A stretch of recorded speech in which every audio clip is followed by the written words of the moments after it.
Hi everybody. I don't know if you can hear me.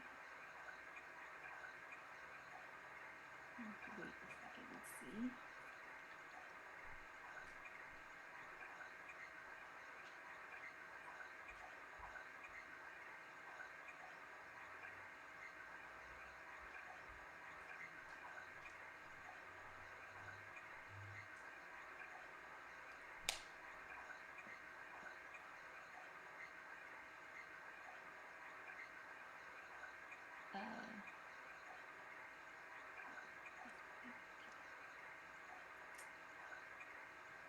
Stand by.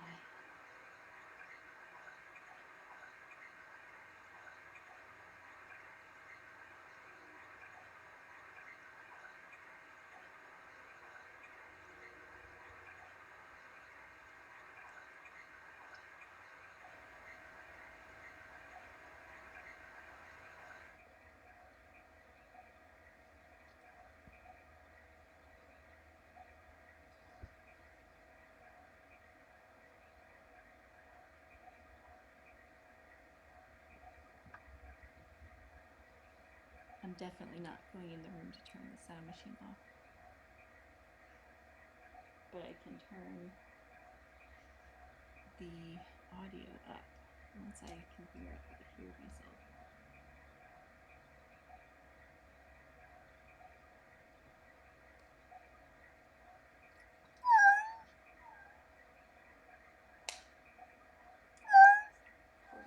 Hello, Mama. Okay. I don't know why I can't connect.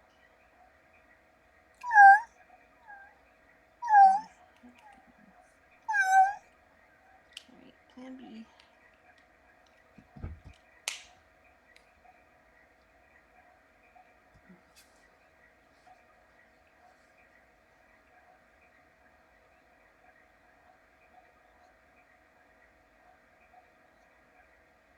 She's definitely having contractions. We have entered active labor for sure.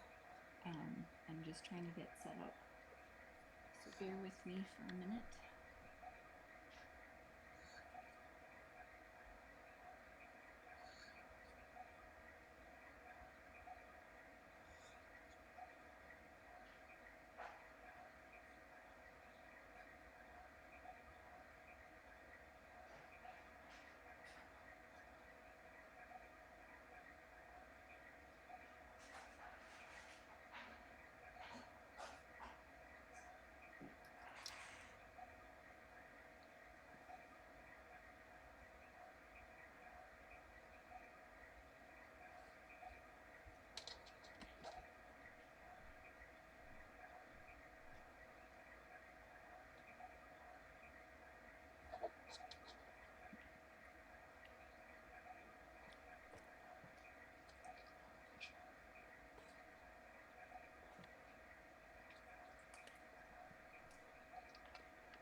Wow.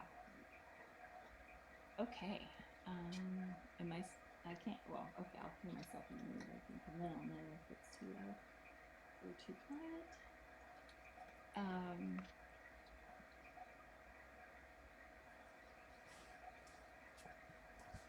I'm amazed that this didn't start at 2 a.m. I can turn it up. I don't want to blast your eardrums.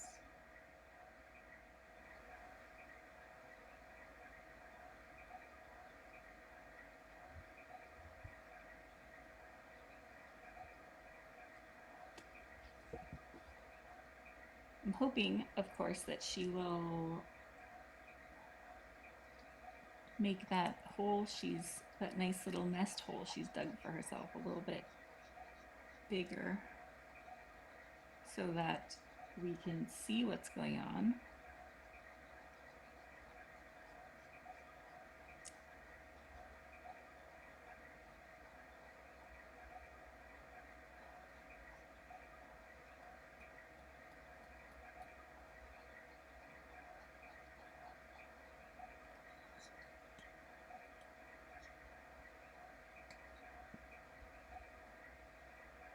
there's some big contractions happening. So I'm hoping and thinking that this is kitten number 1.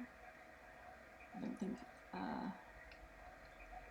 don't think she gave birth to anything while she was completely under the blankets.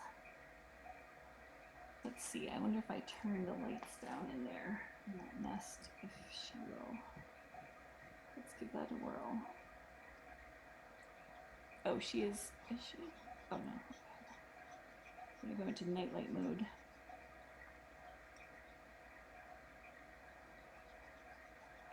And see if that helps her at all. Although she did start active labor between the 2 litter boxes, and seemed like she was going for the out in the open birth.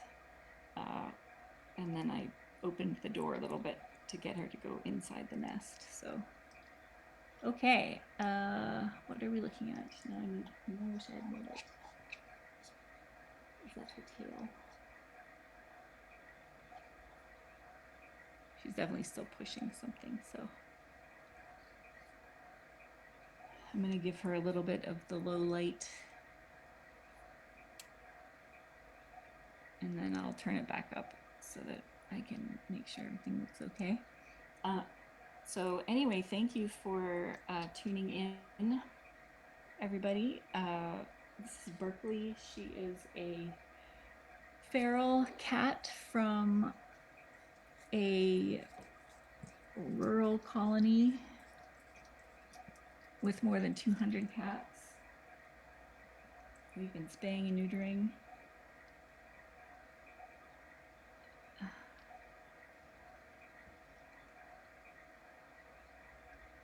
I think we may have a kitten out.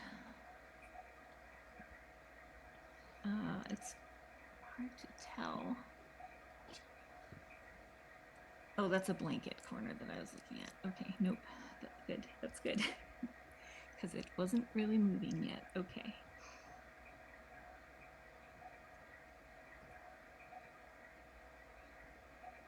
Nope, I think we have no kitten out. That was fake news. That was just the corner of the blanket that looked different, and the way she was sitting in the low lighting.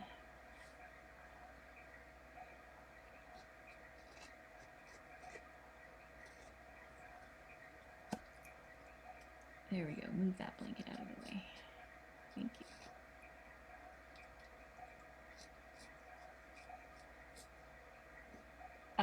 So the plan for this birth, because Berkeley is feral and therefore stressed out by humans, the plan will be to not interfere unless someone's life is at risk. So unless it appears to be a life or death situation, I'm not going to go anywhere near her. I'm doing this voice over from another room, but I am close enough that I can run in if there's an emergency. We do know that Berkeley has given birth before successfully. We were able to trap her kittens last year and find amazing homes for them after their spays and neuters, of course. Here we go, some big pushes happening. Good girl, good girl. The first one is usually the hardest to get out, so she'll have to spend quite a bit of time pushing and have some nice big contractions. I guess we don't need the hashtag anymore, so we all see what's happening.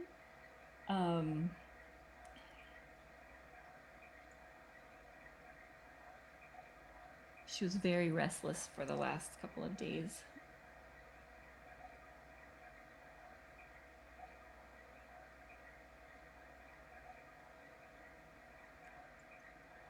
So we've been spaying and neutering the cats in Berkeley's feral colony. It's on a rural farm property.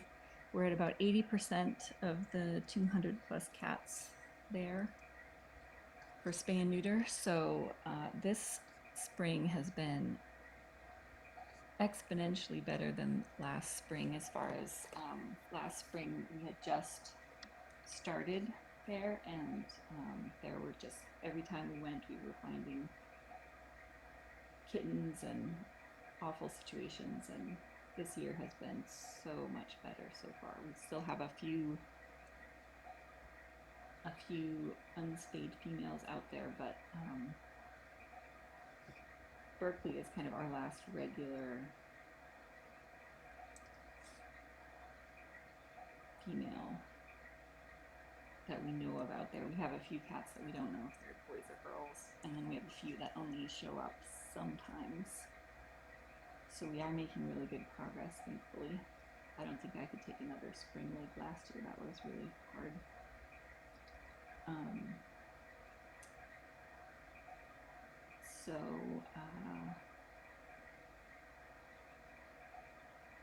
You can see the rest of the cats in her colony if you go to tinykittens.com/bramble.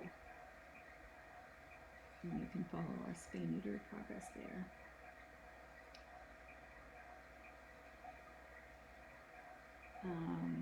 Let's see. More big pushes.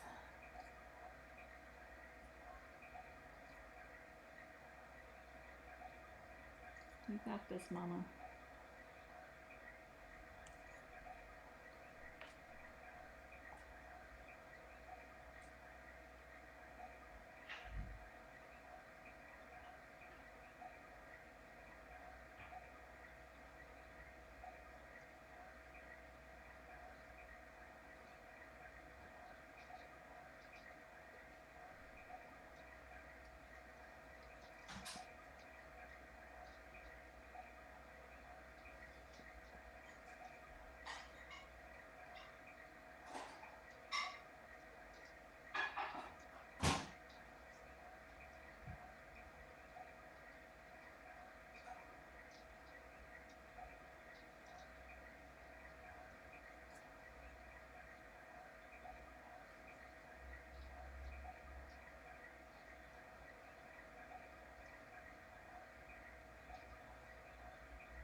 You're probably going to hear noises in the background.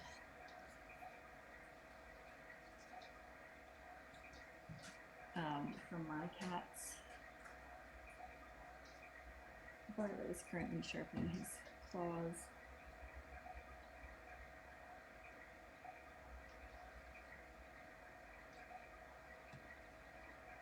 Okay, we've got some continued big pushes.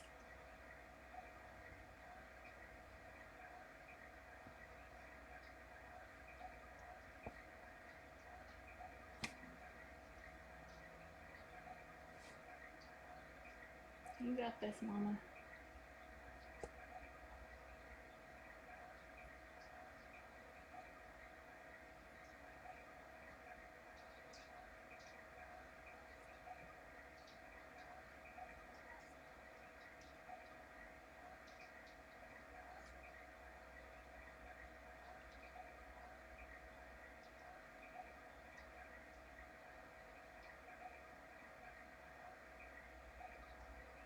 So I think I was saying earlier, the approach with the feral mamas is to keep any interaction at a minimum, which means I'm only going to go down there if it's a life or death situation for mom or babies. Because if I go down there, there's a risk that, oh my goodness, she's having such hard contractions. If I go down there, the stress adds risk to the rest of the pregnancy, the rest of the labor and delivery. Okay, she's pushing so hard. Oh, it's a baby! Oh my gosh, the first baby's out.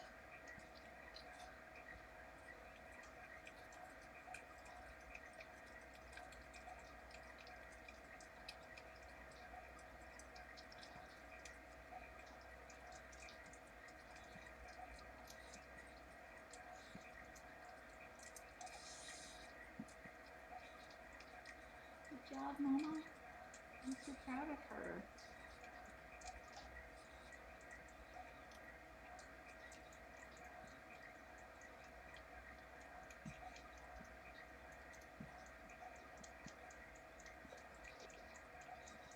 Good job, Mama. You're doing great. That is a big kitten.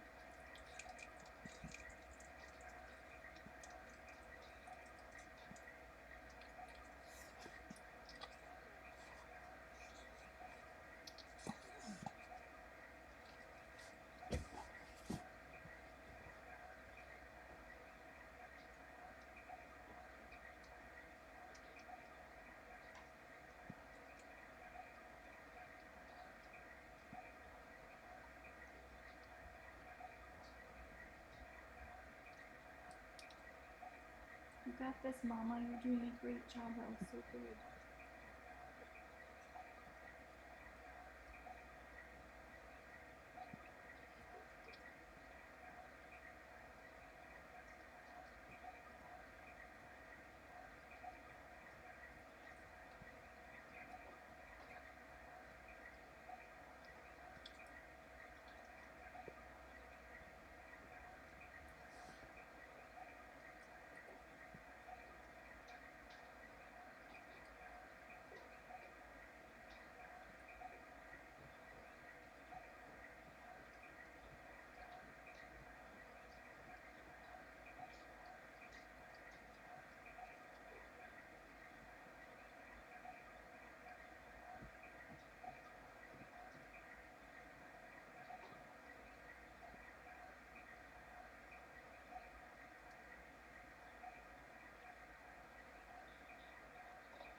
Our first ever Groot birth. Yeah, I'll get to slow mode when I can, you guys.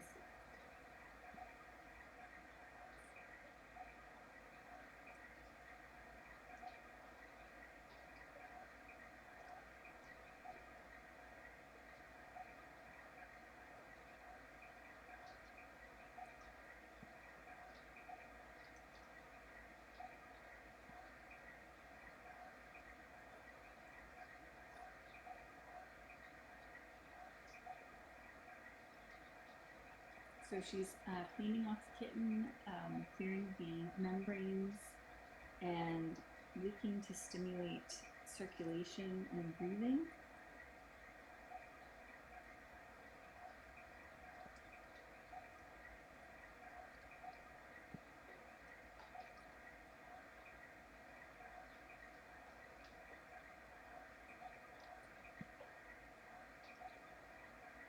That was a pro move.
Okay, slow mode is updated.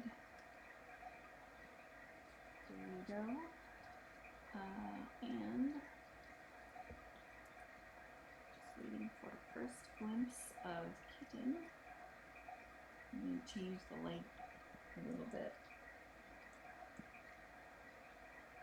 since she seems to be focused and on track.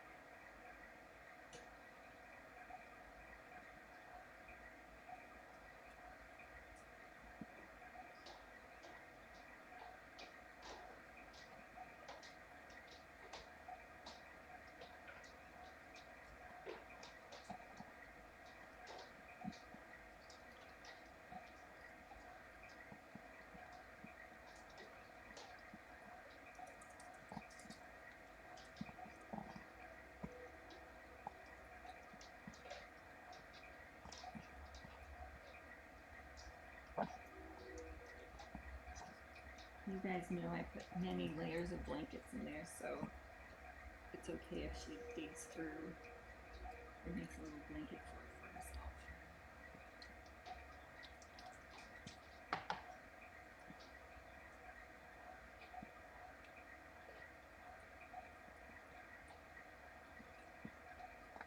And hopefully we'll get to, the only downside is, of course, we now only have one camera angle to rely on.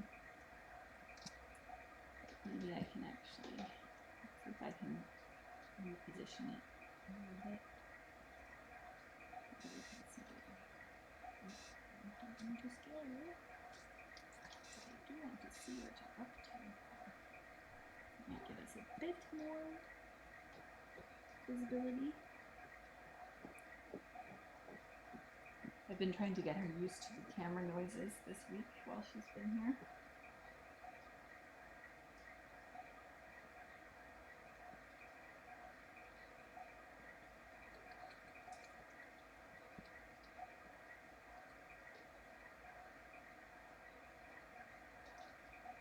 So kitten number 1 is out. It looked like a Tutsi,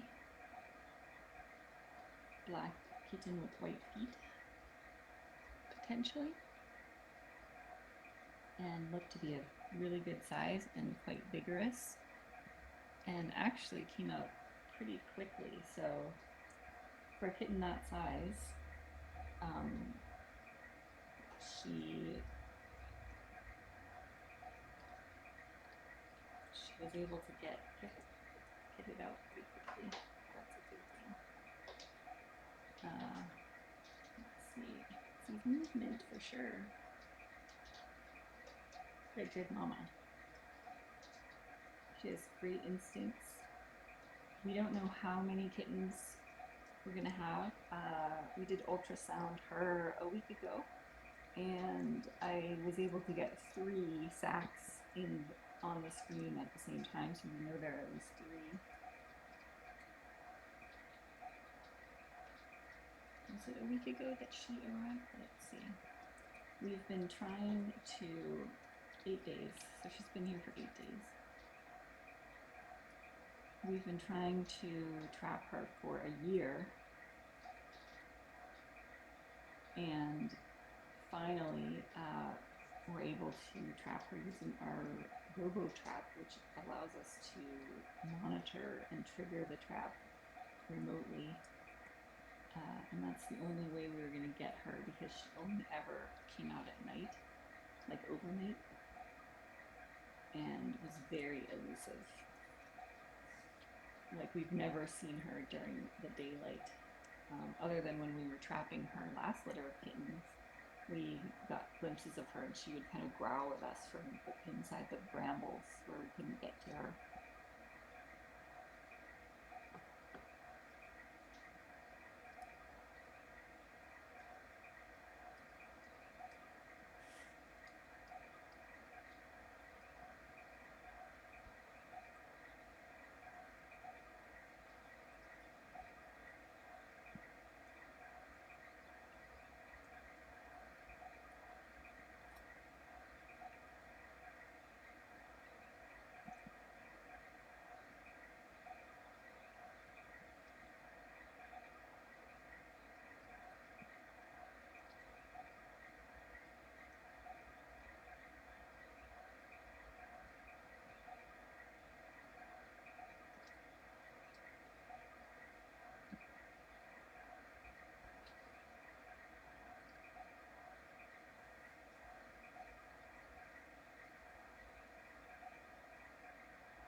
So we have 1 kitten out so far, 1 kitten that looks healthy, and mom's looking good, like she's got energy.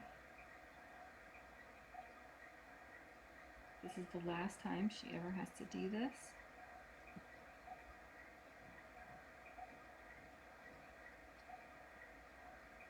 I'm having some issues with my audio, so I can't hear what's happening. Hold on.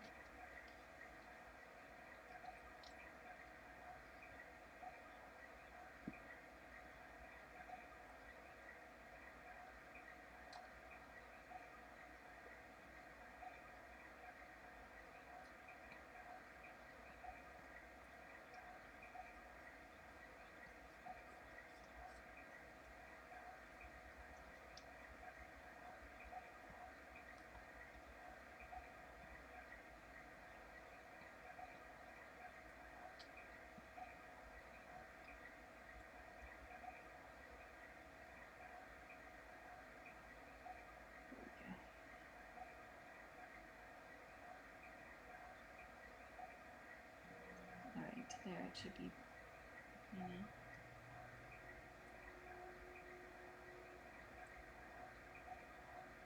So we won't be able to see, probably, when she pushes the placenta out, which most of you are probably happy about.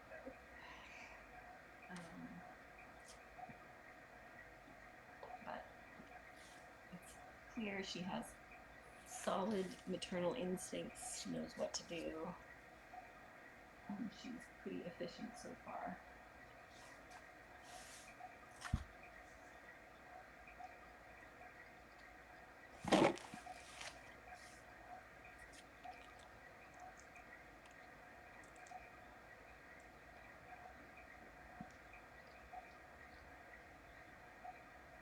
I haven't heard any kitten squeaks yet, but I imagine we will very soon.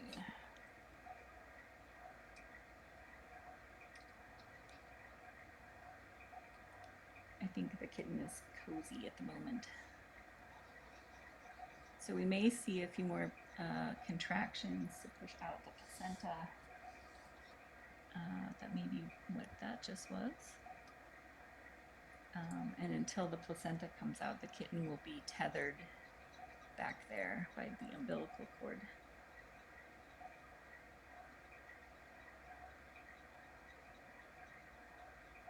Panting is totally normal during birth, after birth. It can last on and off for at least a week, sometimes longer. But it's very normal.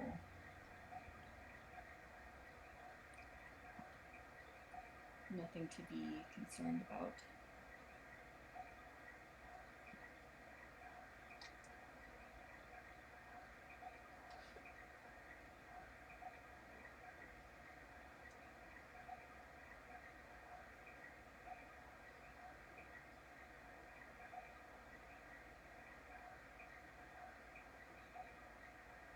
If you're having trouble hearing, put headphones in.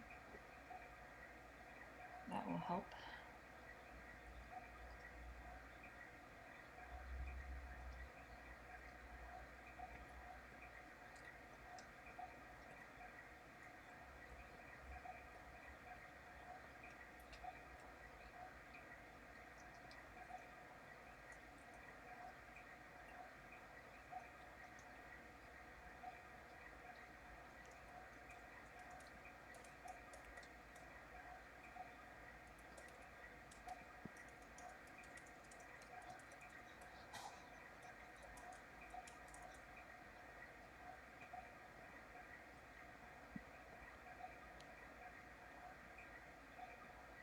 It's hard to imagine her doing this in the bramble patch, which is where she had her kittens last time. It's gray and rainy and, let's see, 45 degrees Fahrenheit at the moment. 45 degrees outside. Fahrenheit. That is cold. That is too cold for kittens to be born outside. So, thankfully, and it's wet too. There we go. There we've got a prone kitten. Looking very strong. That kitten is happy to not be born in the wet 45-degree weather. And Very good, mama. Very good sized kitten.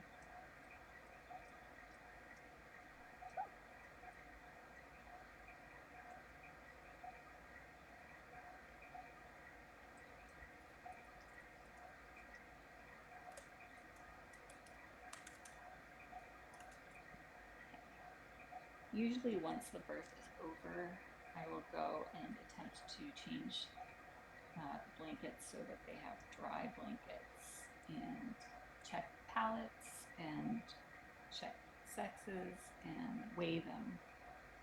Because weighing them is very important and helps us make sure that they are staying healthy.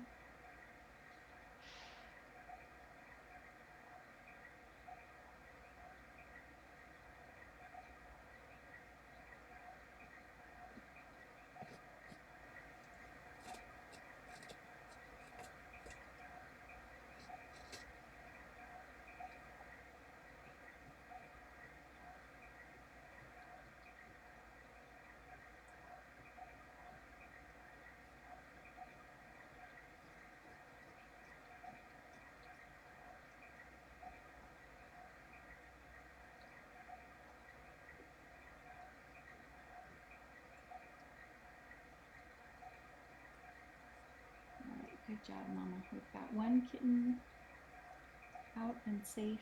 We don't know how many are coming because everything looked good on ultrasound 8 days ago. And we didn't want to stress her out by bringing her to the vet for x-rays to get a good count. And since we have our ultrasound here, if something goes wrong during birth, that's going to be super helpful. And so we're trying to minimize stressful interactions with mom.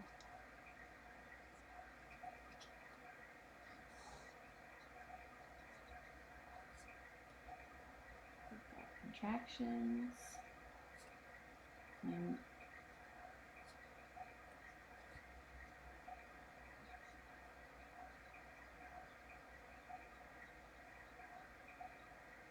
I have the volume, my audio turned up as high as it will go, so. If you use headphones or find a volume booster or plug in speakers, your audio should be okay.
Okay, she's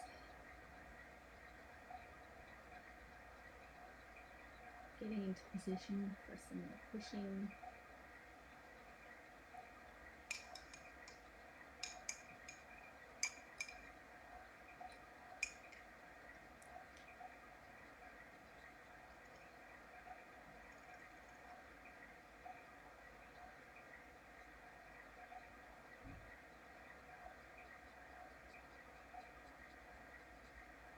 Small contractions.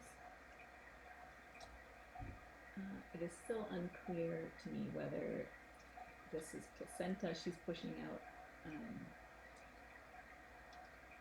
You can see Kitten's head back there.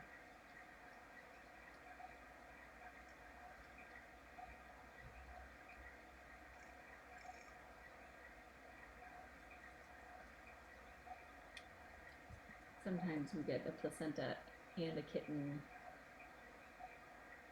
in the birth canal at the same time, and things happen very quickly. But I'm guessing because the kitten is still in the birthing area, the placenta has not come out yet. Panting is normal. Everything here is progressing normally. She looks like she has lots of energy. She's going to rest and preserve her energy as much as she can in between cleaning herself and cleaning the fluids and cleaning the kittens and pushing.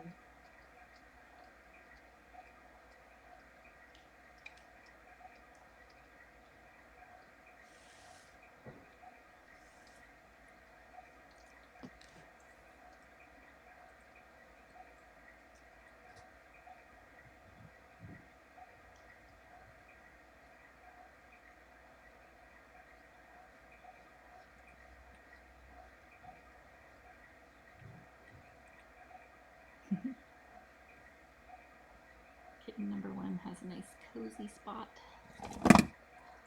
Oh, goodness. Oh, mama, I know it's such hard work.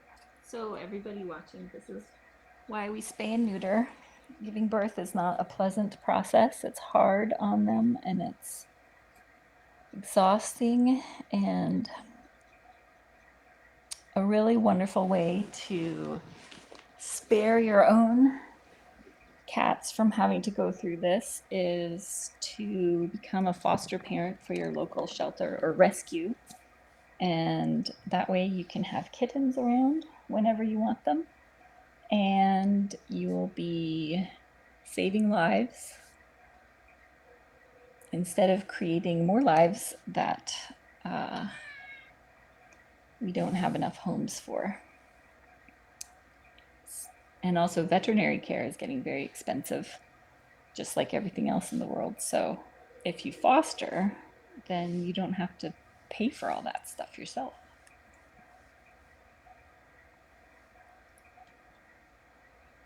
So it's really a win-win, win-win-win. Everybody wins. And then you can still witness the miracle of birth by watching our live streams, or by, if you're fostering, you could have your own pregnant cats that are rescued. That's Bartlett meowing. He's helping.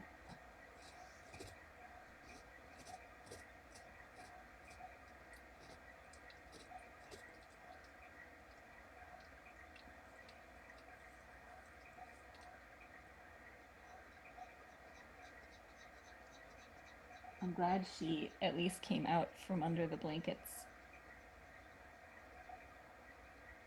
enough that we can see what's happening.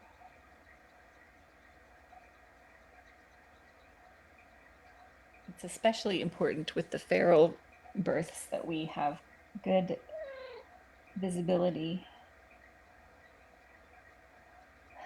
so that we know everything's okay and know if we need to intervene at some point. Yeah, if you foster for your local shelter or rescue, they will pay for the vet bills and pay for the medication and any medication that's needed, spays, neuters, and they usually provide food and supplies also. Since you're providing the care and the time and effort to raise the kittens with the mom. So it's a good deal. Everyone wants kittens around, but we don't want to create any more.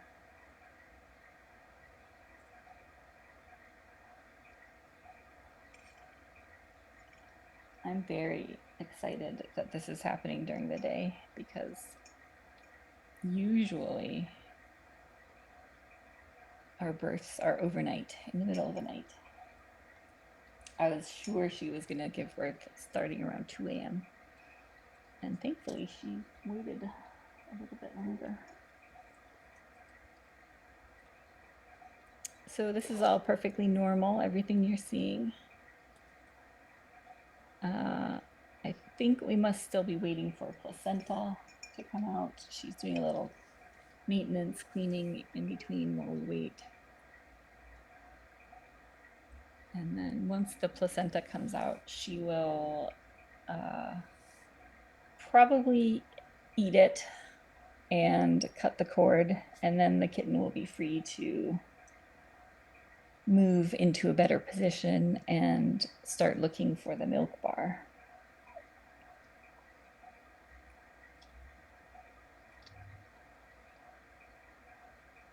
She's very sensitive to sounds and has very good hearing. So that's why the white noise machine is running in the background, again, to mask the household and street noises that would be scary for her.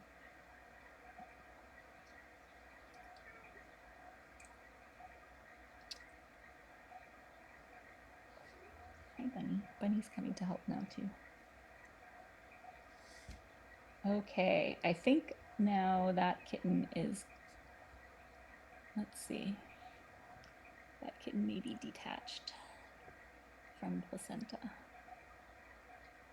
We can't tell though, because I don't have X-ray vision.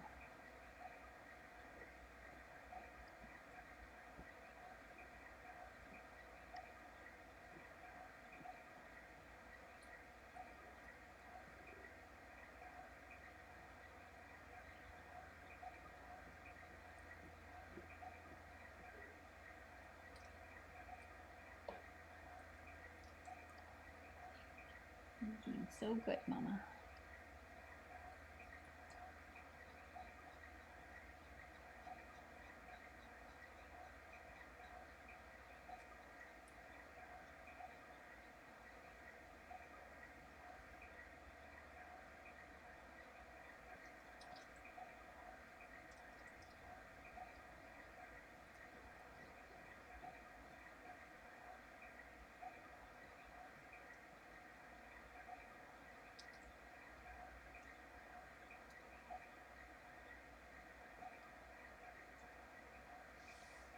So if you're just tuning in,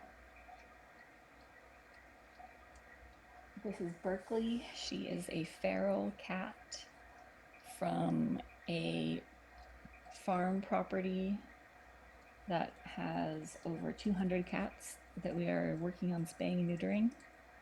We're about 80% of the way through on spaying and neutering, and Berkeley is one of the last known females that is around regularly but has been very elusive. We see her on, we have trail cams set up throughout the property, and we see her at night, but we never see her in person. So we had to use our remote triggered robo-trap and set it up for a couple of days, and then we were able to remotely trigger it And that's how we finally trapped her, because we knew she wouldn't come out if we were anywhere nearby, and we knew she would only come out at night, so it was late in the evening and we got her. And she was, of course, already nearly full-term pregnant. So, oh, there we go. So definitely now kitten number 1 is detached from mom. She's working on pushing kitten number 2 out. So at some point in there, placenta for number 1 came out, and mom has, it looks like she may still be dealing with placenta number 1, but it looks like kitten number 1 is going to proceed to the milk bar. We always like for them to start latching as soon as possible, because once they're latched and nursing at the milk bar, that helps stimulate hormones that will help her contractions, and that will stimulate milk production. And so it's always good. And it's, of course, great for the kitten to get all that good colostrum and all those antibodies. Berkeley is thankfully a blood type A cat. And so we don't have to worry about neonatal isoerythrolysis.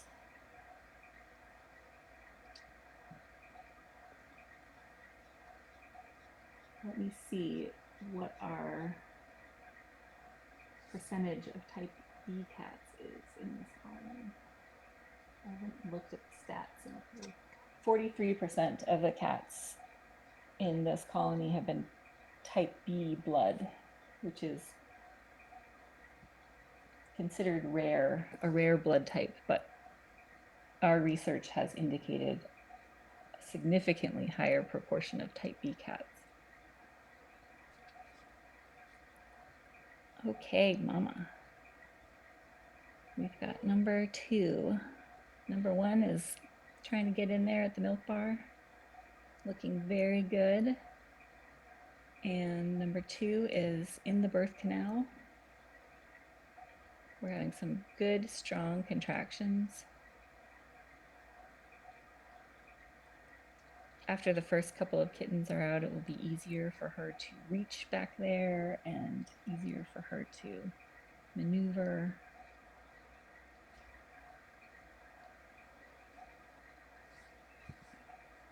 Oh, kitten. Kitten number 1's going to get a little bit of a ride.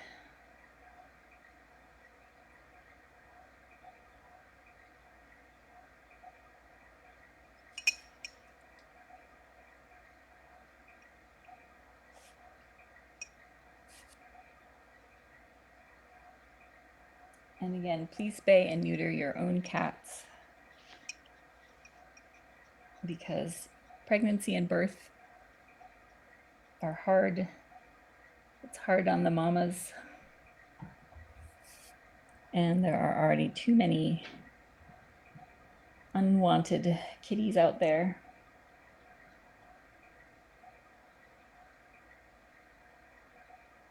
And if you love having kittens around, become a foster parent at your local shelter or rescue, and you will be saving lives.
There's a little squeak.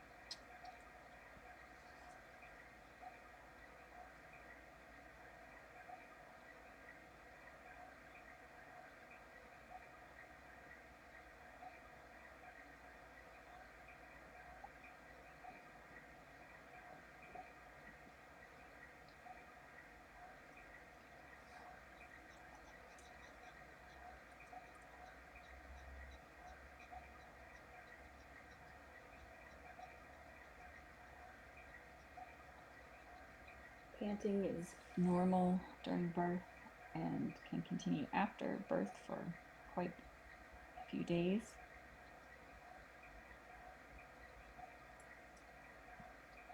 It's hard work giving birth.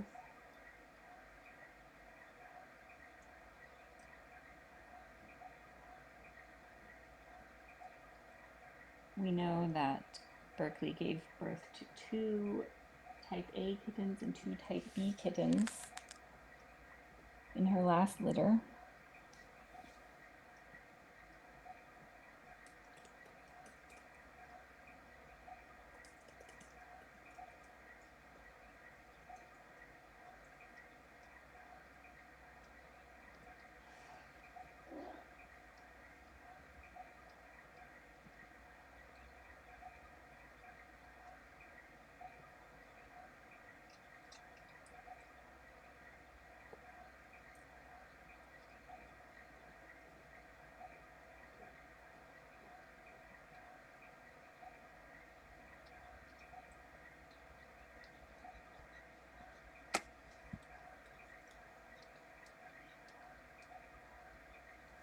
Such hard work.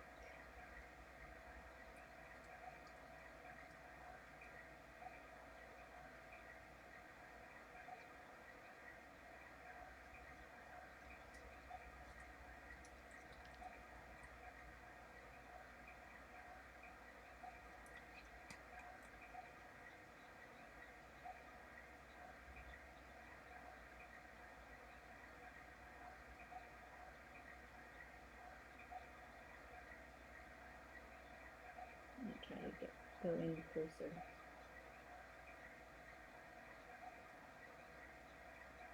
Without using the zoom that she can hear.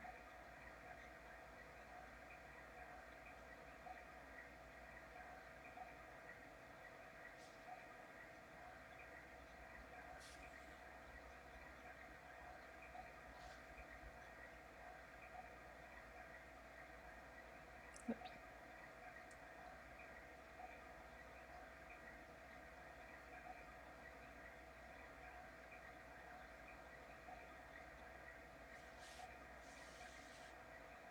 Thanks to everyone who's watching.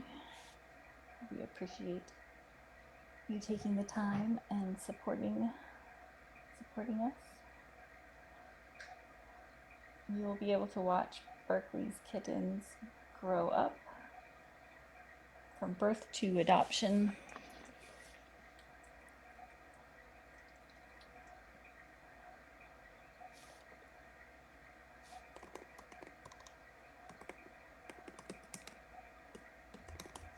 Hey. Cat's on my keyboard.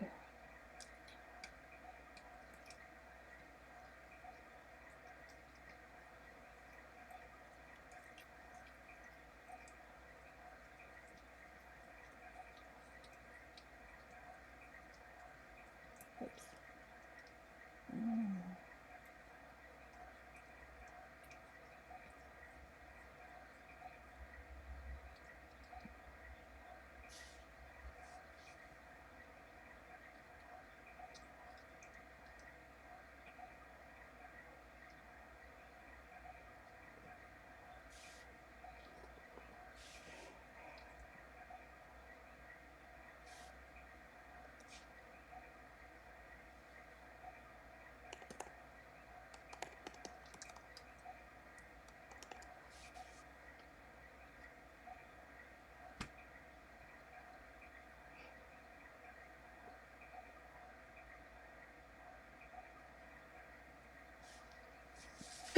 Oh, sorry. Oh no, I didn't have time to mute.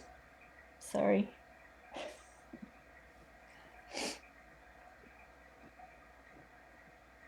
I know. I tried to dive and put my face in a blanket, but I was too late.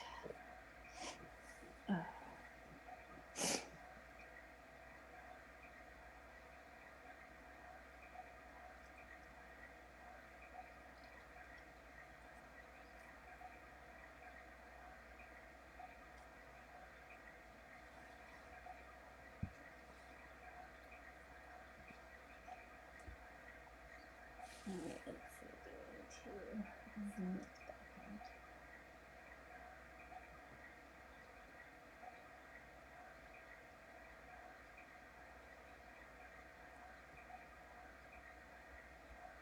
Look at that little guy getting in there. Going the wrong way. Going the wrong way, but moving very quickly in the wrong direction with great confidence.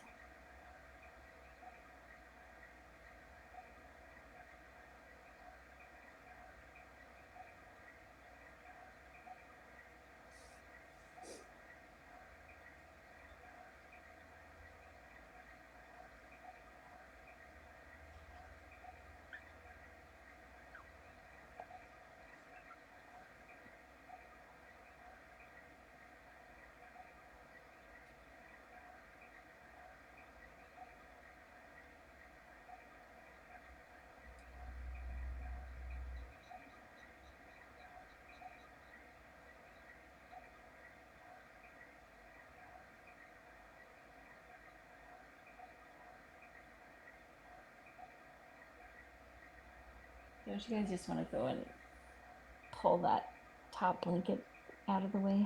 I do. But I'm not going to.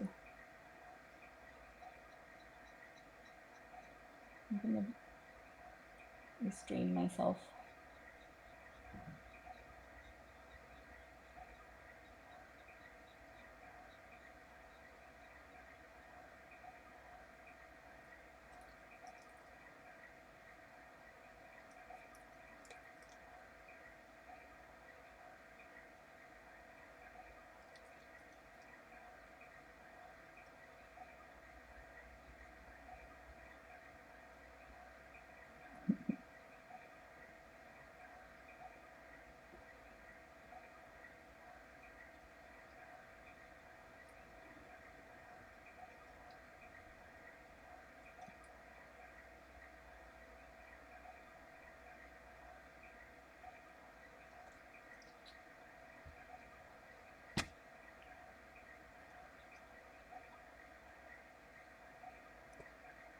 So it is now up to 46 degrees Fahrenheit outside. And sort of blue skies, but wet from the rain. So that's where she would be giving birth currently. 45 degrees Fahrenheit is way too cold. It's so easy for wet kittens to get hypothermia, although they do have a nice cozy sheep barn, and hopefully she would be giving birth in there in a nice pile of straw.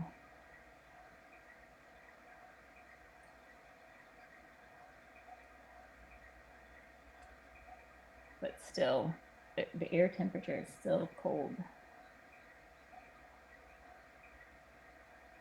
which increases the risk.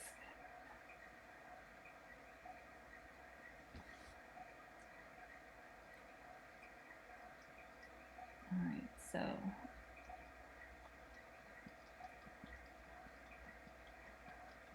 seems like something's happening back there.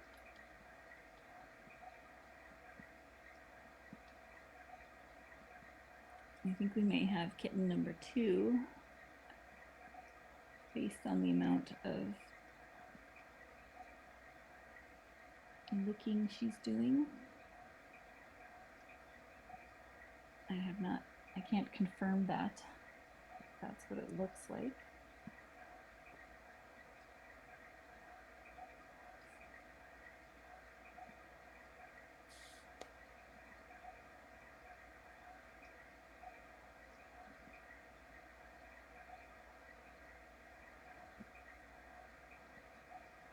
Yes, it's true.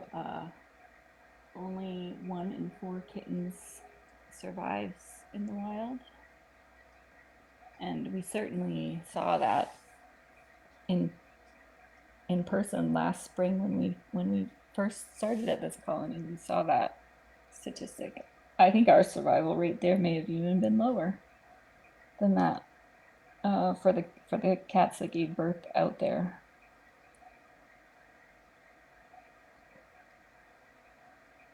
She's definitely working on something there.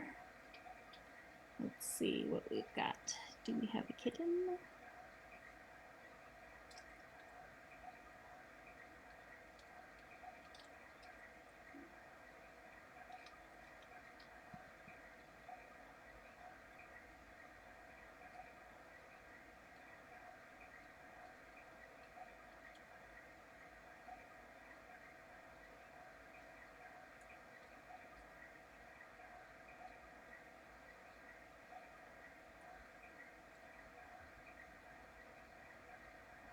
The miracle puff is waddling over. Puff, puff, come on. Come on, come up. Come on. That's the graceful sound of the miracle puff climbing onto the sofa. Come on.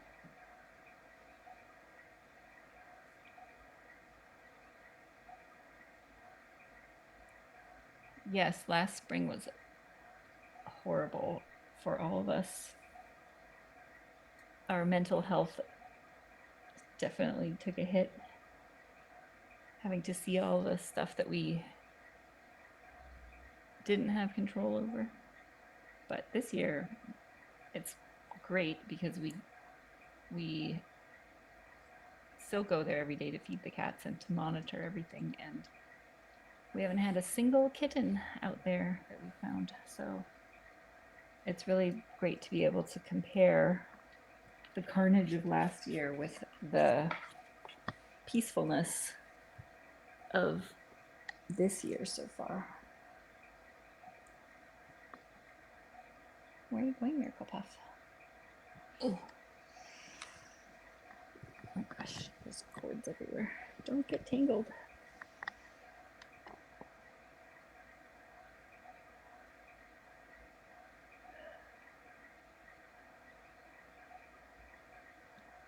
Looks like kitten 1 is in good milk bar position.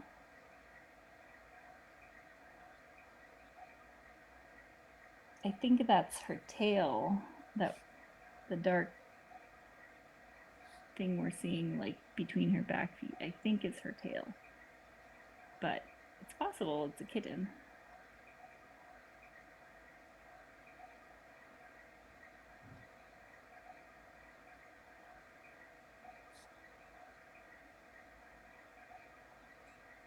There's some nice contractions. There's kitten number 1 joining the party again.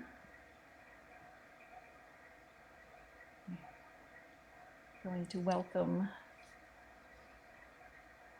his or her sibling.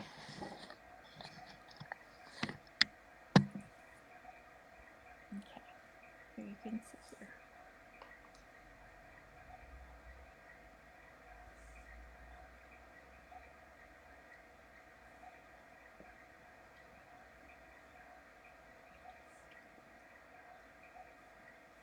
You might be able to hear the miracle puff purring.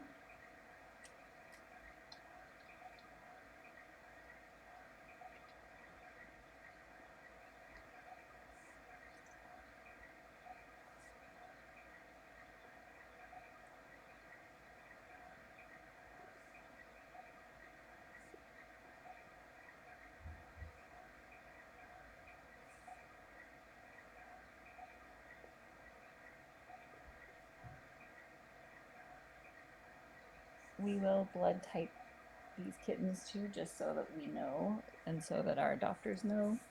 We try to encourage our type B cat adopters to become blood donors for type B blood because we have needed feed blood multiple times in emergencies, and it's quite difficult to, they don't usually have any on hand, and it takes time to find donors, and it's a really awful feeling to be sitting there in the waiting room and with a cat that needs blood and not have blood. So thank you to anyone who has been a blood donor, human or feline. It's super important and saves lives. Okay, mama. She's conserving her energy in between contractions. There's some nice hard contractions again. We should hopefully be getting close.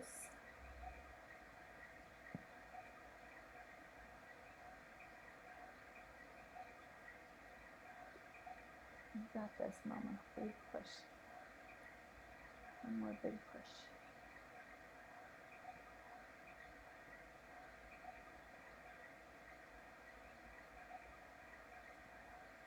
Usually the first kitten's the hardest to get out, and then they're make it easier after that.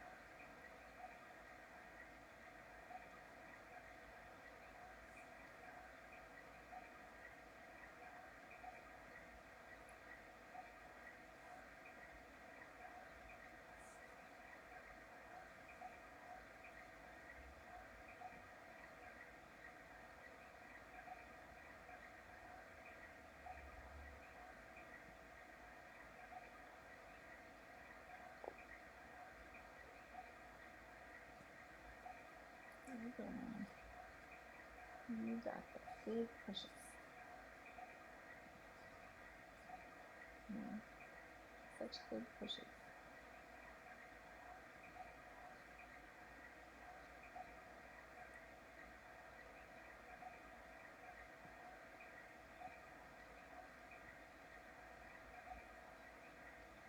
There's kitten number one poking head up, or her head up.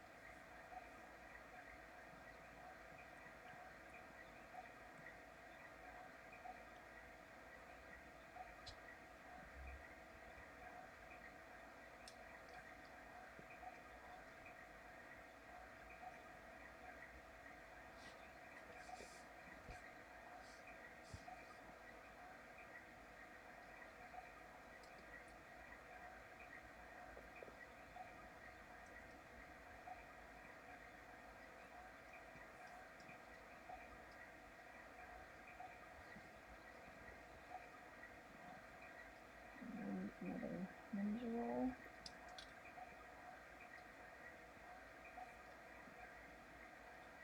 We're still working on kitten number two. Kitten number one, we're getting a good view of right now. Looking good.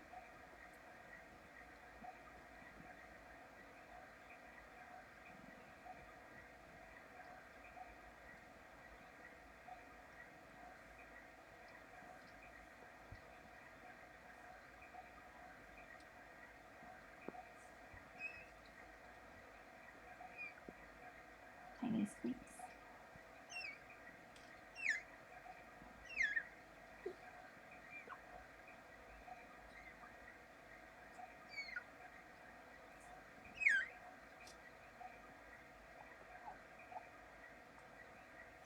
Mm-hmm.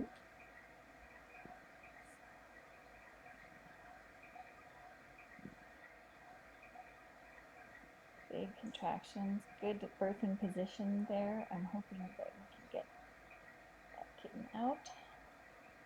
You got this, girl.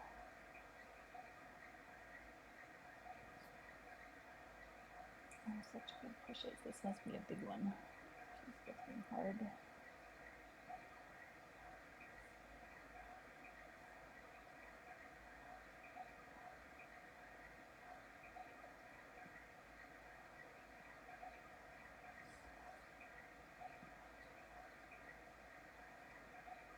Everybody push for her, help her push.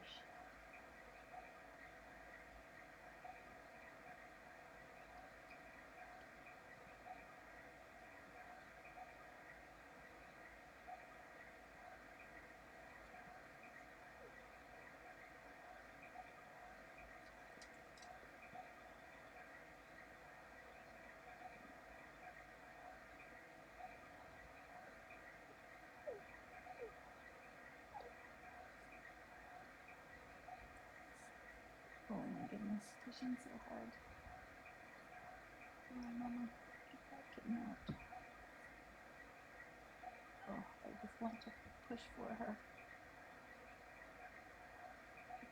Mama.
Everything is progressing normally at this point.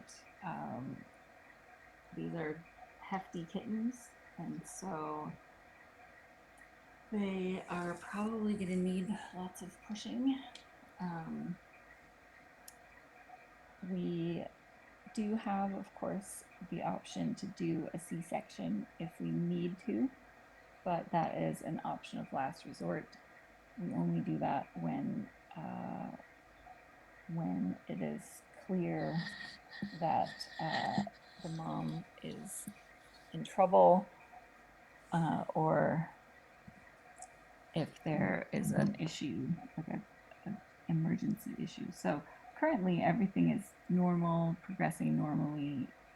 It's a lot of hard work to push kittens out, and I'm guessing this is a big kitten and possibly in an awkward position. So as long as she continues having nice strong contractions, then the very best thing to do is to wait. Now, if we saw a lot of bleeding, or if she became exhausted, oh, there we go, kitten's out. Looks like a ginger. Good job, Mama. Here, get to the back there. Good job. All right, kitten number 2.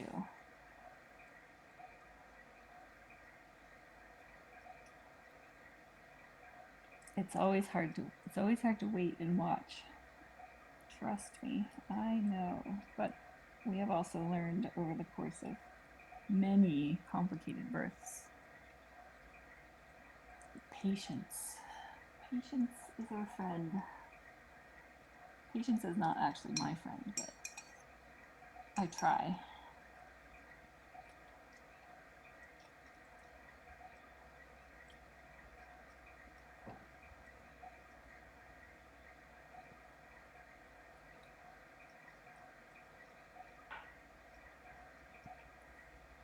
All right.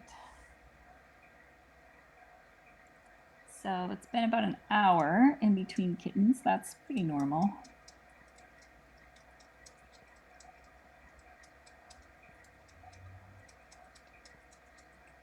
So what she's doing now is opening the sac that's around the kitten, and she's clearing the fluid and licking to stimulate circulation and breathing.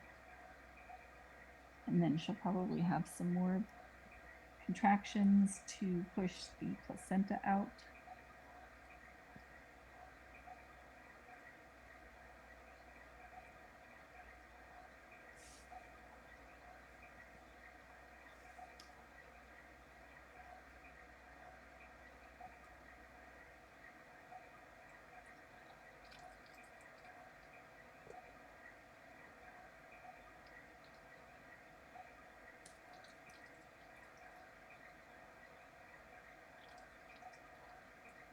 All right, good job, Mama. She's going to be exhausted, I think.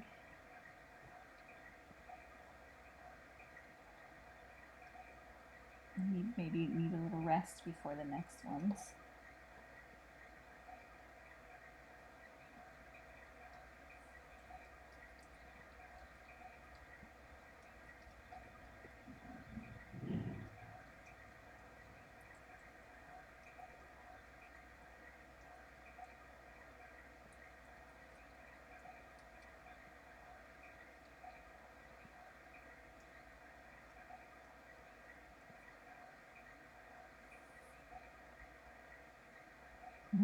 We should sell patients' pants in our store.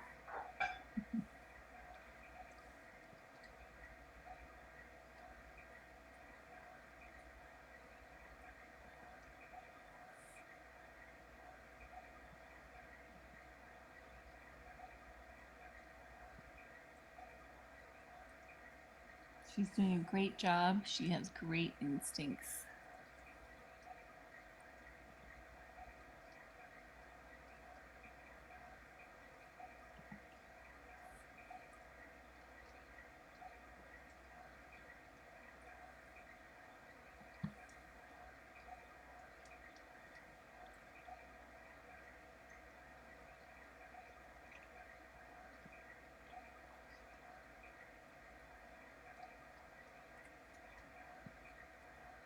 These are some of the quietest kittens I think we've had in a long time.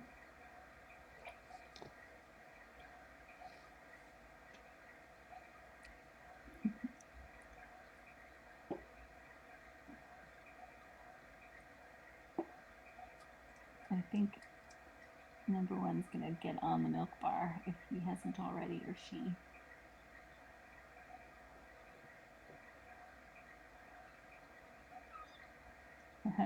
We should sell pearls and patience pants,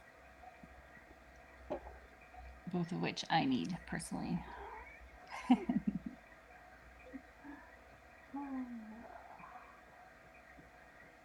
But thankfully, daytime birth,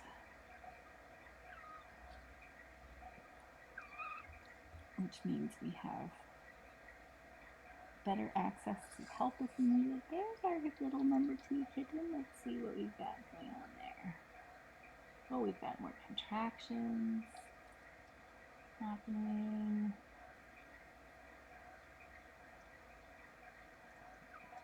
We've got definite movement from kitten number 2. If I could zoom in, we might be able to tell the gender.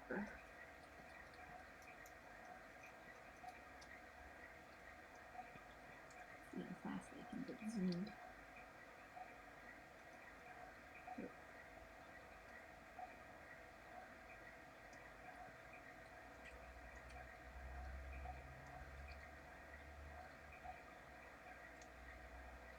It's not as good quality if I zoom this way, but I don't want to distract her with the noise of the actual zoom.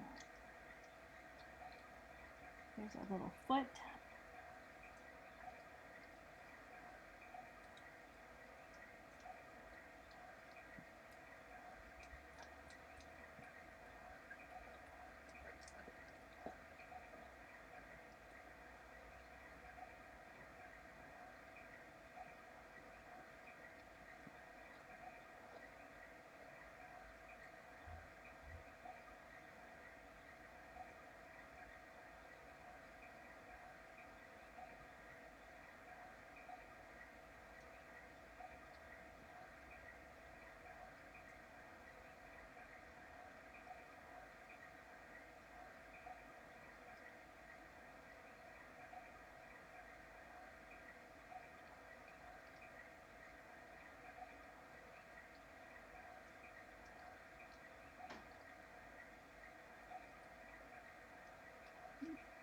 So stealthy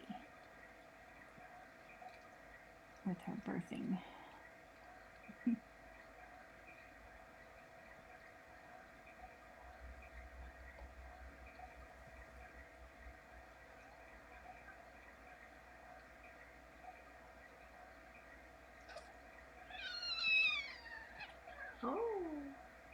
noises.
Sorry to disturb you.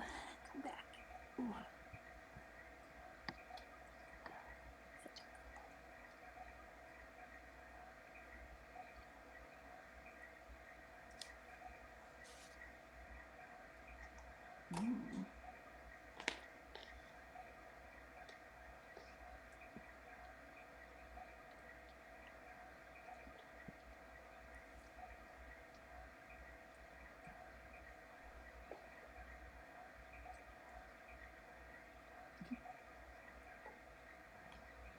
Auntie Brooke dropped off some birthing treats for me, and the Miracle Pup was very interested in my chocolate croissant.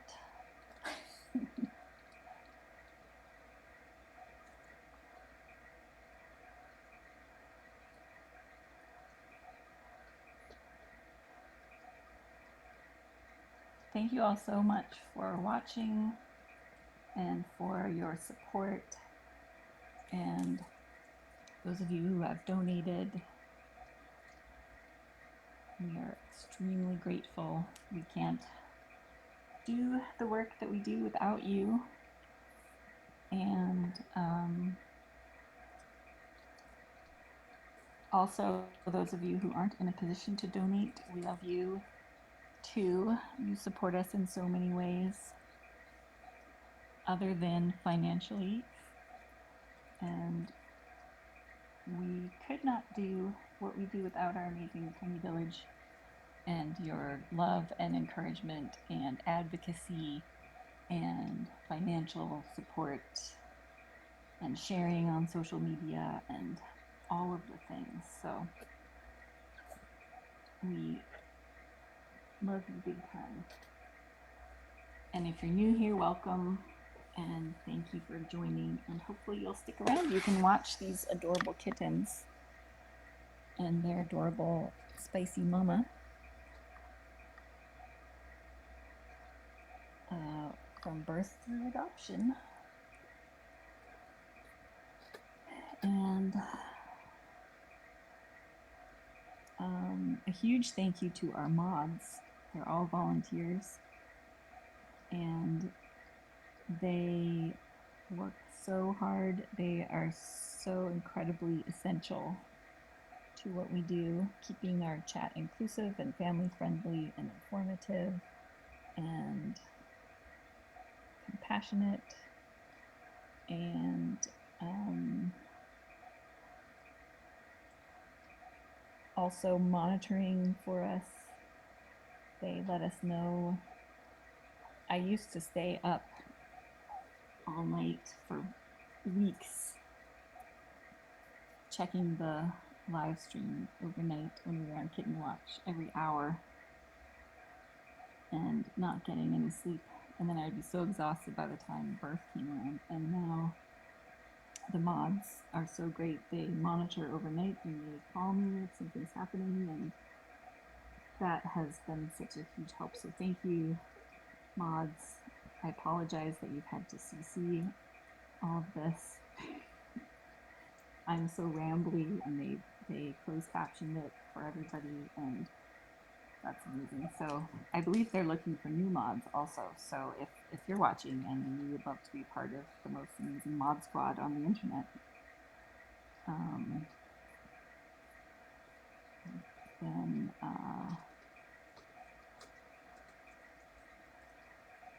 they'll probably post the email. They'll post a PSA at some point when they have a chance. We're keeping them busy right now.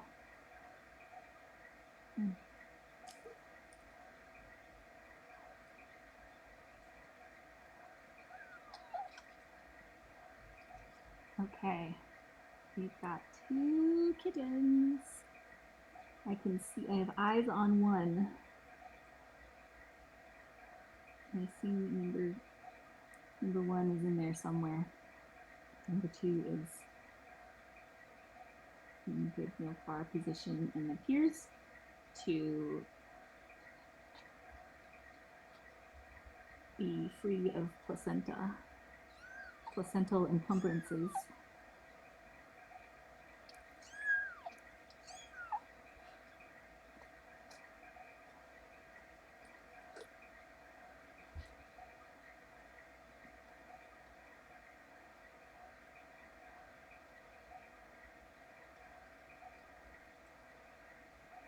So thanks for posting the link about color genetics.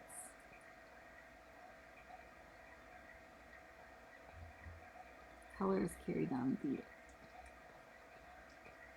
X chromosome.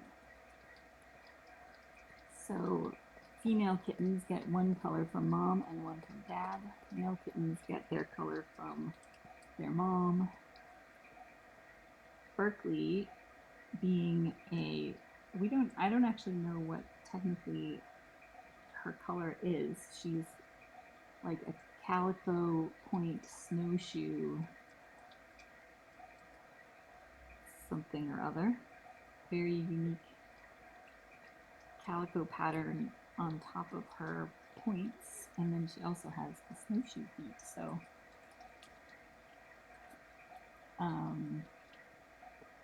her last litter of kittens was very beautiful.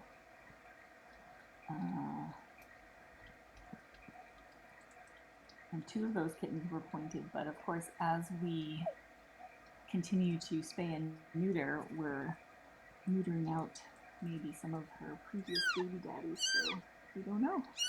We don't know what we'll get. We do have a kitten with good lungs. She does look like a toasted marshmallow.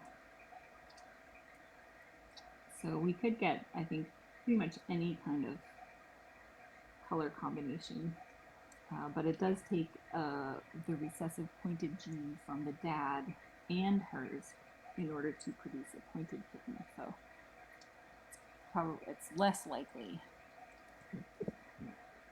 but definitely possible. Oh yes, and I see, thank you for posting the link to her previous kittens. That was when we first had built our robo-traps, and I was able to convert a small cardboard box into a remote controlled robo-trap to trap her last litter of kittens last year, because she had given birth in a vast sea of brambles that was impenetrable, and there was a fence on one side, but the brambles were all intertwined with the fence, and there was just no way to get anywhere close with the trap. But we were able to fit a small cardboard box down into a little opening that we made between the fence and the brambles, and so we were able to trap all 4 of them using the cardboard box.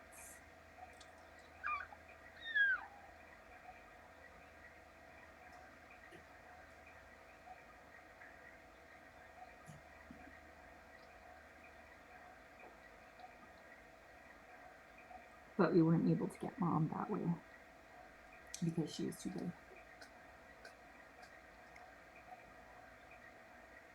So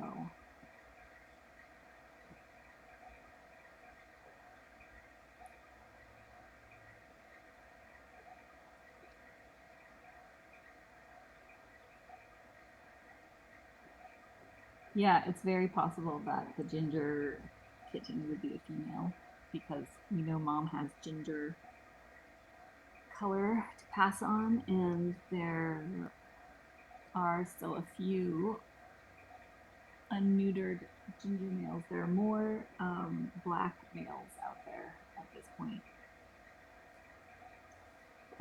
Technically, the tabby males count as black. They pass along black as the color. So more black, but there are some gingers. We actually have one of the ginger potential baby daddies in our actually getting neutered today. So, and then Sonoma's last kitten is getting spayed today. So.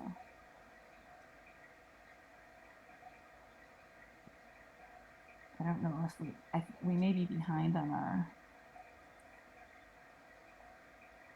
Tucson. I think Tucson must be. Yeah. So Tucson in the Bramble catalog, potential baby daddy. But this would be his final litter of kittens.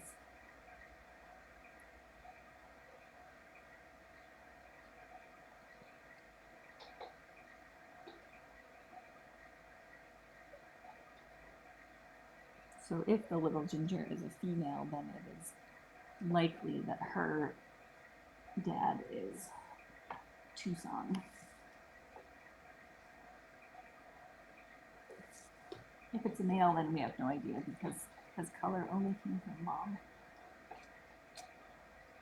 And it is healing again. I'm sure you can hear it. That's so strange.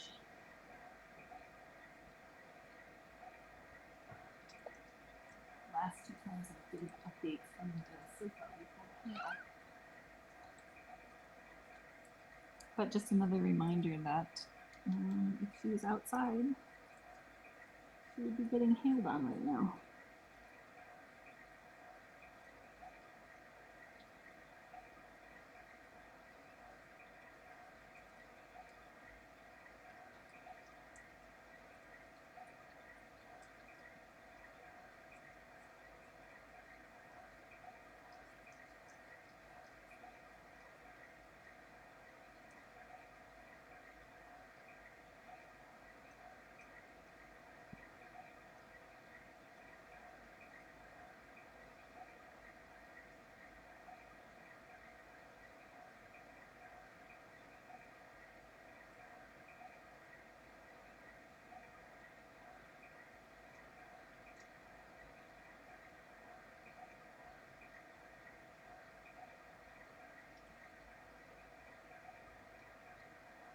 It's a good sign that she's grooming so much. Means she's still feeling like she has energy.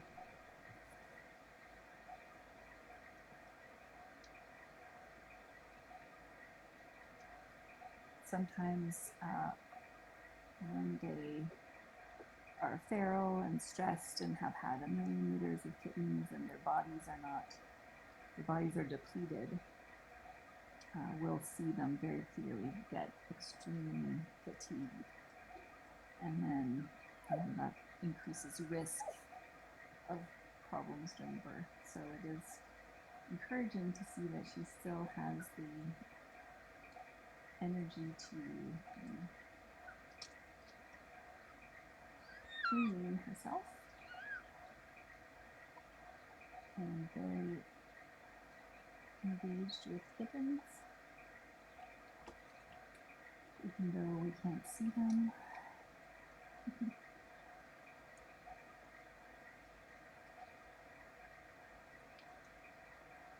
If you're new here, we have 3 live streams at the moment. The third one is Eastmont and Charco. They came from Berkeley's colony. Eastmont survived a predator attack and is incredibly, well, they're both actually incredibly resilient little survivors, just the most remarkable cats. They were both born feral, lived feral, and then Charco we brought in for a neuter and discovered he had been shot with a pellet gun in the face and had a hole in his palate and ballistic fragments throughout his mouth and jaw and broken teeth, and so we got him all fixed up, and it had happened a long time ago. We found a couple of our older male cats had the same thing happen, unfortunately, and that can happen when these big old tomcats go roaming around onto other properties looking for love. Some people's answer to that is to shoot at them, which is horrible, and luckily the property they're on, the owners and the workers are very compassionate and wonderful, but we have found a few of the cats that have had this issue. So anyway, he has been fully repaired and he's decided that he likes living with humans, so he's going to need a home. That's Charco, and then Eastmont had a predator encounter that we don't know how she possibly survived that. It's one of the most horrific injuries I've ever seen. And she was hospitalized for several days and got extremely wonderful care, and she survived, and she's doing great now. And she also has decided that she likes life with humans, and so check them out if you want to be inspired by some really, really incredible cats from the same colony, likely related.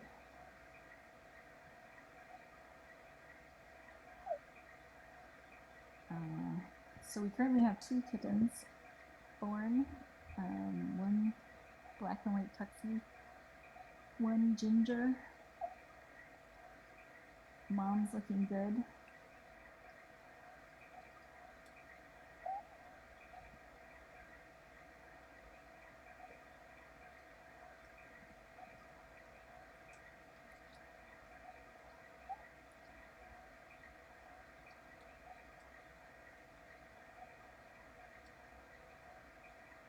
Yeah, Eastmont and Charco on our other live stream need homes.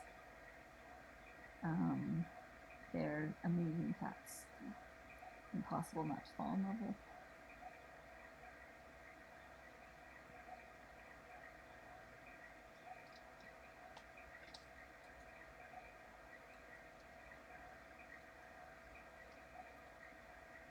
These cats all have a story to tell.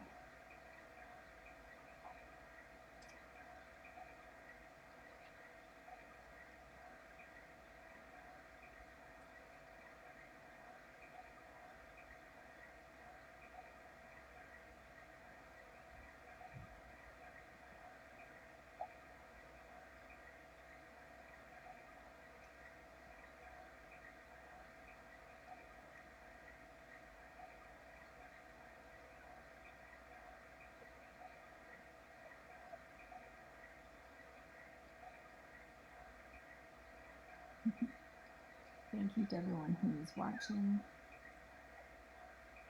This is definitely not our best visibility live birth that we've had, but as long as everyone is safe, then that's all that matters. Mom and babies will of course be spayed and neutered. We have just hit 80% for spaying and neutering at Berkeley's feral colony, which has more than 200 cats. So that's pretty exciting to be 80% spayed and neutered.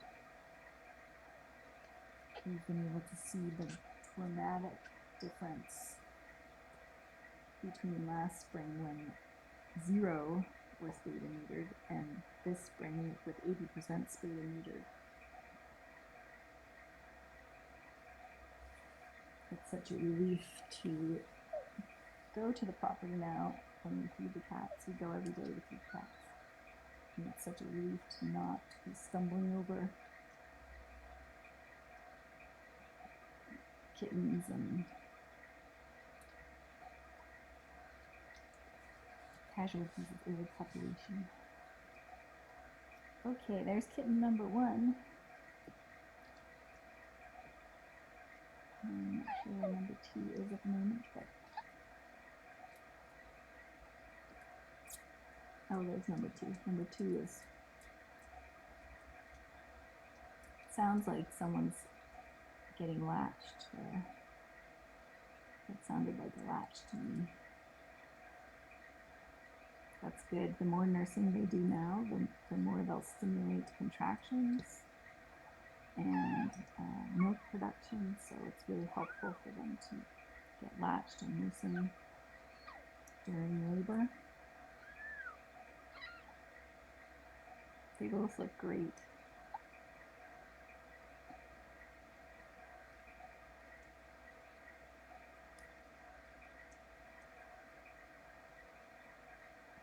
And mom looks great.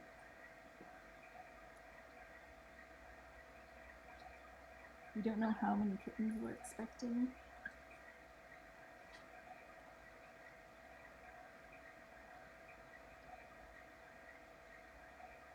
But I do have the ultrasound ready to go in case we need to take a little peek at what's going on in there. But everything's looking good at this point.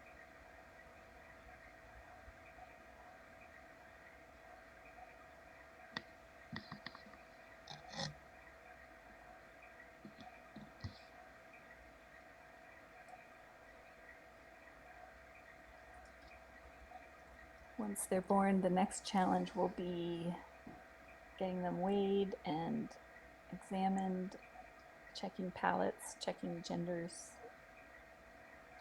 and how Berkeley's going to react to that. With the feral moms, it's important to balance the stress caused by interactions with the necessary interactions to keep the kittens healthy and make sure they're doing okay. Here's number 2.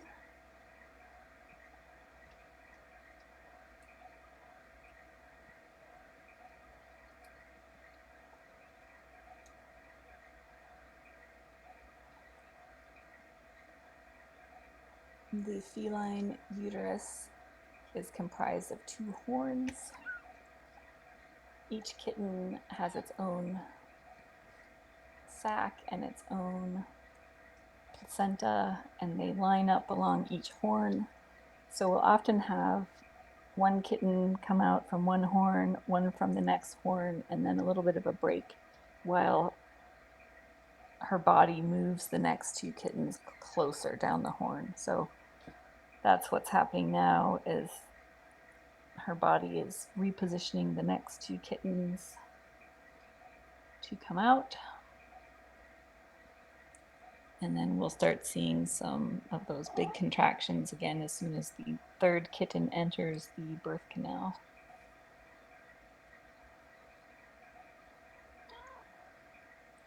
but in the meantime, she's been very attentive.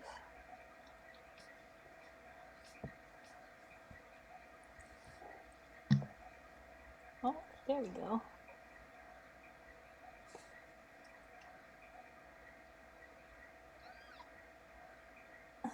They always like to go back in.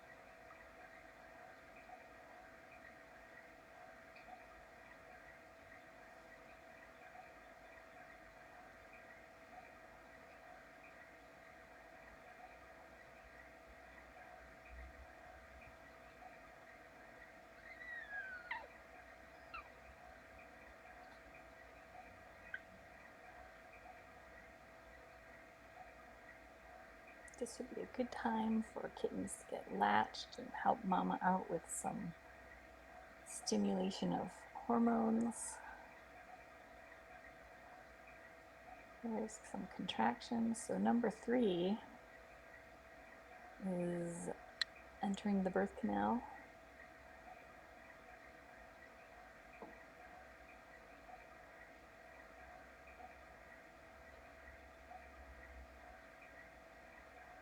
Number 2 is going to help guide number 3 out / get in the way.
She's doing a good job conserving her strength now while she can. And then she'll have her big rounds of pushing.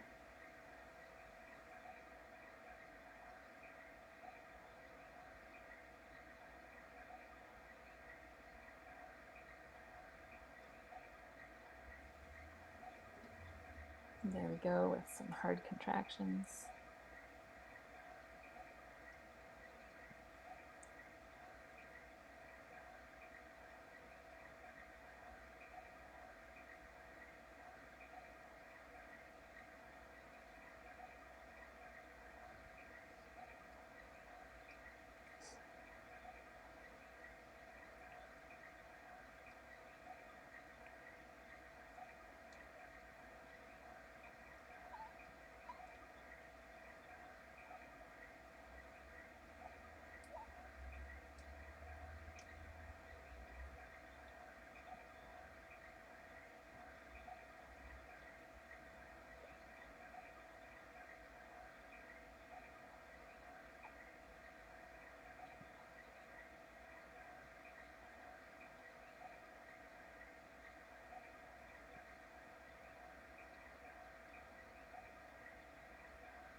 Such a good mama. So attentive.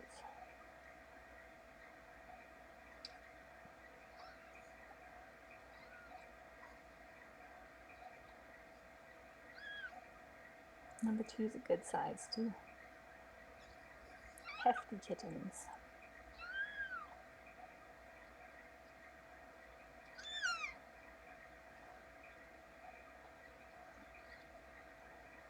Number 2 is offended that he or she cannot find a nipple on the towel.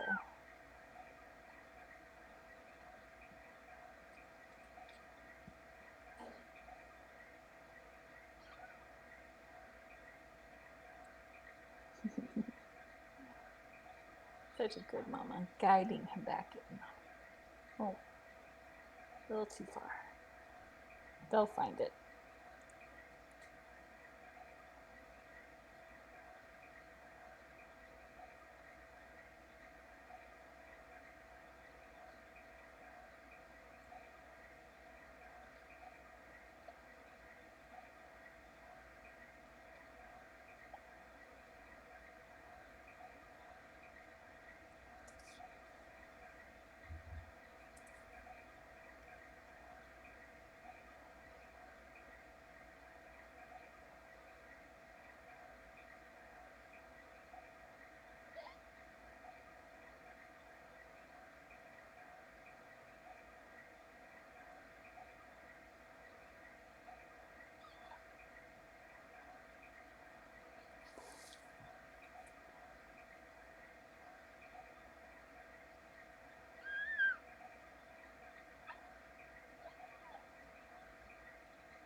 Good pushes. You've got this, mama.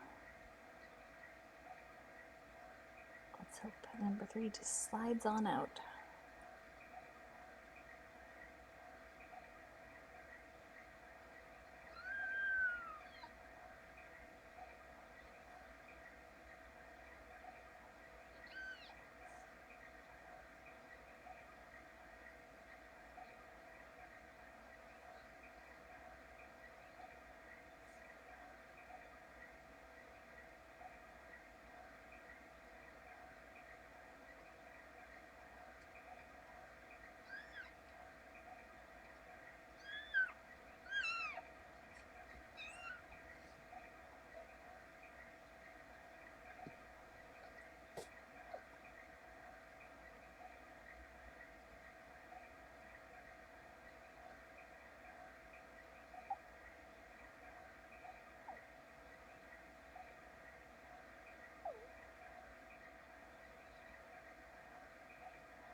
Don't you go under that blanket, number 2.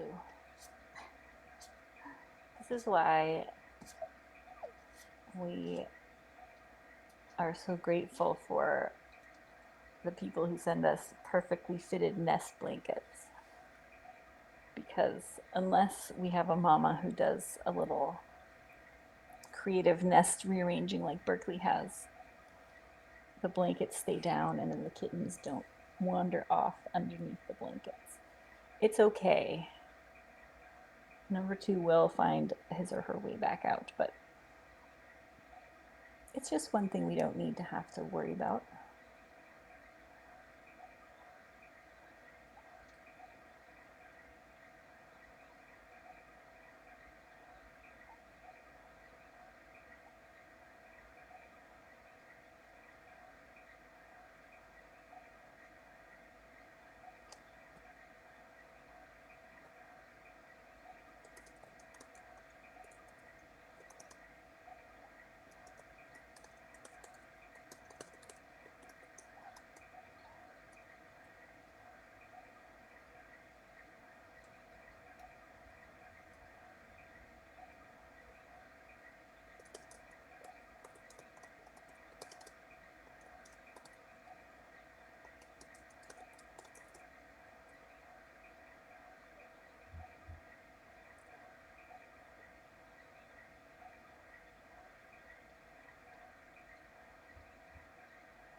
Good pushing, Mama.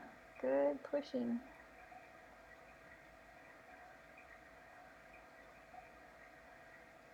There's number 2 coming back out finally.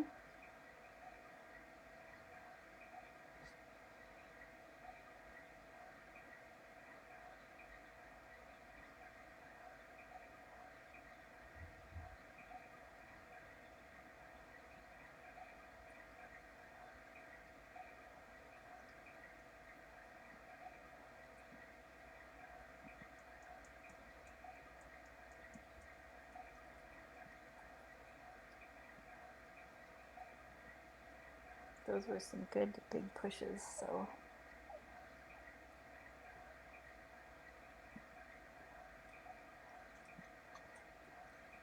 sounds like something may have come out.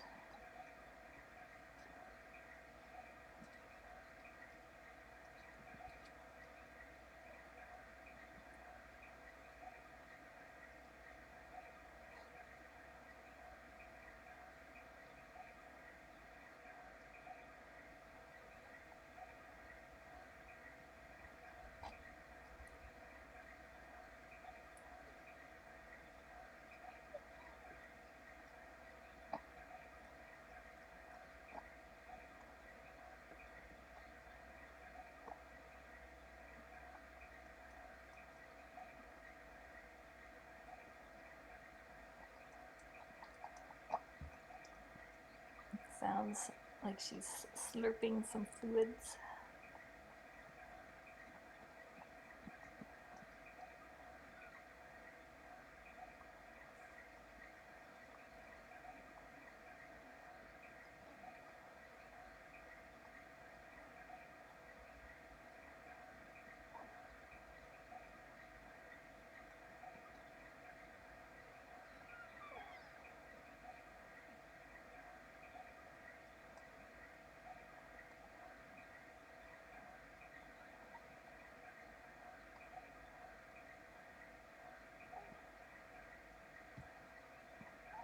She's so perfectly round from this angle.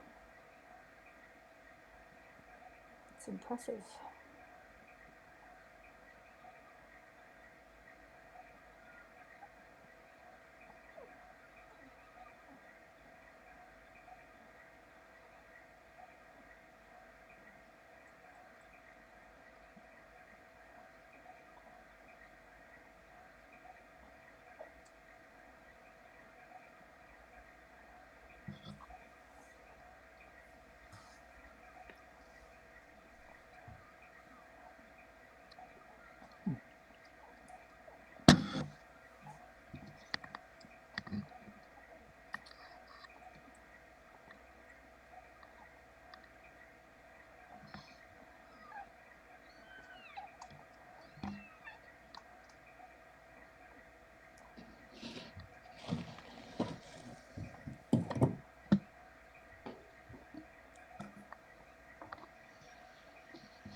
So because Mom is feral and would be very stressed if I came into the room, I'm only going to intervene if it's a life and death situation.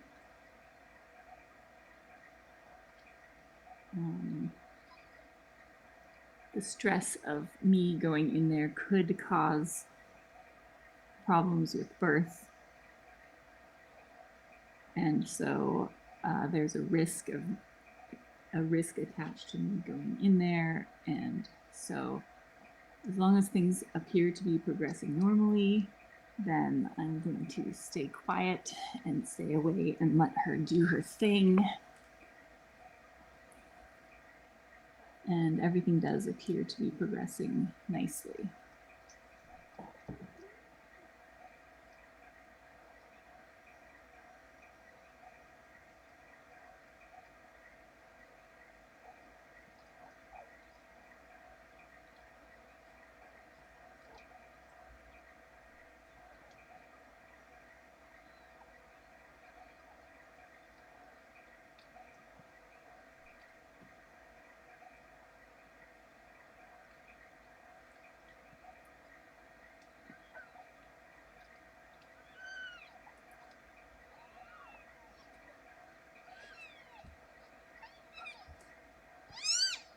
Oh, we have third kitten is out and still attached. There's number 2 just flung itself out from under the blanket. Berkeley needs to just pat that blanket down so that it doesn't go back under. And then we're okay. All right, so we have 3 kittens out. 1 placenta still in. So the kitten is attached still to her. Looks like darker color and white feet.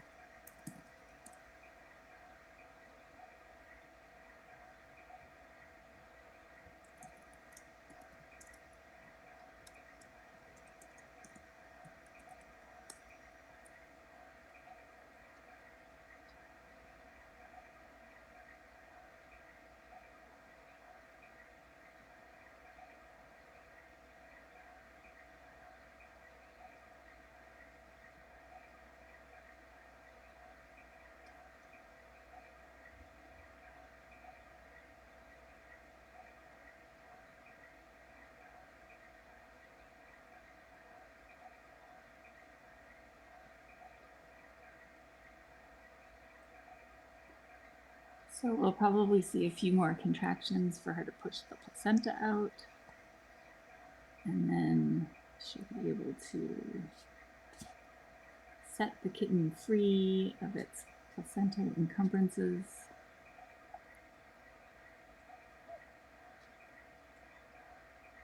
And let's see what we've got.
She's doing a really good job of keeping the suspense going.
That's Bartlett rubbing his face on the microphone.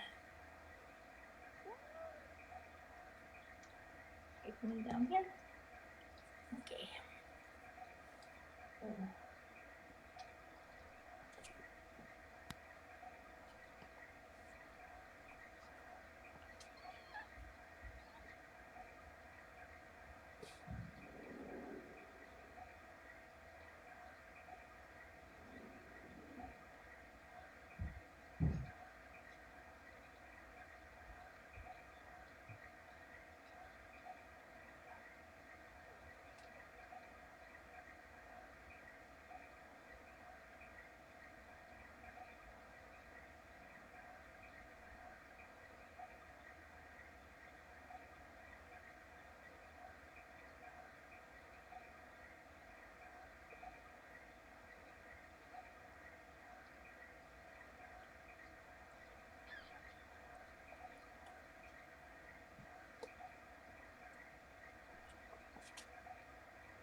Do we have two gingers?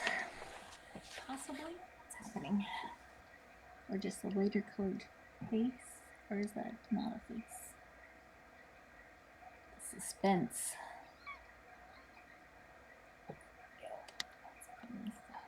Headphones.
Bartlett is getting very tangled in the... Okay, and rubbing his face on the microphone. Alright, let's see. Let's see what we can see.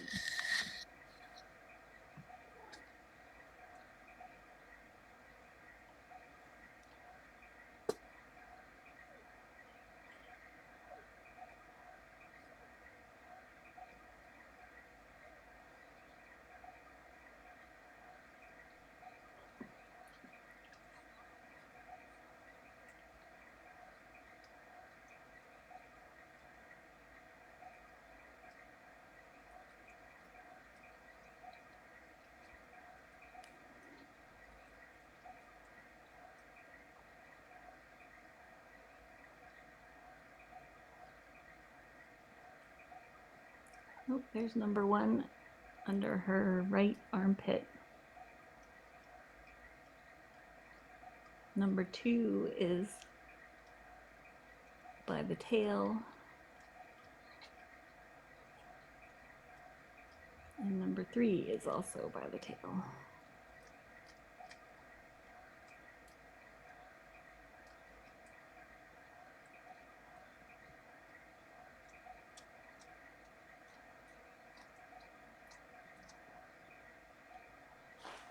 I think we still have a couple more kittens to be birthed. When we ultrasounded her 8 days ago, I was able to get 3 kittens in one frame. So that means they're pretty close together, which would imply there are more kittens packed in there. But we don't know. We don't have a solid count.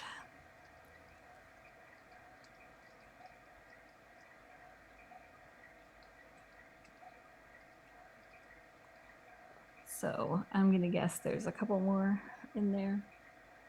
Maybe 5 or 6 total. But we'll see. We will see. Hopefully 5 or 4. Smaller litters are easier on the moms. And they are good-sized kittens, so.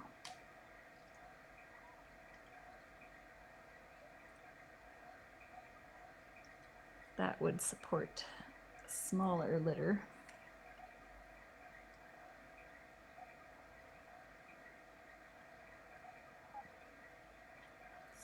So much suspense.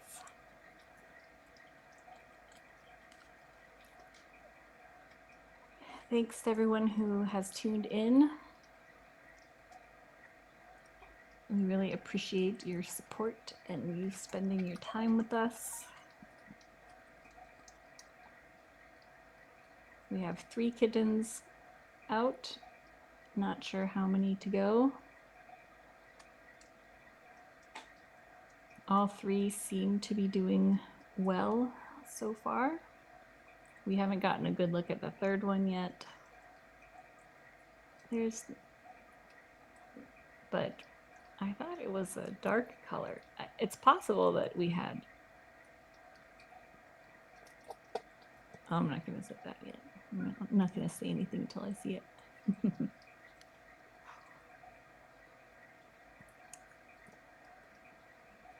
She has adopted the most privacy position she can.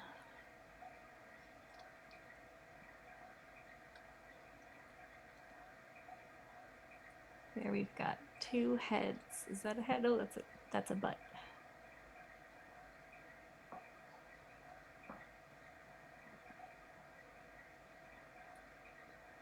Oh, 2 ginger faces. Oh, that's very cute. That's very cute.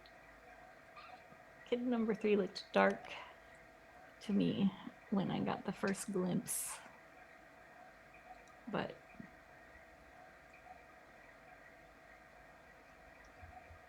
looks like we have a second ginger face.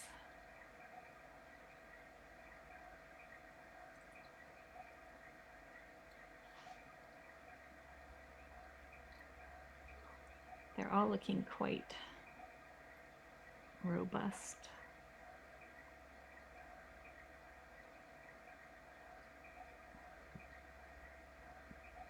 I'm trying to see if, oh, it looks like number 3 may be free of placental encumbrances. And this is what I'm wondering. I think we may have had 2 come out. Unless number 2 has positioned very quickly, but it's possible we had 2 come out at the same time there. I'm not sure.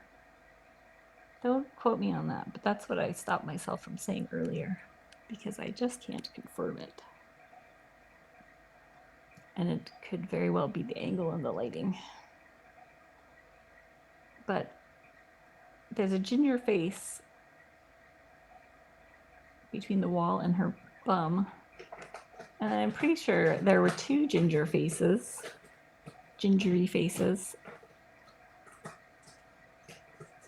where she's licking now, but it could be still number 2 just going back and forth. So I don't know. We'll see. We'll see if there were 2 kittens that came out together.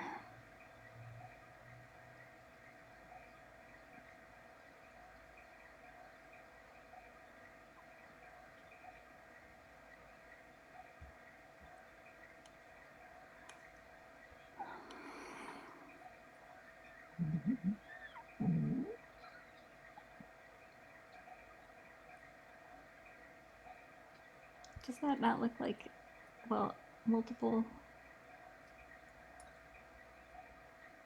wet kittens? To you? It does to me. We do need a birthing drone. We need a birthing drone and like a Jedi mind trick ability to reposition blankets and kittens.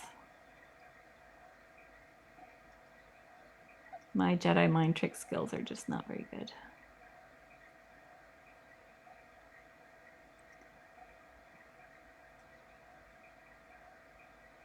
Okay, so we definitely have 2 gingers, number 2, number 3. The question is there a surprise 4th ginger or similar? And there I see number 1 making a move.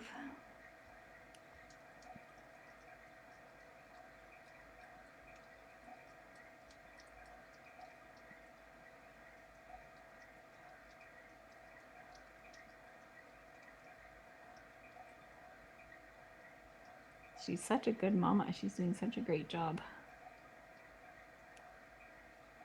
This is what they have to do in the wild to keep them safe and especially warm. It's currently 47 degrees Fahrenheit outside. We've had a hailstorm, rain, and hey, don't be a menace, Puff Puff. Puff Puff is being a menace to the bunny. We've had suboptimal birthing weather outside today, so she would have had to keep them under her 100% of the time to avoid hypothermia, especially while they're wet. So she's doing a great job.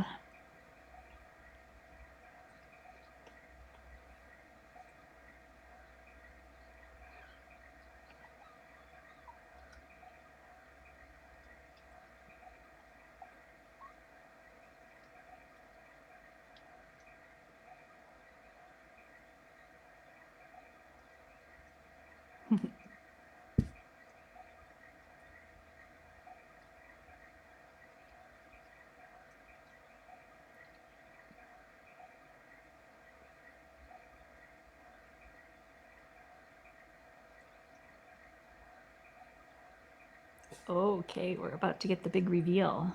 Okay, there's a... Is that kitten number 1 that has traveled down there now?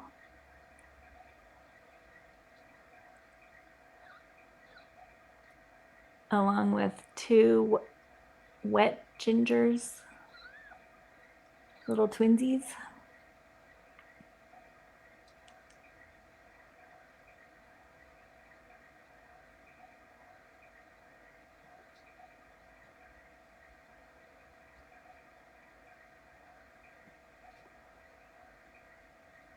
They all look good.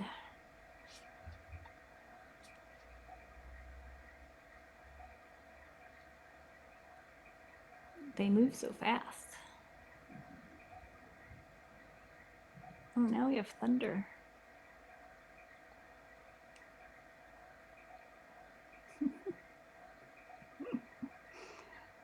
Oh.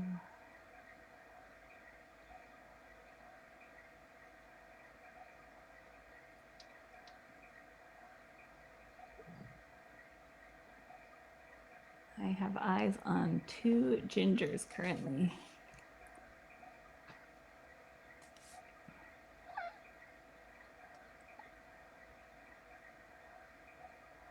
There's number, well, there's, I think that's number one, or else we have twin tuxies. Do we have two? I think that's number one. That's moving up toward the armpit currently.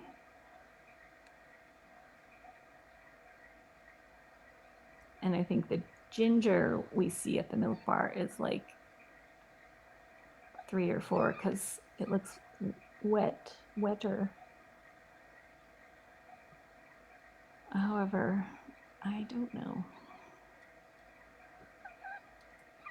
There's oh, we almost got a look. We have 2 up top now, and do we have 2 at the bottom, or just 1?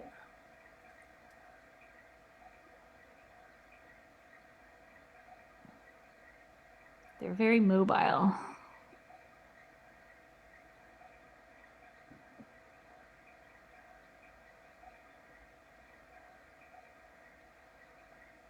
There's definitely one ginger down by her tail, down by her butt, her feet, back feet. And one up top. Oh, they're so cute.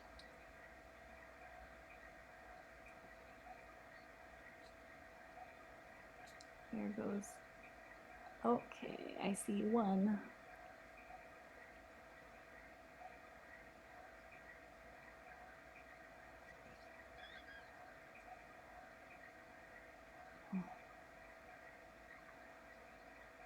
All right, we have 3 on screen. Is that it? Is that all we have?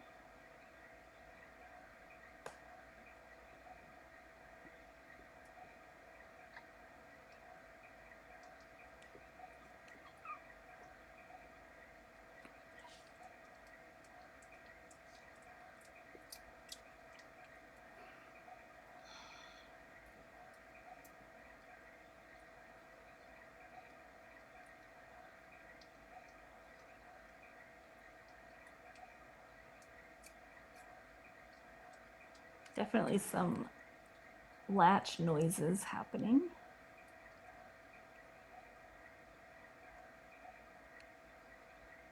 Which is good.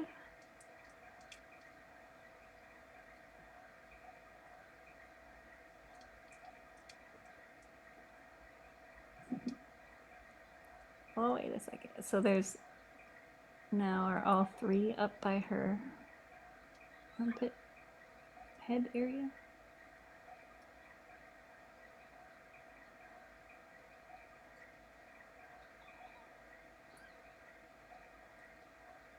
All right. We still only have 3 confirmed.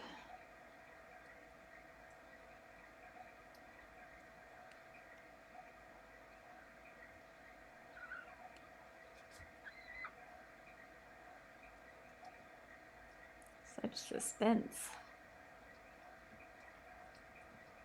It's raining again.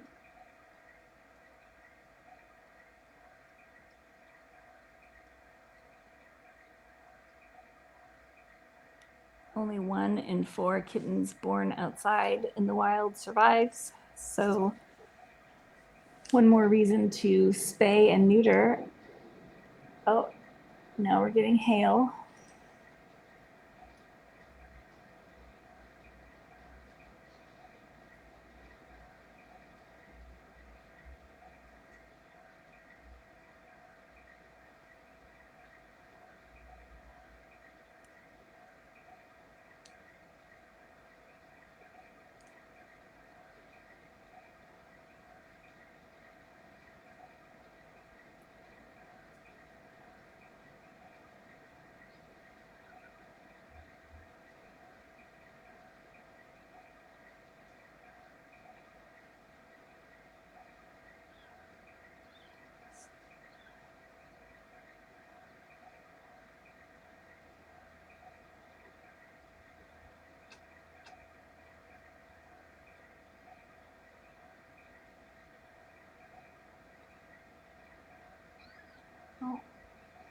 We have a head kitten, a kitten hat.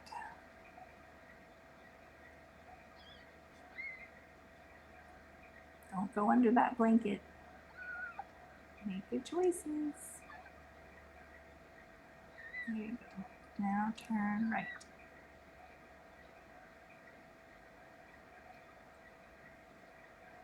Look, they are pretty fast. Look at them go.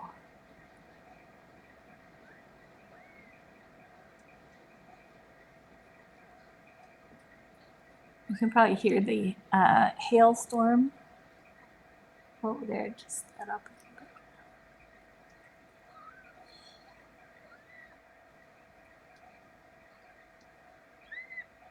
Thank you to everybody who is tuning in. Welcome to any first-time viewers. You will be able to watch these kittens grow up 24/7 on this live stream until they are adopted. Spayed and neutered, obviously first, and then adopted.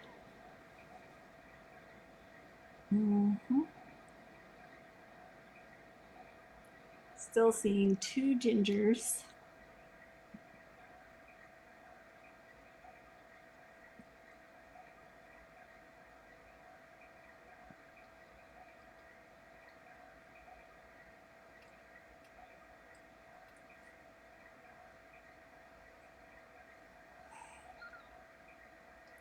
We don't know how many we're expecting, but we do know this is the last time Berkeley will ever have to go through this.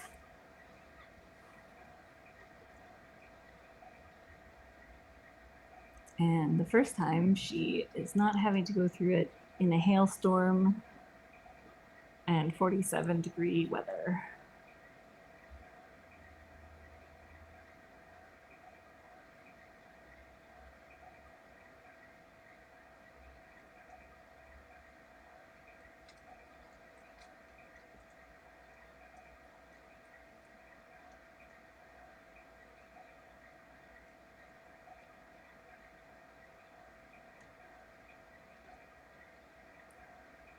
In case you're just joining us, Berkeley comes from a farm property where we have cataloged more than 200 feral cats. She's a feral cat. And we have spayed and neutered 80% of the cats there now. Berkeley's one of the last females that we know of out there.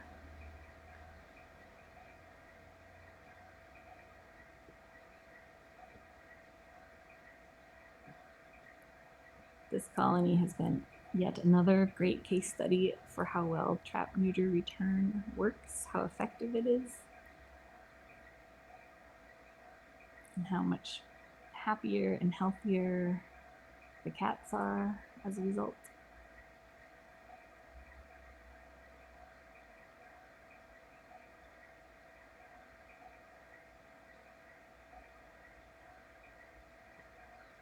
You can see the 200 cats in her colony at tinykittens.com/bramble.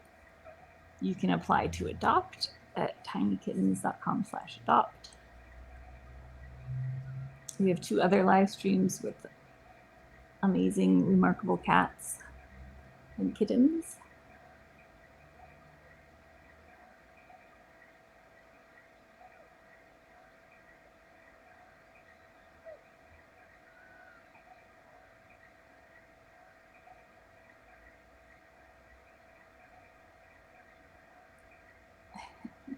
We have at least 3 kittens born. And there's another contraction.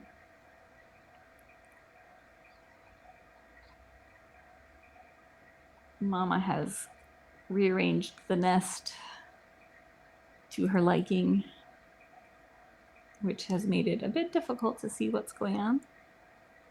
But as long as everybody is safe and looks good,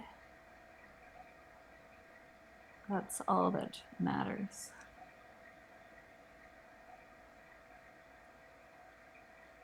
I see 2 sets of ears at the top of the like by her right shoulder. I think 2 sets of ginger ears.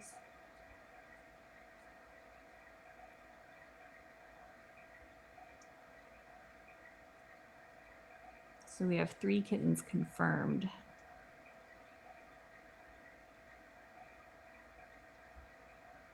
Out so far. Definitely one more on the way. And likely more than one more on the way.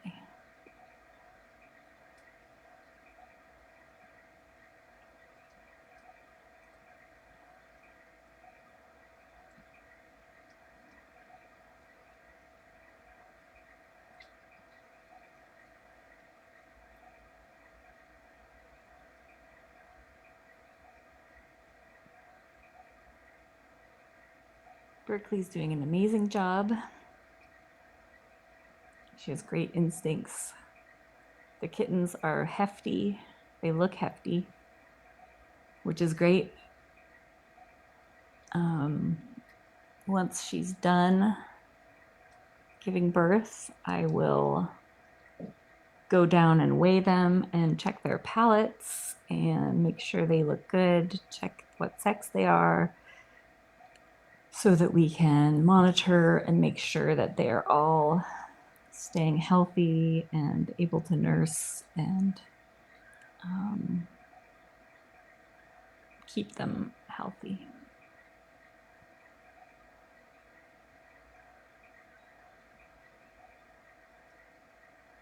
And I'll offer Mama some breakfast in bed at that point.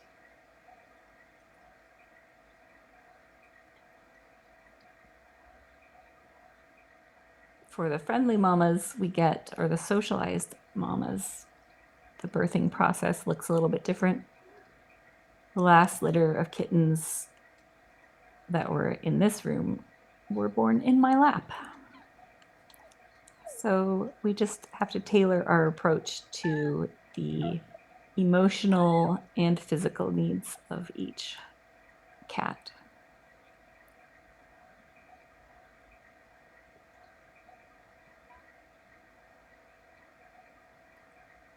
There's more contractions coming.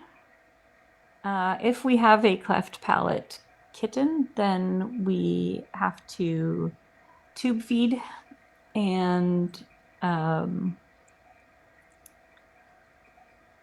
monitor very carefully for signs of infection. And then when they are older, they can have surgery to repair the cleft and go on to live a happy, full, normal life. One of my cats, the Oracuda, was born with a massive cleft palate. And it can be challenging for sure. And it was challenging, but she's doing great now. She just turned 6, if you can believe it.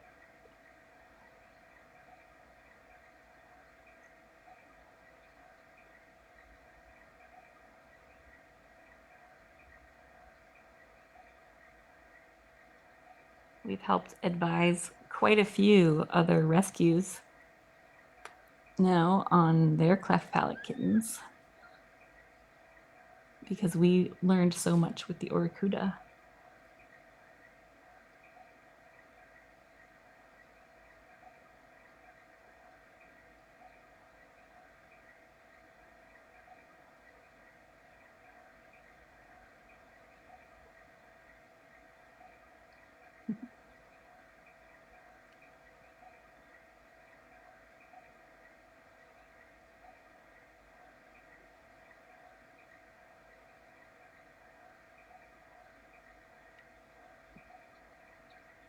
There's a video on Instagram, I think, our Instagram page, showing Ricci giving birth to one of her kittens in my lap. Turkey, that's the kitten. You can see that if you want to.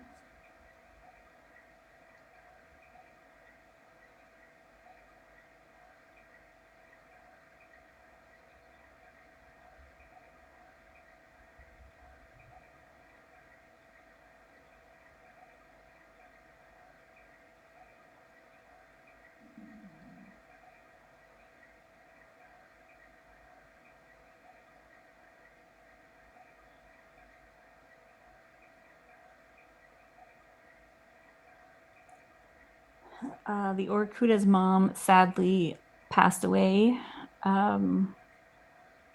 Was it last year? She was such an amazing cat. She was about 6 years old by the time we trapped her, and being chronically pregnant for 6 years is very depleting on the body, very hard on the body, and also puts them at very high risk of mammary cancer. So even though she was spayed after she gave birth to the Oracuda, she did develop mammary cancer a couple of years later and survived the first round, and I think the second round, and then she also developed kidney disease and thyroid disease and heart disease. She had many health issues, but she went to a wonderful, amazing home and was so loved. And was really a remarkable cat. Chloe was her name. So another reason to spay and neuter your cats is you can spare them from mammary cancer, testicular cancer, much higher risk. We've actually had not quite a few, but several of our older cats that when we trap them and they're older, they do develop various cancers, which is really sad.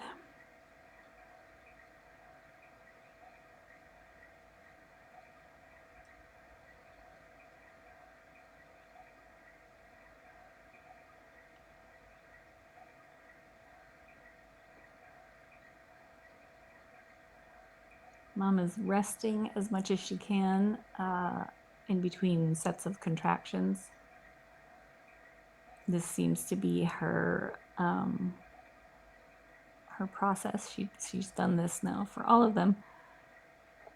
Gets into pushing position and then just kind of goes still to conserve her energy in between contractions.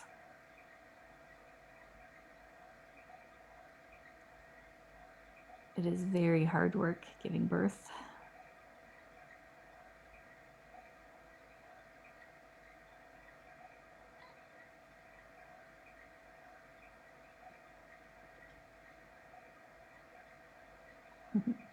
But like, she's still such a good mama.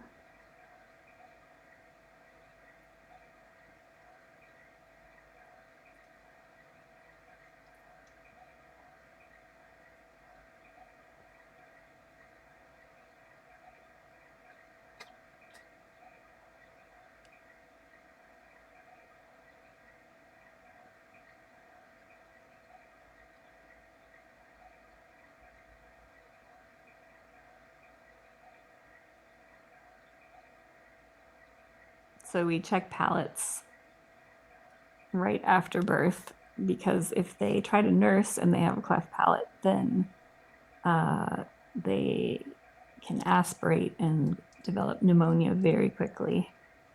So we just have to manage things a little bit differently if we have a cleft palate kitten.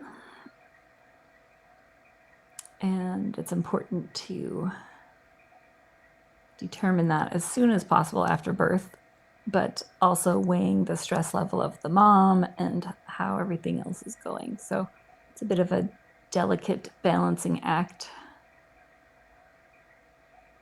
because we need to keep mom's stress level as low as possible,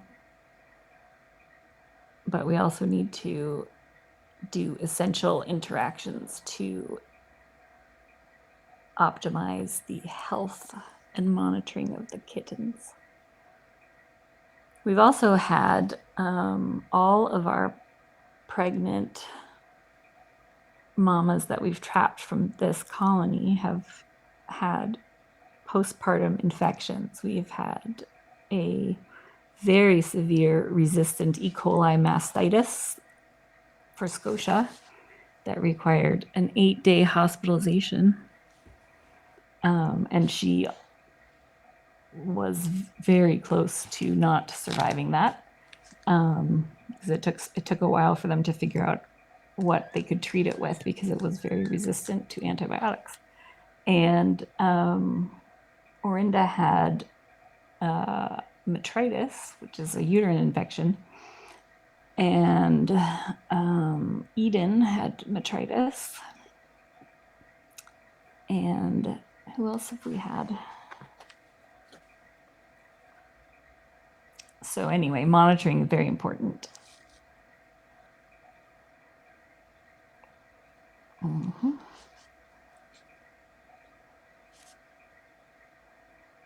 But not monitoring too much.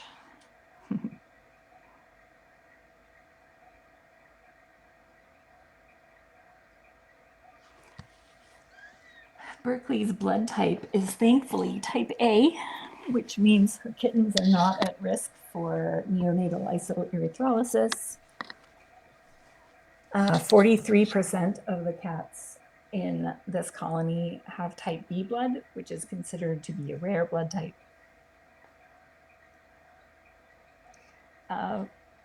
Excuse me. Statistics and previous research has shown it to be about 2 to 5% of the cat population has type B blood. But we have found in our research that, 43% at this colony of 200 cats. And overall, I think we're around 37 or 38% of all the cats that we have rescued in blood type. So when the mama cat has type B blood, then her kittens are at risk of having neonatal isoerythrolysis, which is when the mom passes anti-A antibodies to the kittens through her colostrum.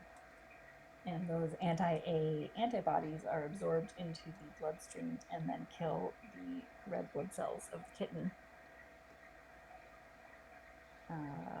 So that is definitely something that we want to avoid, and it is one of the big causes of something called fading kitten syndrome, which is when you have kittens in the early days or weeks of their life just start to fade for no obvious reason.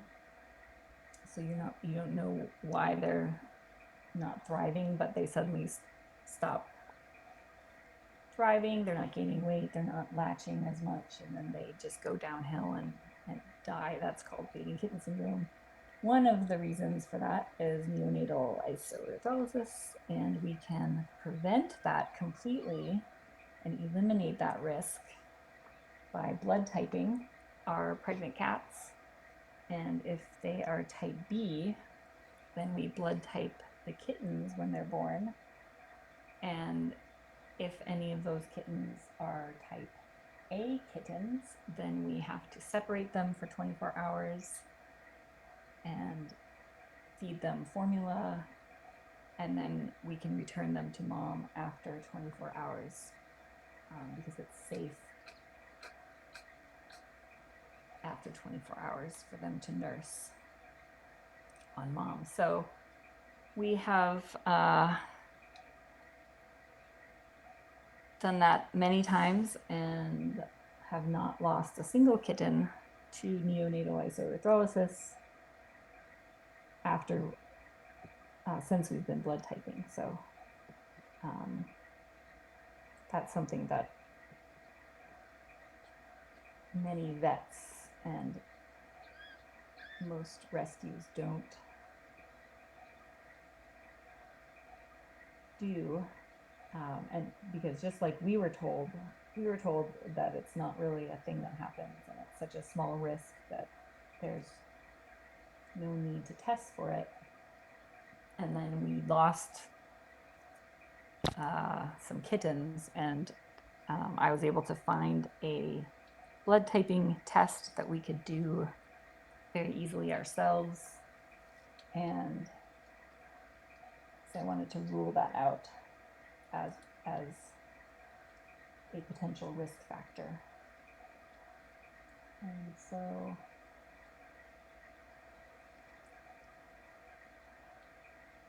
luckily though, Berkeley's type A, so we don't have to worry about that. Her last litter of kittens, she had 2 type A kittens and 2 type B kittens. But it is safe for a B kitten to nurse on an A mom, because an A mom does not produce anti-B antibodies. Anyway, I apologize to the CC'er for talking so fast and probably boring everybody.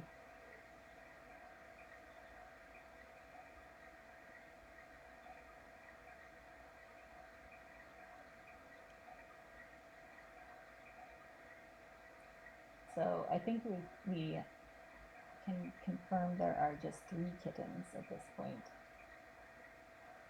And it was kitten number 2 was just very mobile when I thought we were seeing potentially 3 gingers. I think we're just at number 3. So mom is in energy conservation mode.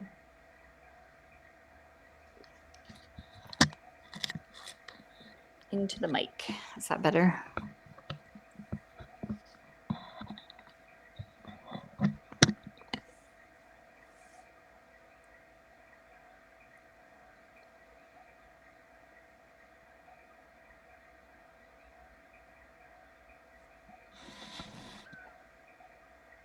Sorry, I shifted positions because the Oracuda has taken up residence in my lap.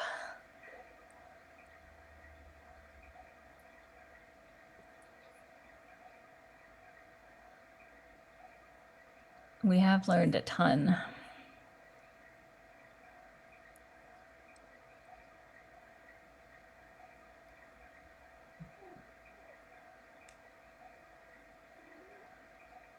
Oh, there's contractions. All right.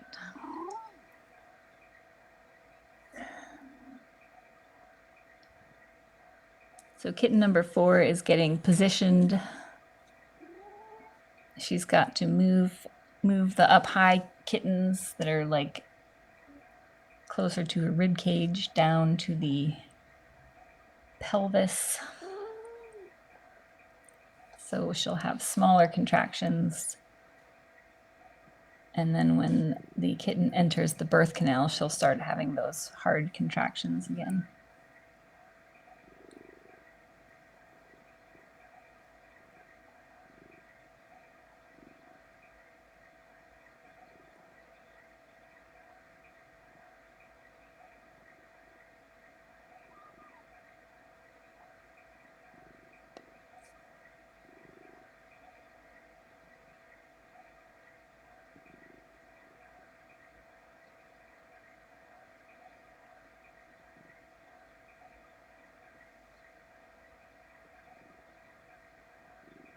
Interestingly, at this colony, we have also confirmed that we have had type B moms give birth to type A kittens, and those A kittens have survived, at least some of them, out in the ones, the ones that are born here. We know what their blood types are, and we do the protocol, so we know we haven't lost any of those.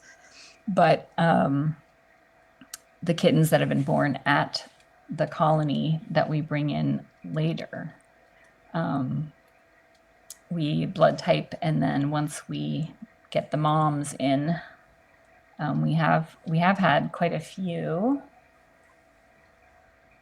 type B moms that have had surviving type A kittens, which initially we didn't think happened. We thought it was pretty much guaranteed to be fatal. But my hypothesis is that because there are so many B cats in this colony and so many A cats, the B cats must have lower levels of anti-A antibodies. And so that increases the survival rate. So that has been interesting to observe.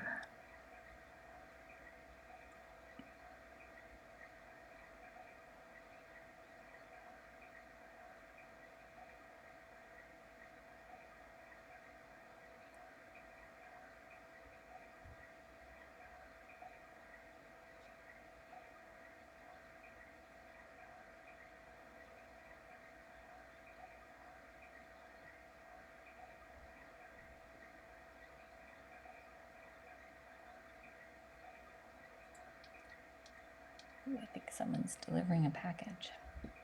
Yeah, there is also a recessive B gene.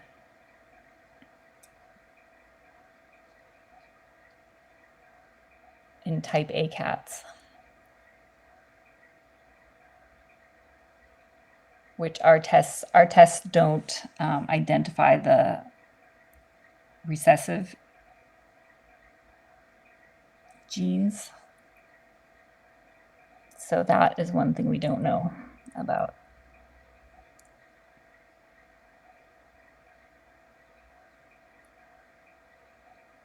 We do know that they co-parent and co-raise kittens. However, we also, because of our trail cameras, have been able to identify which kittens are born to which moms. So that's how we know that some A kittens have survived from B moms.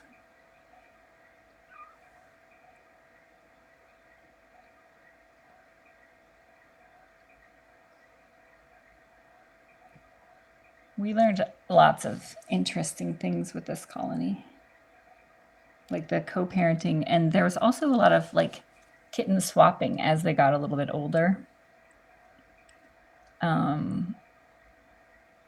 Like we would just, one day we would find like a random, someone else's kitten randomly with a different litter. And then the next day it would be like back, or there would be 3 completely different kittens. It was very interesting.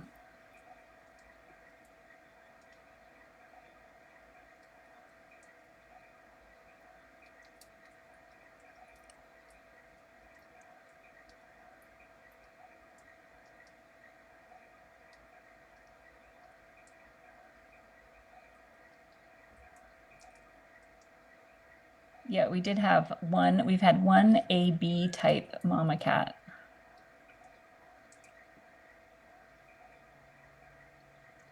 Which was interesting, because that's supposedly extremely rare. All right, so the more latching and nursing we have, the more that's going to help the mama with her contractions and milk production. I hear a lot of tiny slurping sounds. One seems to have latched numerous times, which is good. I'm not sure about, well, I think 2 definitely is latching, and I haven't seen 3 latch, but it's definitely possible.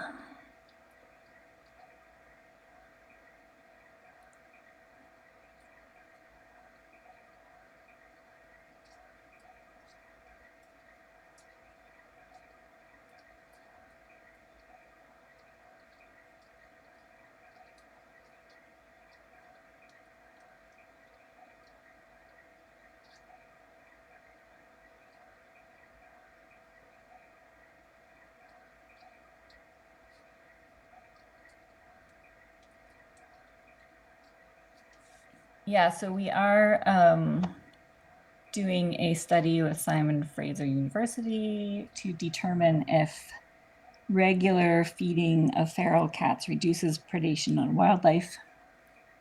We're using stable isotope analysis on fur samples to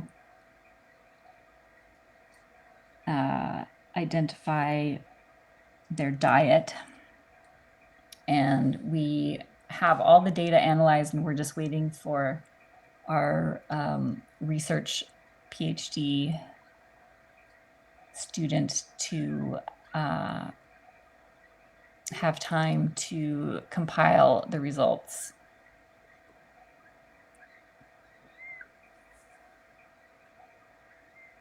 So we don't have the results yet, but that should be very interesting.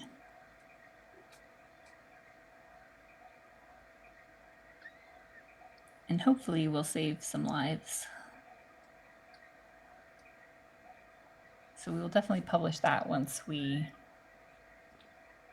have those results. You can follow our spay-neuter progress at tinykittens.com/bramble. We are currently at 80%.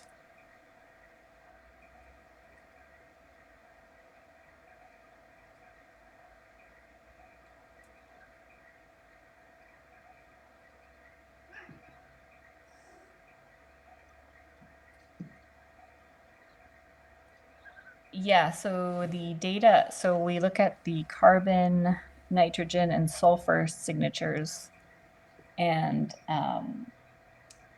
we took samples of the various foods that they're eating so that we know what the signatures are for those.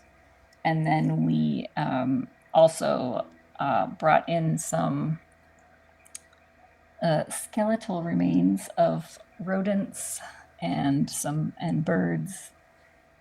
And so we will have signatures for those things to be able to compare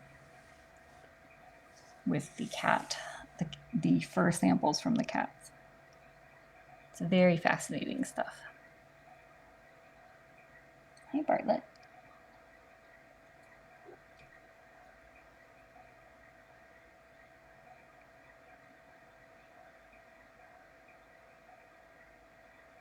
The resting time between kittens often gets longer as the birth progresses, just because it takes so much energy, and she'll be quite tired by now, and we'll need to build up some strength, do a little bit of resting,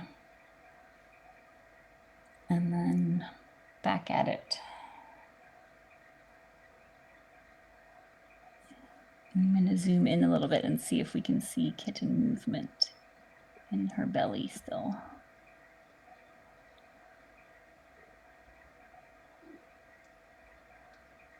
If you look at the video that I posted yesterday, there was a close-up of her belly,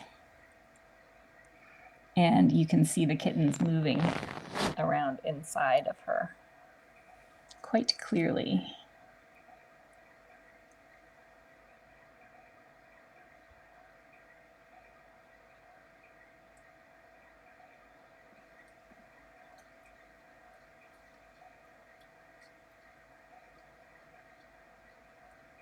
It does get harder to see the movement, though, when there aren't as many kittens in there.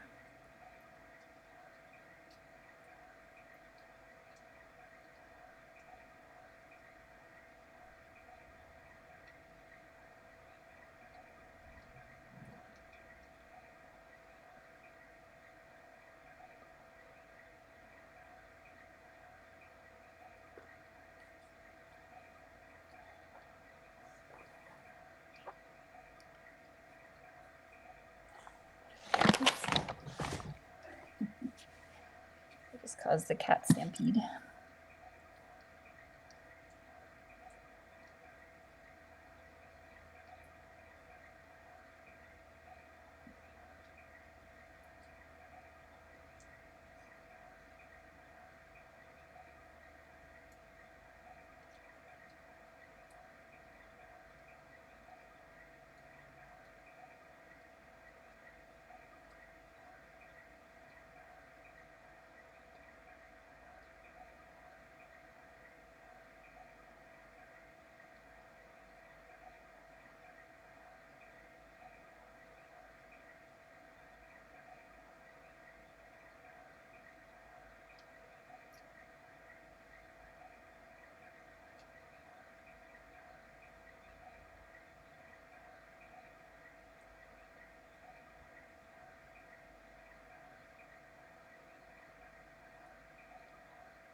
Contractions. All right, those are big birth canal contractions.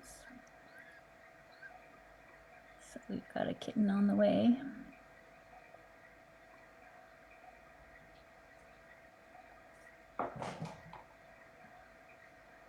That was Bartlett jumping.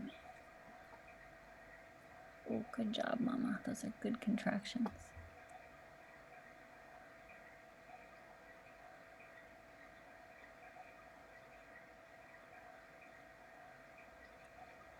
That was a very good, solid round of contractions. So that's good that she still is strong enough and has the energy to push like that.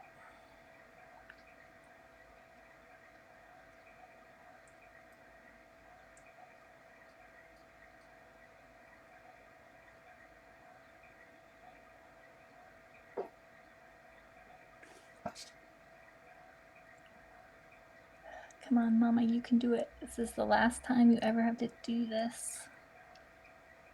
You got this. She's such a good mom.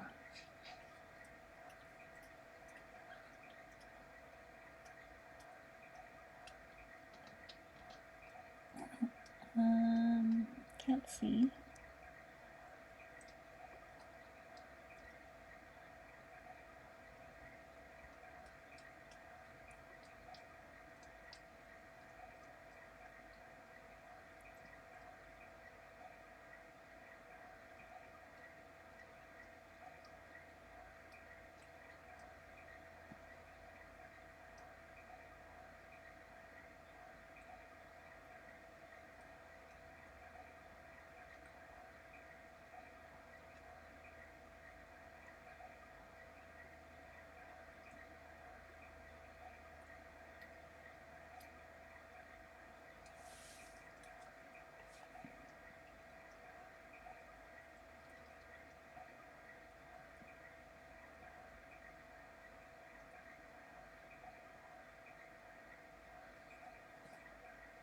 More good contractions. There you go. Good girl.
I will definitely bring her some food later once she's done, but I do not want to disrupt her at this stage.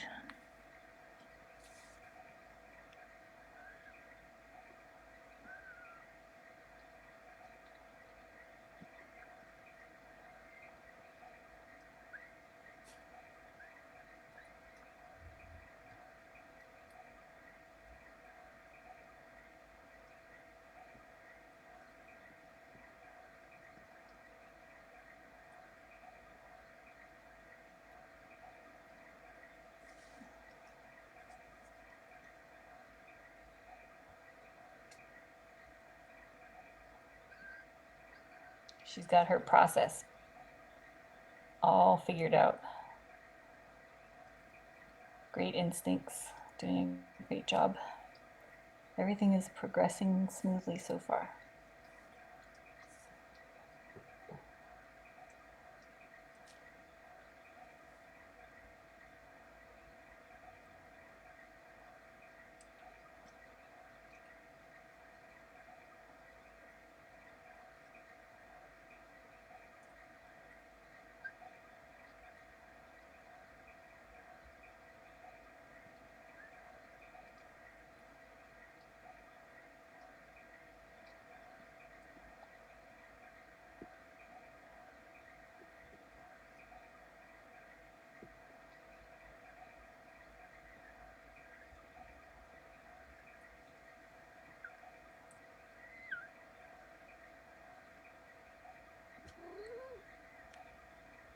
More big pushes. We should be getting close, hopefully. Push, mama, push. So close.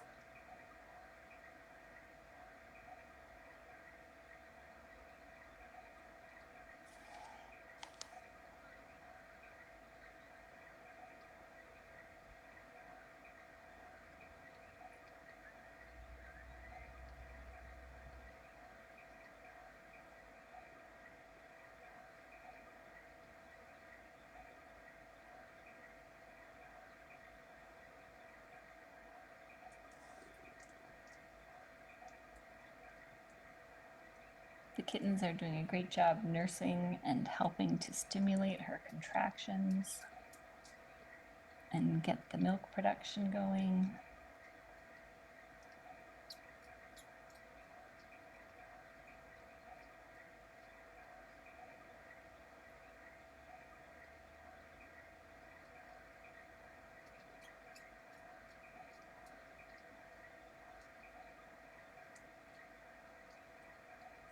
All right, Mama, you got this.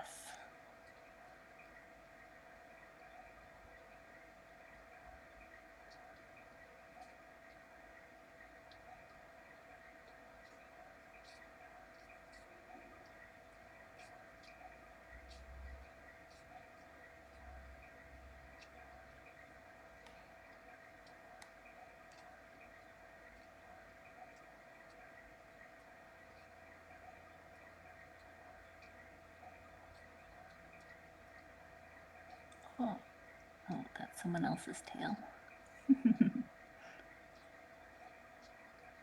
I assume. Oh, it could be a tail of number 4.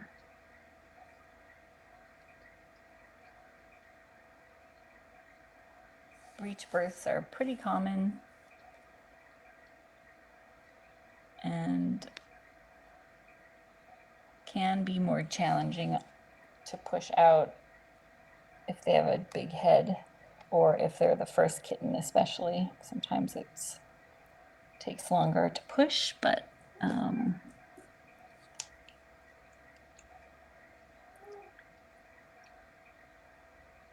I do think that is a tail. That is a number 4 tail sticking out. So we just need a few more big pushes to get the head out.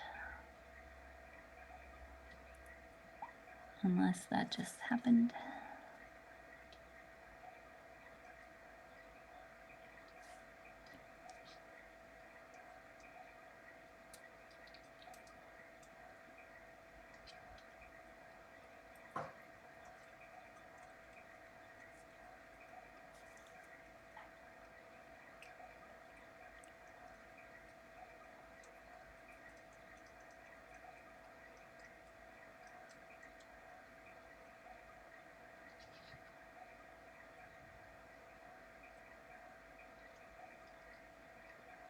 Well, there we go. I think there we got the whole kitten out now.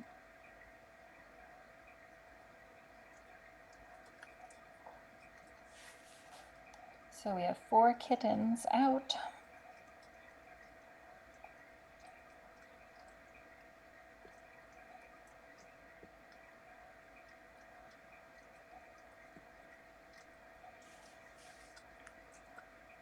We have Definitely ginger face.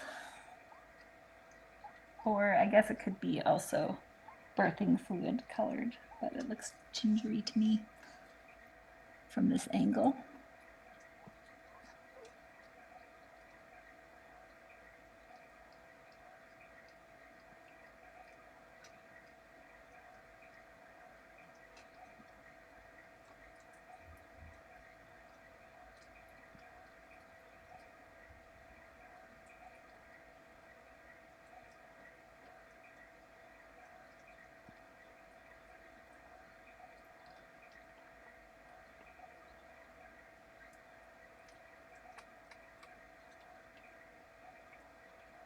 If you remember Scotia's kitten Inky, she had a golden hue for the first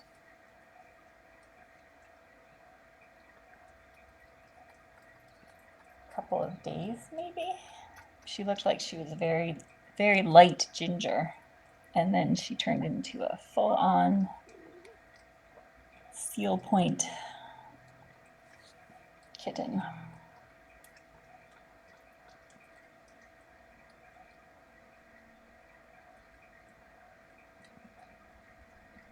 So Tomball and Tucson are the two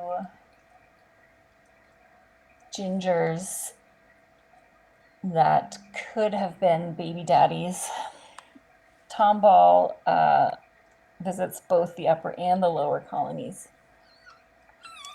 And Tucson pretty much was in the sheep barn most of the time.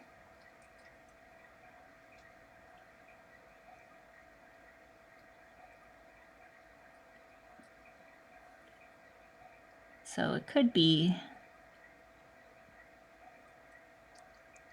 I would guess Tucson is probably responsible for at least some of them, but could be Tomball too.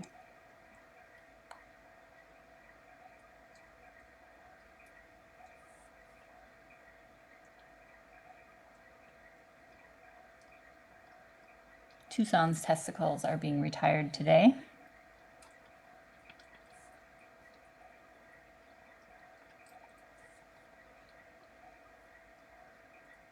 Thank you to everybody who's watching. We really appreciate you. Hey, the miracle kitten is menacing the bunny again, so you may hear some sounds.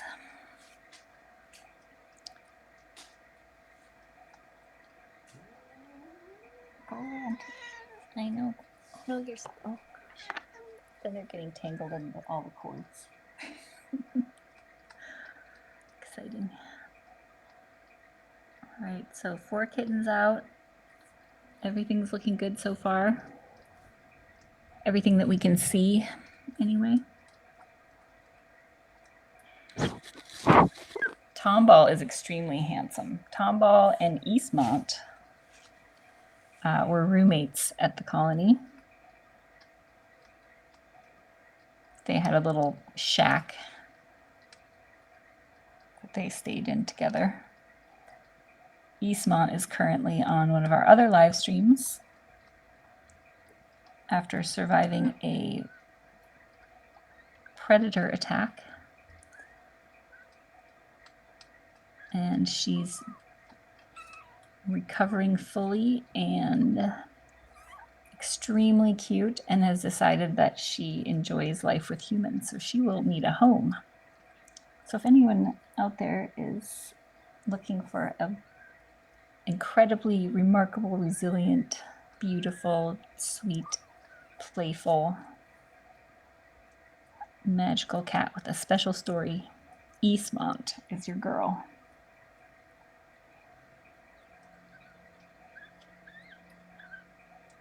And you can fall in love with her on our other live stream. And then you can apply to adopt her at tinykittens.com/adopt.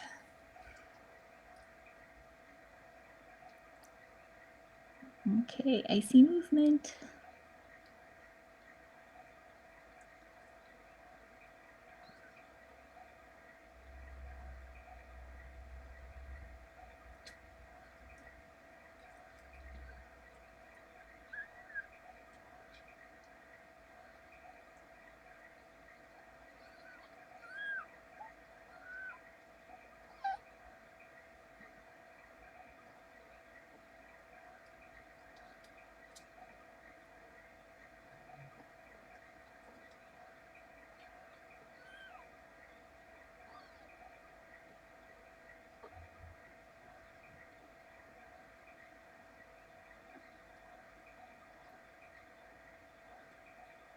Boys do get their colors from mom. Girls get one color from mom and one from dad.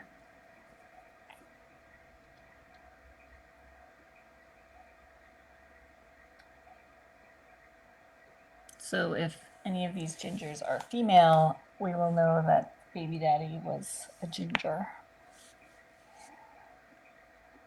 If they're male, we don't know. All right, let's see.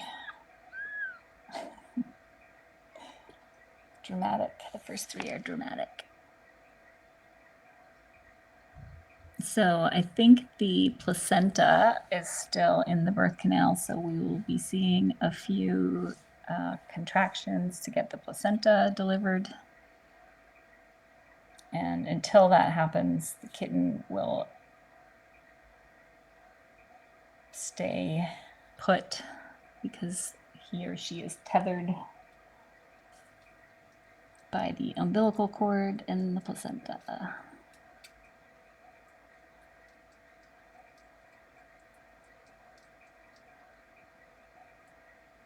Mom's back in her contraction position.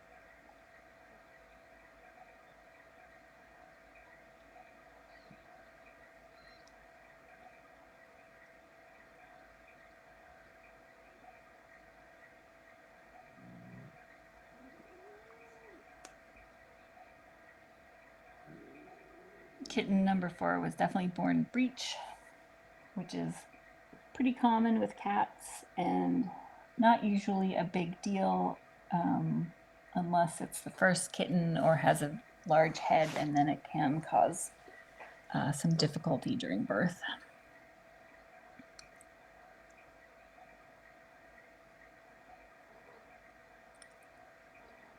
So she's working on pushing the placenta out for number 4.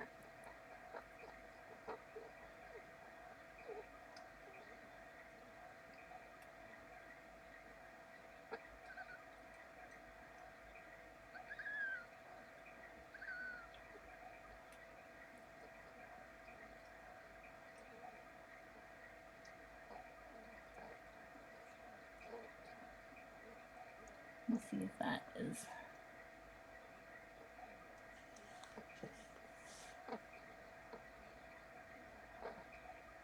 We see a nice strong respiratory pattern on kitten number 4.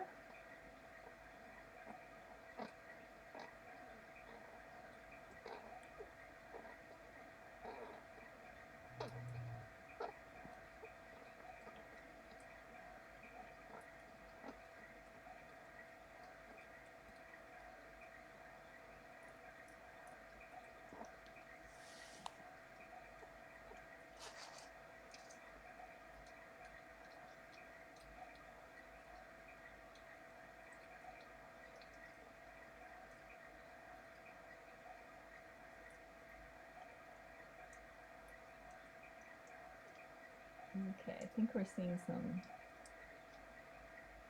placenta.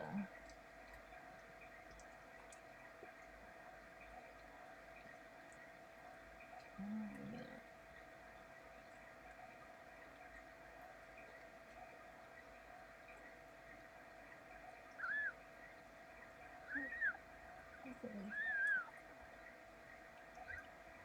We have some very discreet placentas for this birth.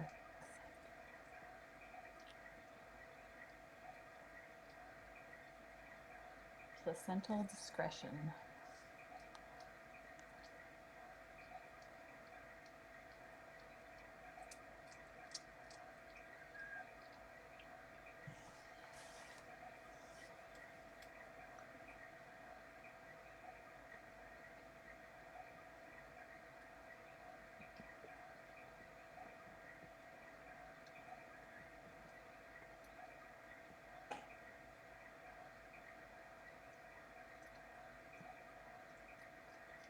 Oh, sorry. I was looking at the other screen to see if I could see placental evidence. Now I'm back in my normal hunched over position.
Sun's out. That's nice. Okay.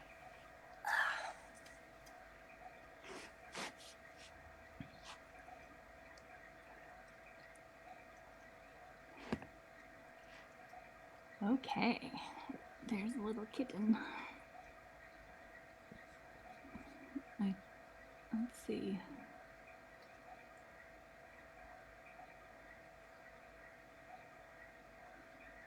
Kitten number 4 is looking good. I think she's still working on pushing the placenta out.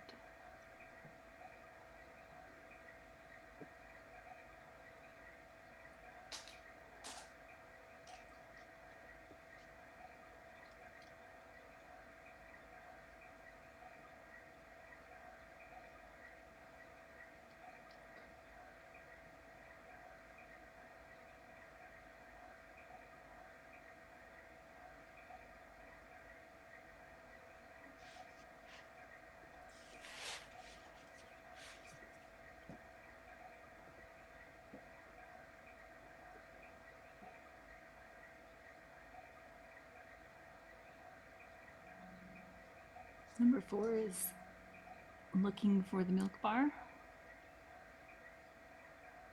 And we'll see if he or she makes it past the legs, then we'll know the placenta has come out. There's little contractions. I think we're waiting on the placenta.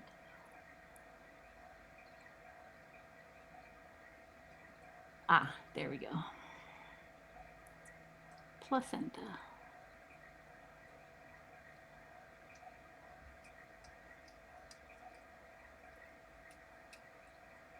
Good job, Mama.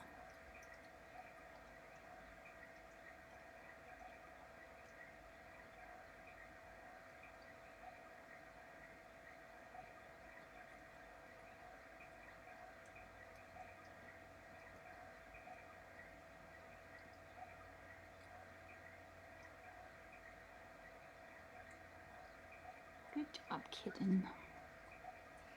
Good job, Mama. Thank you to everybody who is watching. This is the last time Berkeley will ever have to be pregnant or give birth.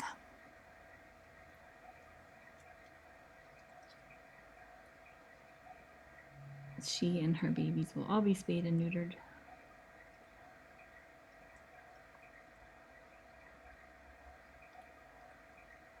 We live stream the uncensored rescue reality 24/7, including births and everything in between. One of the reasons is because it's a great way for parents and their kids to experience the miracle of birth without letting their own cats get pregnant. And we recommend, if you love having kittens around, become a foster parent for your local rescue or shelter. And that way you will be saving lives and getting to enjoy kittens without putting your own cats through this.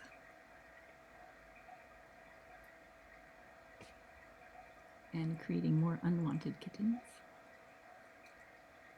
It's a great way, being a foster parent is a great way to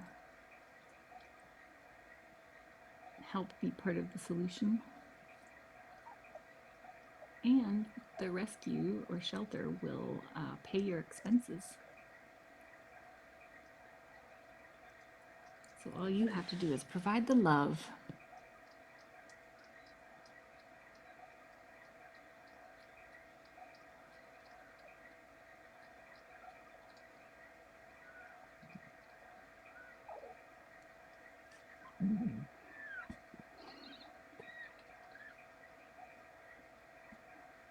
Kittens everywhere now.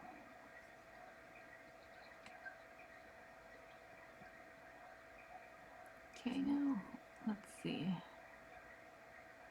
if number 4 is going to make it to a milk bar.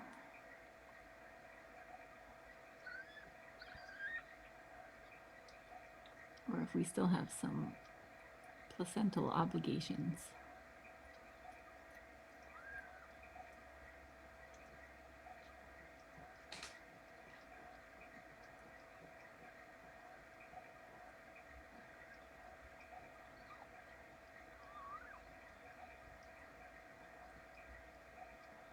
Big thanks to our amazing mods for doing closed captioning and answering questions and keeping chat friendly and inclusive and wonderful. If you guys would like to become part of the greatest volunteer mod squad on the internet,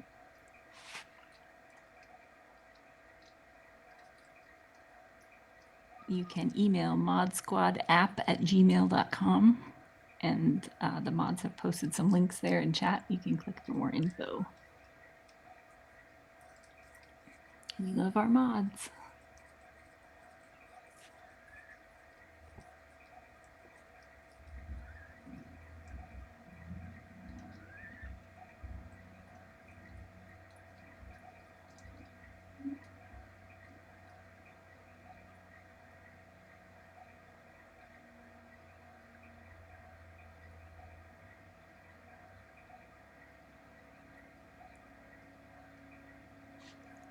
There's a very loud truck situation happening outside.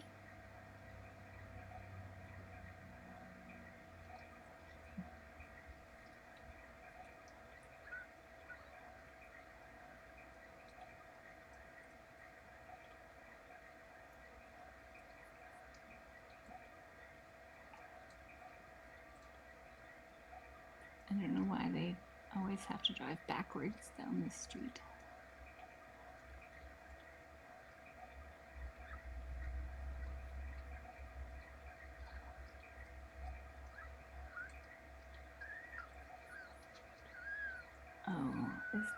missing. Hold on.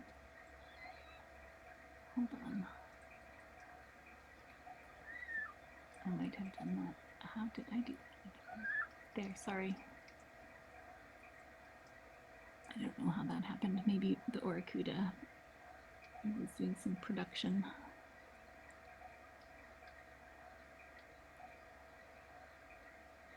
So 4 kittens out. I think we are still waiting on a placenta, unless that's what's happening now.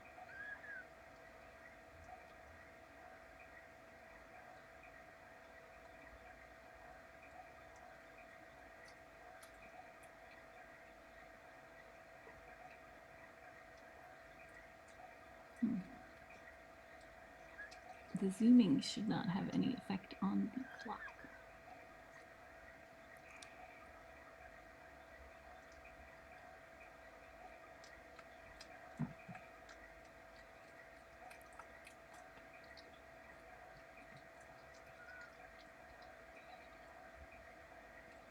Okay.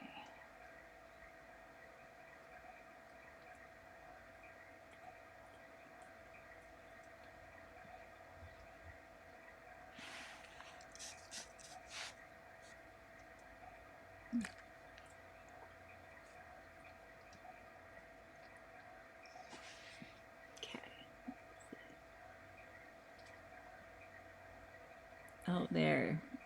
Are we free now?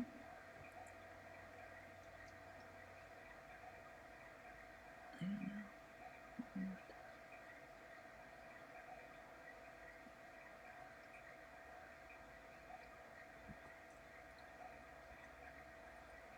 I think there's still some placenta there.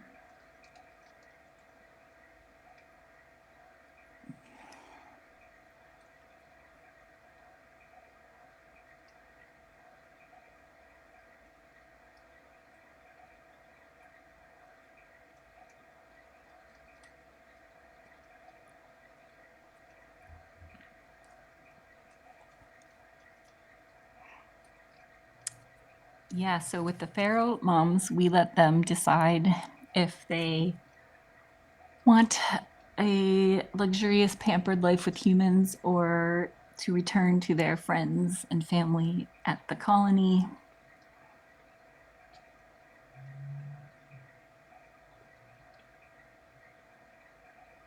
We have had both things happen, but we also know that at our feral colonies, they form very deep bonds with each other and they have strong friendships.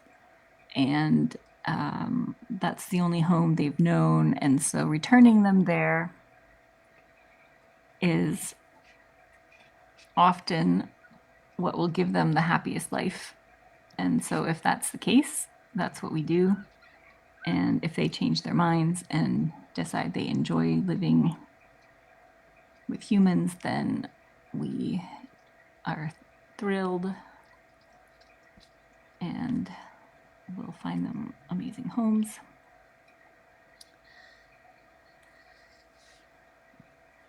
But we do have the luxury of getting to see what happens after we return them. And so we have been able to confirm that the ones we return are happy to be back, and they snuggle with their friends, and their lives become a lot easier and healthier after they're spayed and neutered and vaccinated. And because we are there every day, we can monitor health and we feed them and all that stuff. So although we would always rather see them in a home, we do know that if they aren't ready for life in a home, they are very happy returning to the wild. So we don't know yet about Berkeley. I think she has some potential because she's fairly confident. but she's also quite spicy. Hey, bunny.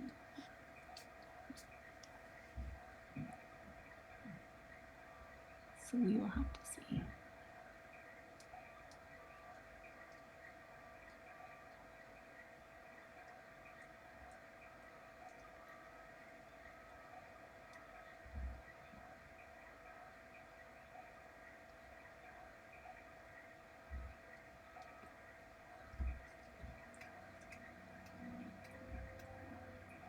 We've had so many stories about where that we've posted, like Cloverly and Cerritos are an example of extremely deep bonds. You can go back through some of our videos. Instagram and Facebook have more of the edited, organized videos, I think. But you'll see lots of bonded feral cats that get returned and are very happy to be with each other again. And we got to see over the winter, we had some extremely cold weather. And so we have little houses there for them, and we put cameras inside one of the houses and got to watch them snuggling. Orinda has a whole bunch of panthers that she snuggles with. It's very cute.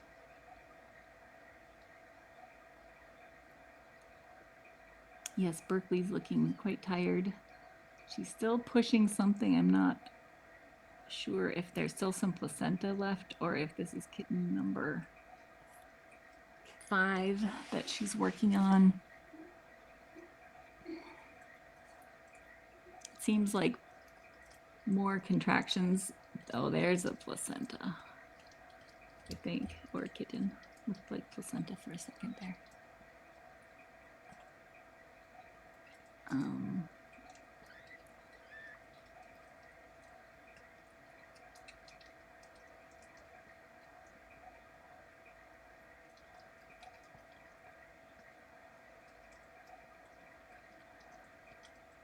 It is pretty common for a kitten and a placenta, someone else's placenta, to be in the birth canal at the same time. Sometimes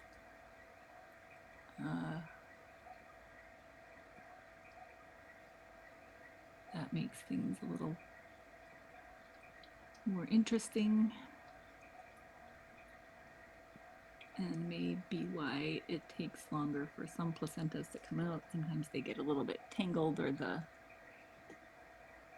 following kitten will enter the canal in front of the placenta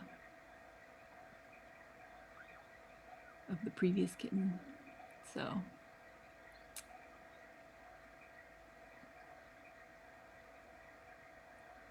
or it could just be a substantial placenta.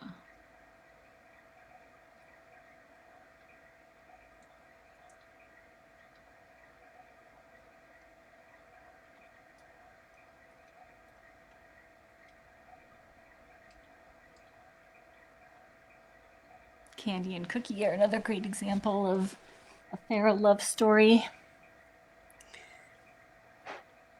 And oh, of course, Cornfields and Eden. Cornfields helped Eden give birth, and he helped raise the kittens, and they got adopted together. Cornfields and Eden did. That was very adorable, but it's quite frequent that it happens.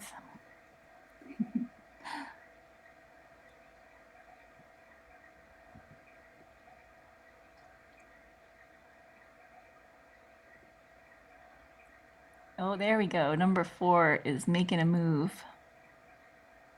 All right. Good job, number 4. So that's confirmation that we have placenta handled, or at least out enough that she was able to deal with the cord. And that means possibly number 5 is in the canal, because she's back in her contraction energy conservation position.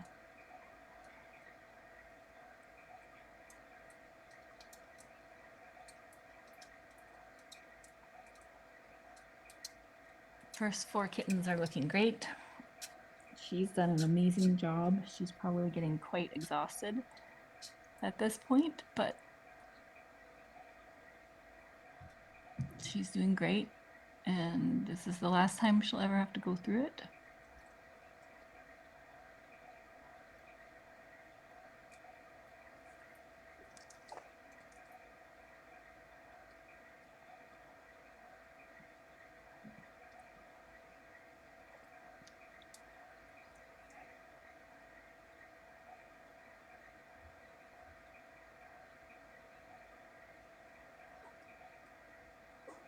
I don't think we would do a play date with Hoshi and Berkeley's kittens because they're from different colonies.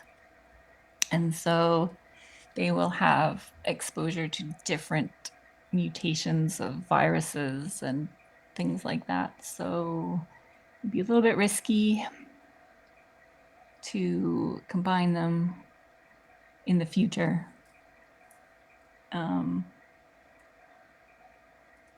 So we probably will not be doing that.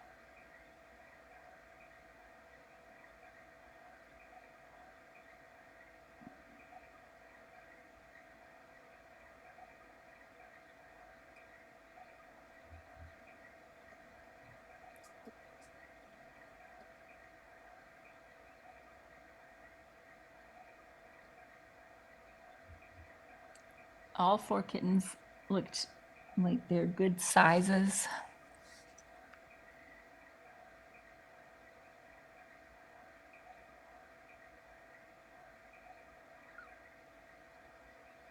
They all look quite vigorous. Oh, we've got the Miracle Puff and the Oracuda about to engage in some wrestling.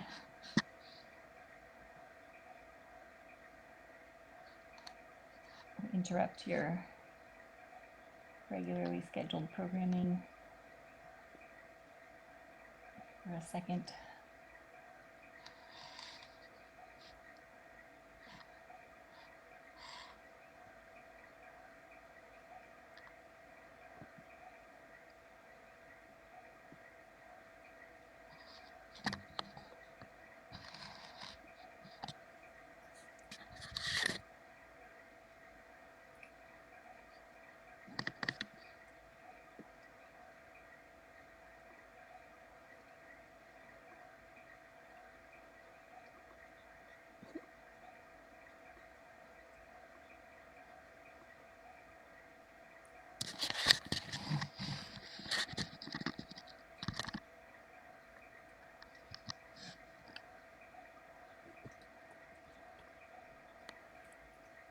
What's happening down there?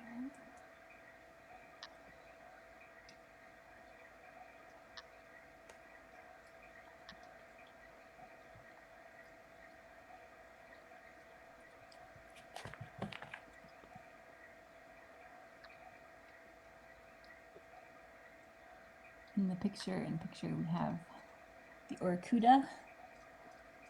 She was born with a cleft palate and she has epilepsy. And the Miracle Kitten, who lost both of his back legs shortly after birth. They are the best of friends. And they do this every day. Okay, let's see what's happening in the nest.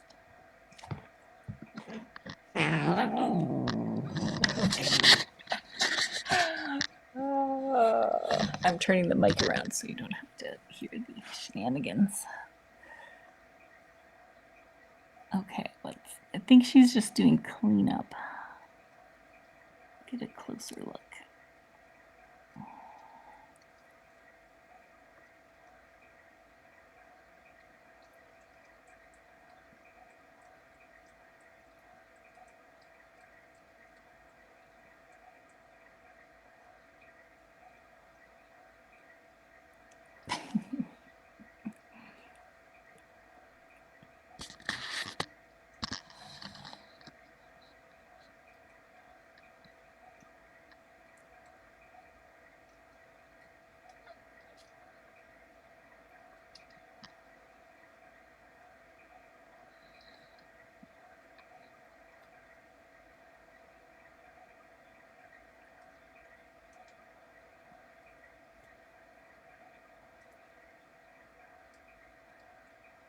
This is who you hear thumping around.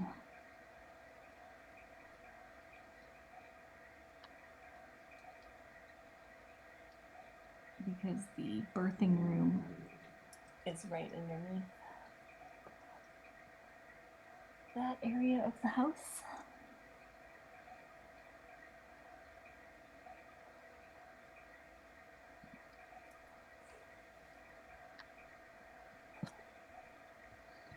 There's something in there.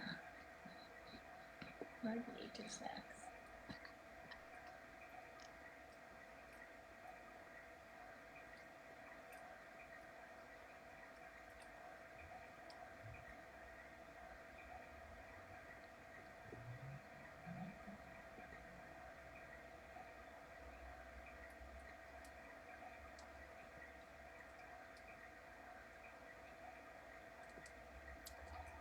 The pantsaroo is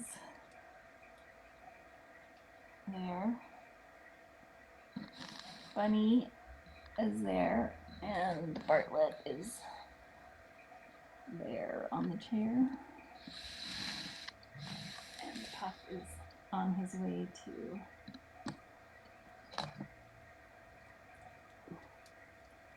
get into some trouble. And Orkuda is back. Okay. Let's see what's happening in the nest. Let's go back to the nest. And turn the mic around so you can hear me.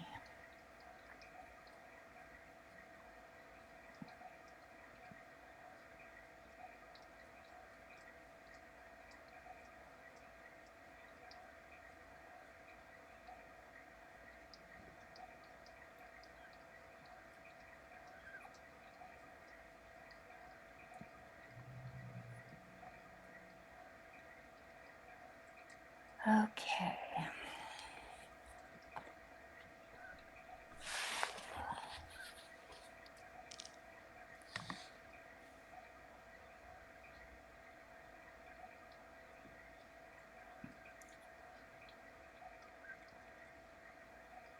So we have one black and white tuxie so far, and then 3 gingers.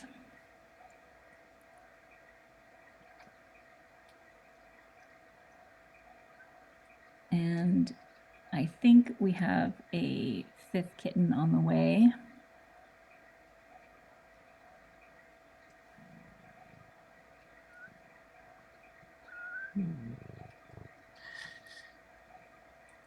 If you hear purring, it's Bunny up here, not her down there, I think.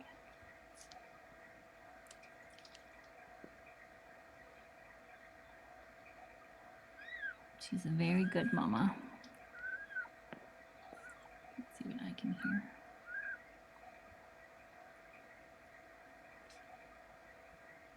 I'm definitely not going to bring her food or water while she's giving birth, because it would be far too stressful for her and it would interrupt her flow and drain her energy that she needs for pushing. So no food and water delivery until this birth is over. And she'll be fine. I like to deliver food and water to the friendly moms when it doesn't cause them stress. But in the wild, they give birth, and then they have to go out and hunt for their food. So they are definitely okay waiting. And in this case, it is necessary to wait. As much as you know, I would love to get down there and give them dry blankets and all that good stuff. I'm showing restraint.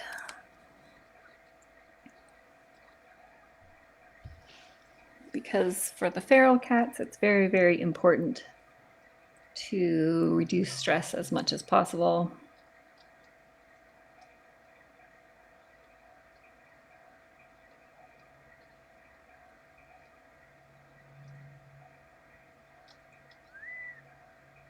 I will, though, provide her with room service when I go down to weigh and examine the kittens. So she won't have to go out and hunt afterwards.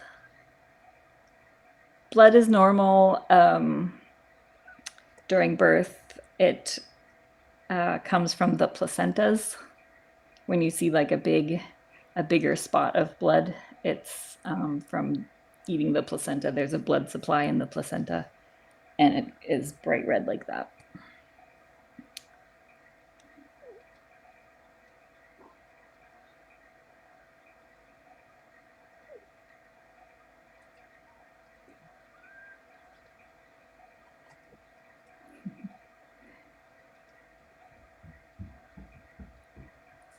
There's some thumping. Oh, she looks so pretty from this angle.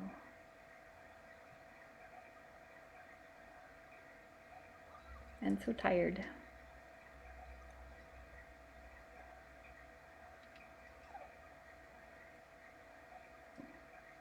So 4 kittens out. Looking good. I think the 4th one is behind her, which is why she can't lay down all the way.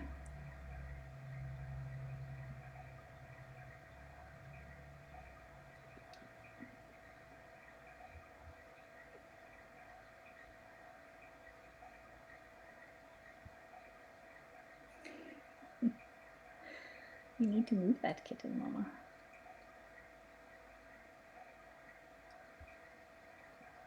There we go. I think the head is coming under her armpit now, I think.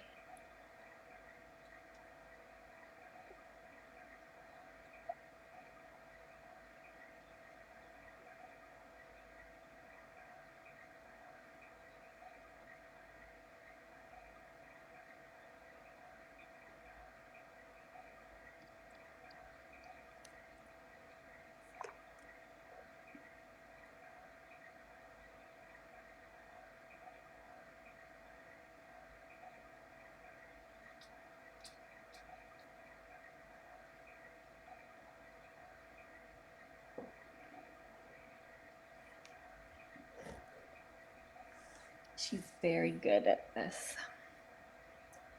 There we go. All 4 kittens. Now you can lay down.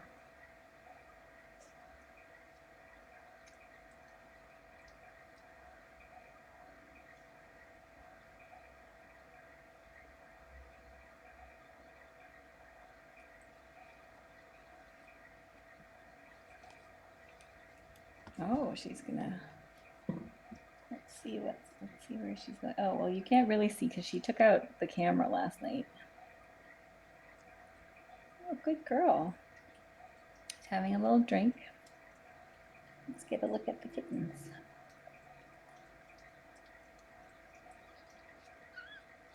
Good.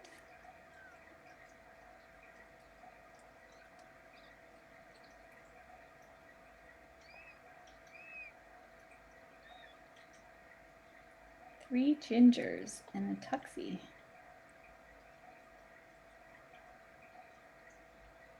They all look good.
I'm gonna have to fix the camera at some point, but I didn't want to spend any more time in there than I needed to this morning to just... Actually, I didn't go... Did I go in this morning? I don't think I did. I think that was last night that I went in and I swapped out the litter boxes. I think this morning she was already looking too uncomfortable, so I just opened the door so she would move from the litter box to the nest. Pretty sure that's how it happened.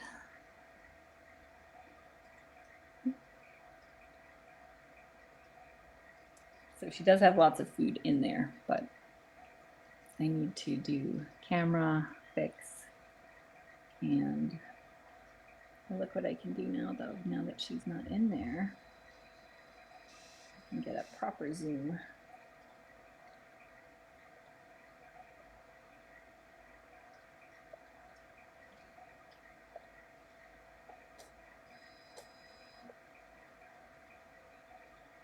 Oh, they're so cute.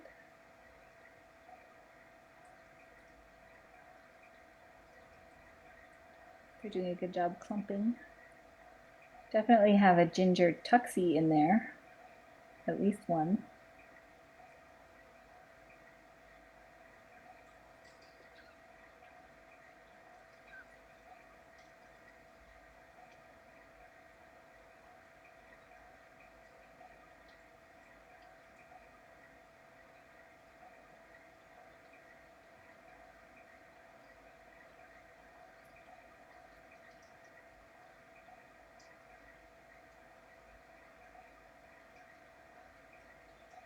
Cute.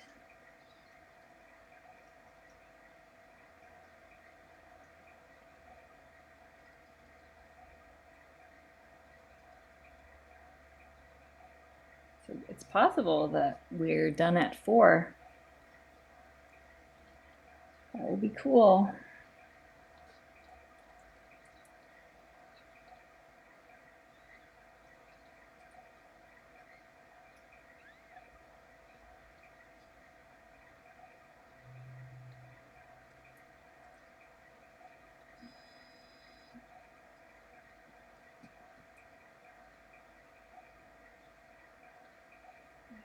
Put the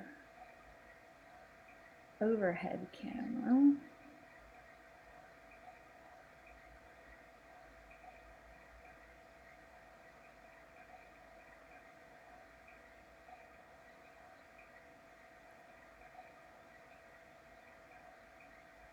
I don't know if we've ever had a mama cat that has left immediately after producing a kitten and had water and snacks in the bath outside the nest.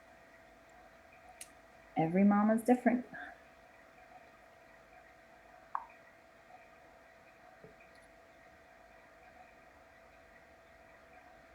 If I had my remote sliding door set up, I could just shut the door and then I could go clean the blankets. It would be so nice, so easy. But I don't. So we'll have to do it the old-fashioned way.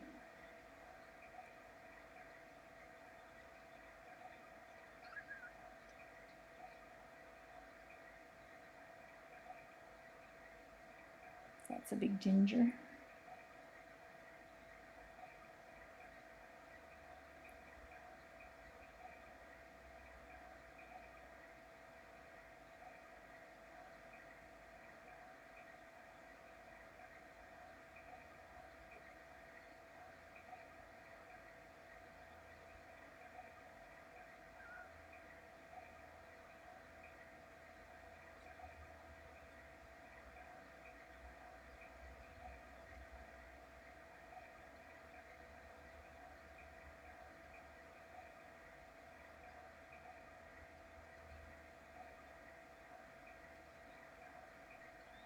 She has multiple bowls of food throughout the room, not just the ones you can see.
So it's possible she may be done. I don't know. This is somewhat unusual, but still within the realm of normal.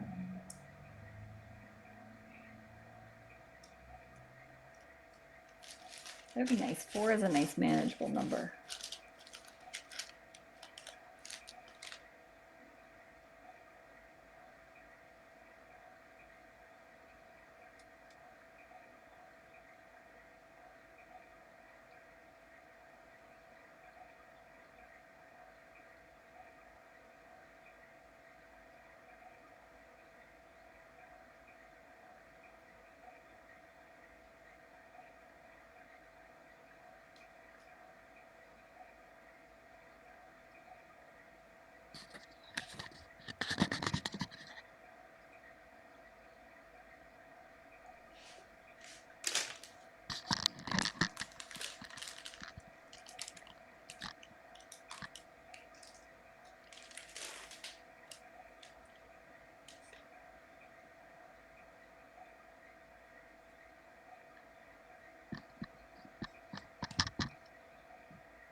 There's Bartlett and Bunny snuggling.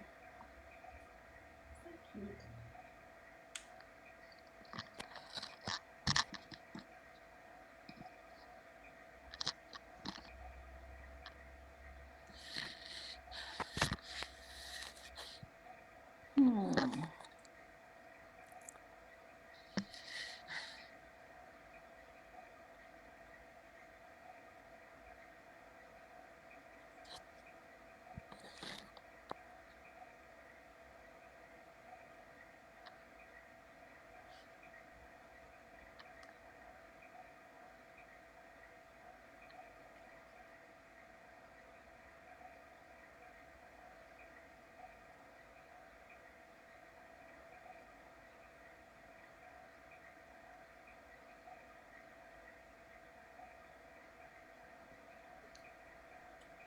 They're totally okay in there without her in there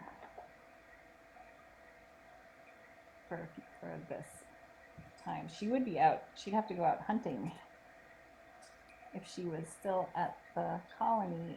It's currently 50 degrees Fahrenheit, but that is way too cold for kittens.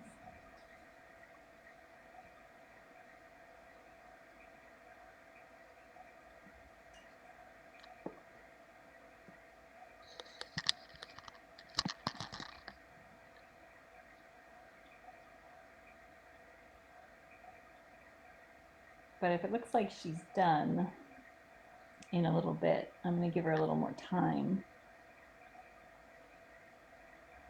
I don't know how she got so many kibbles in her water this morning.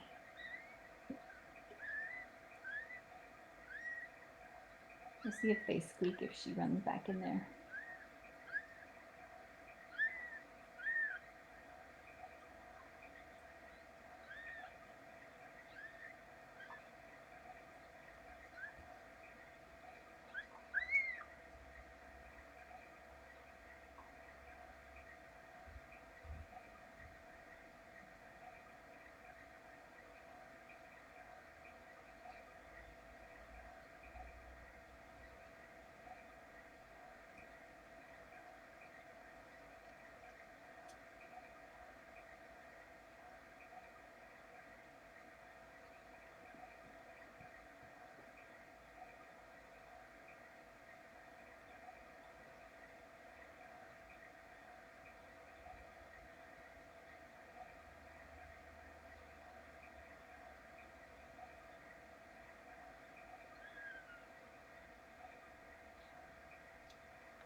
guessing if she heard me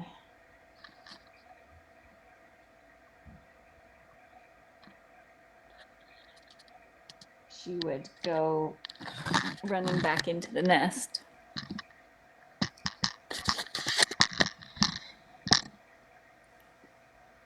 Otherwise, I would go try to do my weights, etc. But she can definitely get back into the nest before I can get into the room.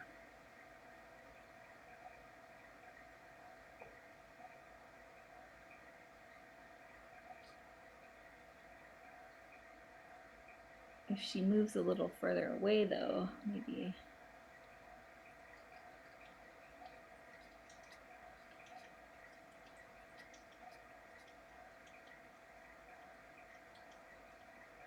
Now I'm regretting not having my door set up. The pulley pulled out of the ceiling. And I was going to try doing a robo-trap type of installation to drop the door, but then it's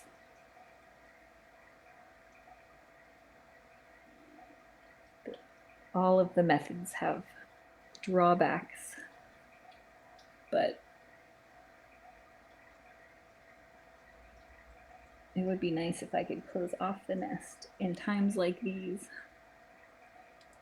but it'll be okay.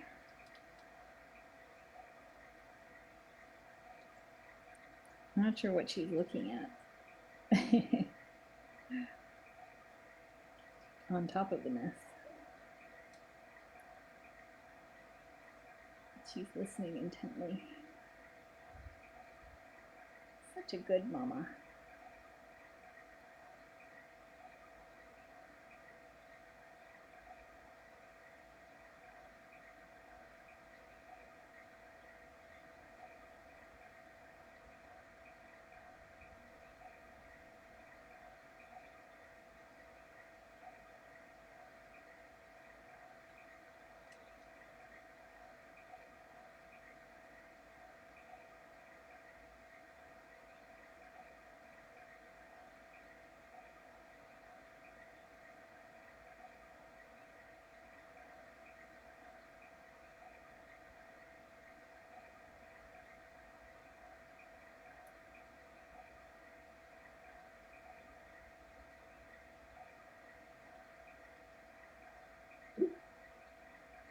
Oh, a big placenta burp.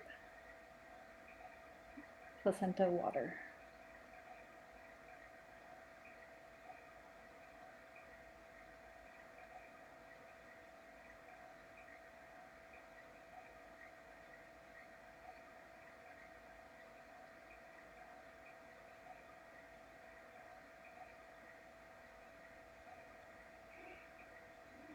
Okay, let's zoom the nest camera out in preparation.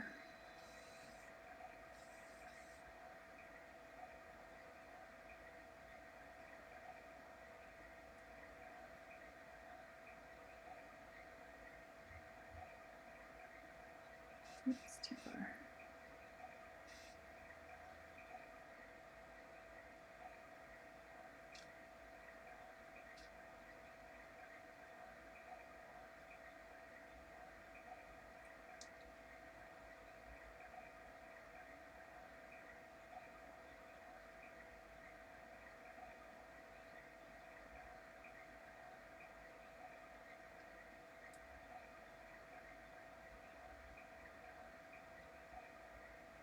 The kittens are all right in there. It's nice and warm. They're clumping instinctively, which is great. And Mama got some much needed hydration. She's having a little rest. I'm going to mute this camera and get some things together and prepare to go down. Ooh, especially if she moves further away. I still don't think I don't think I have a chance of getting in there before she gets back into the nest, but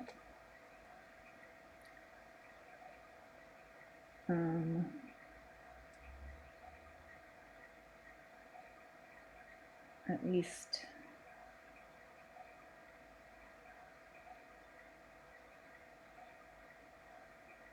so anyway, I'm gonna consider infiltrating, doing the weights, the pallets, the sex checks, blankets, possibly fix camera. We'll see what happens. Wish me luck.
Too slow.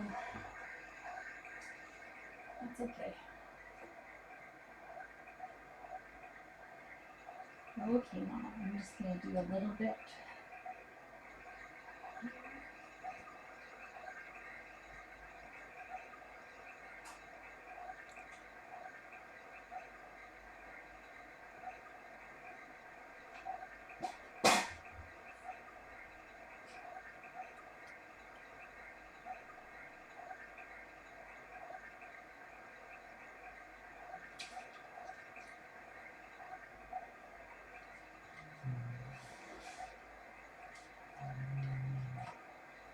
It's okay, Mama.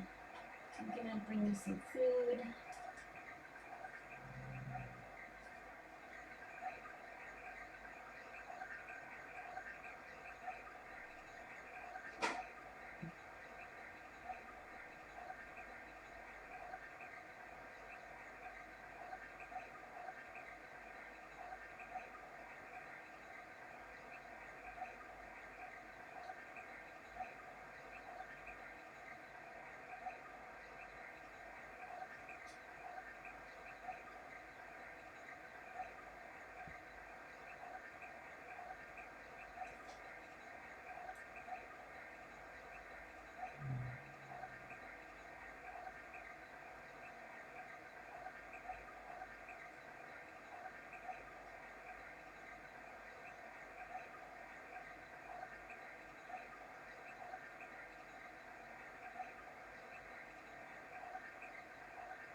did so good.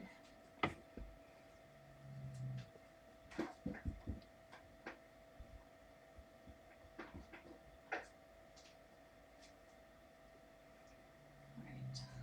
move this stuff. And then we get you some tasty fresh snacks and water.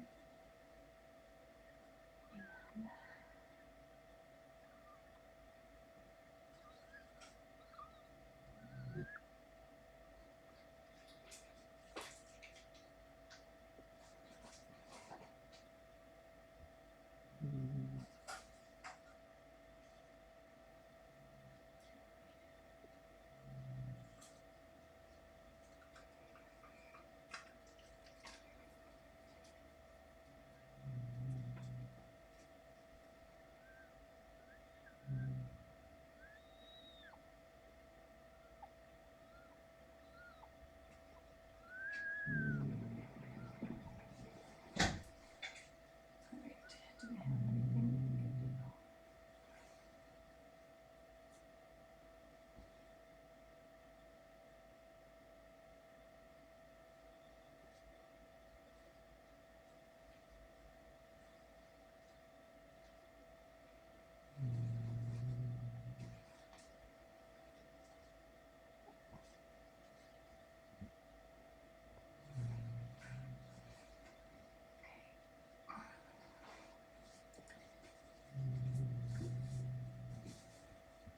Okay, Mama, you did such a good job, and I'm very proud of you. And I'm sorry for the intrusion, but this is going to be good.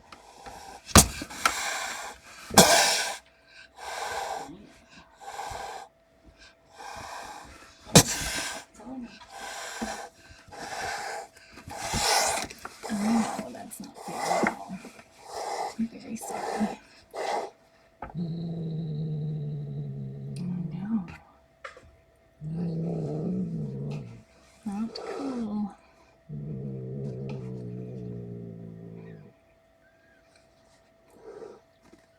Babies. I'm going to take the babies out first. And then what I'm going to do is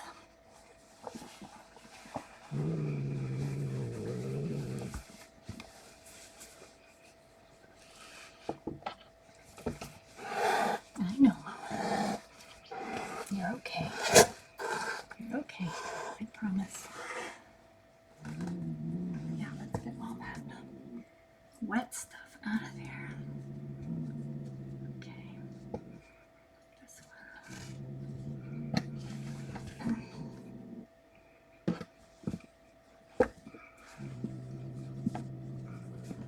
Oh, tell me about it. I know.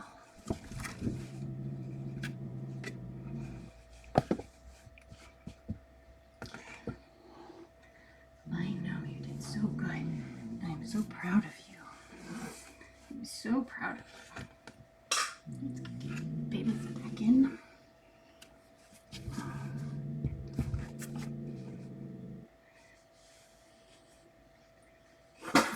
Okay, you're okay. You're okay.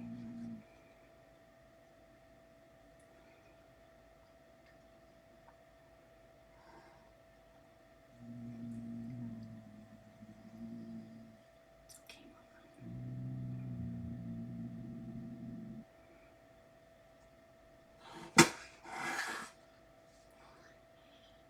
I know. Oh, promotions.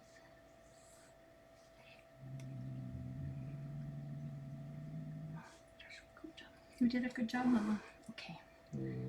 I think I don't know if I should. I think what I'm going to do is pull out the kittens to weigh them so that she can go back in there.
There's snacks in there.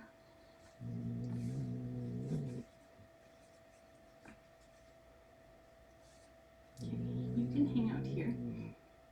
I wish I had a big clip with me. There, you can stay there and I'll start weighing the kittens.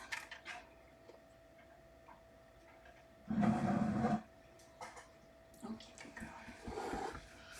There, you did it. Okay, real quick. Quick, quick, quick. Yeah, you have a little snack.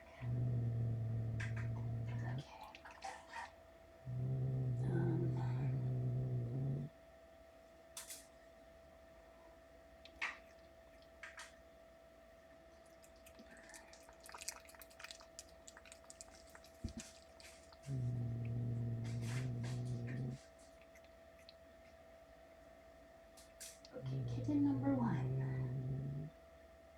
Adorable. 108. Girl. Beautiful. And go.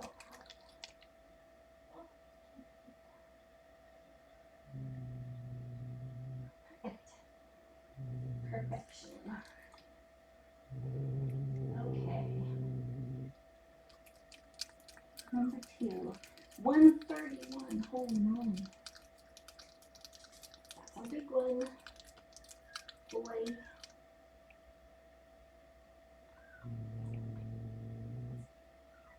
There's your palette. Perfection. Oh goodness. Perfect. Perfection of perfection. That is solid ginger. And then I think Tuxie ginger. Well, let's see.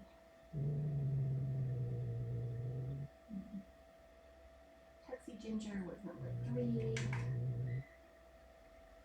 Boy. 122. Hefty, hefty.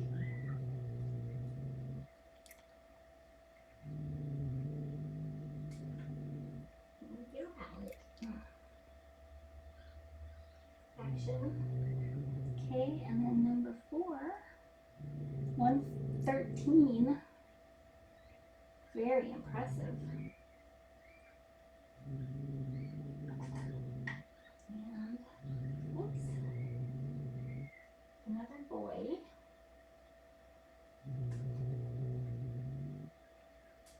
So we have no clues about Danny. Based on color. Perfect palette. Okay, excellent. Okay. Everything looks great. So,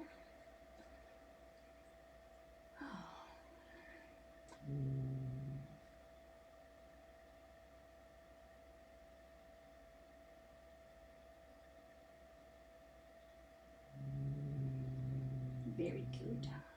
Let's see if we can tell you apart.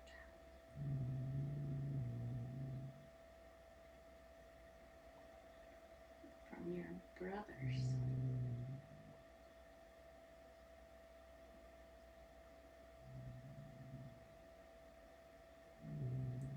You are stripier.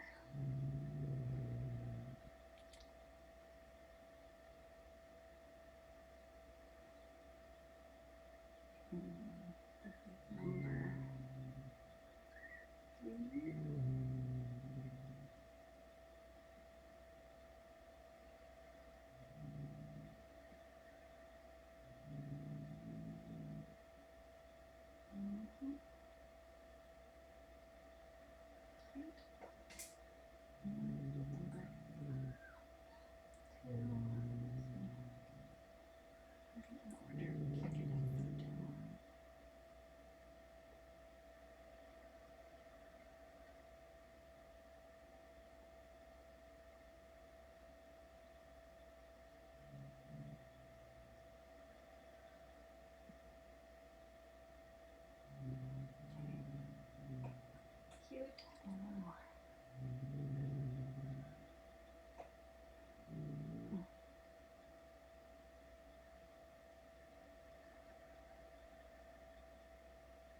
Okay, Mama.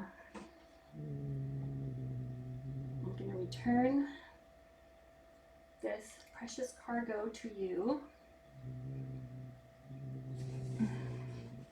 And I will move your snacks out of the way. Oh, she's watching me very closely.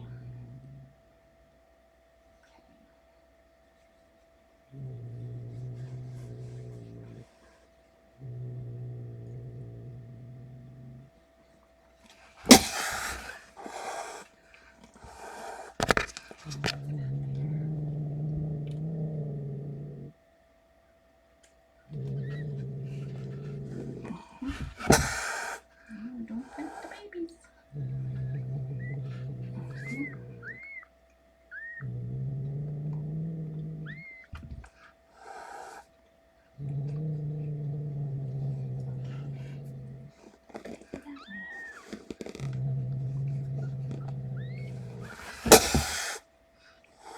All right, done. Look, we can see this camera now. I will have to adjust things, but still, that is excellent. Okay. We need to get some. Okay, there's food. Let me just get some water.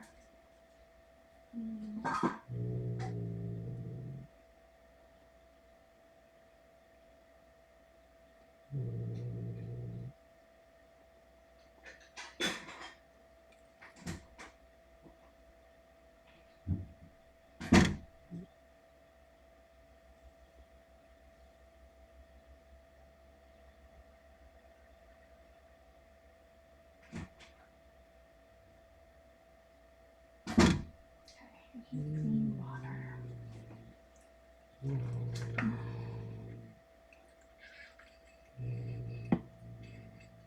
And sorry, Mama, I know it's slow.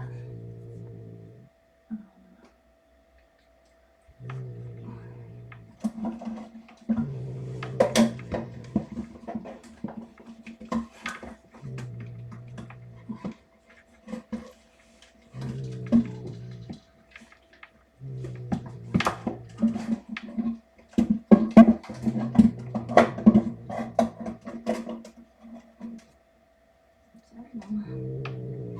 Trying to get the camera.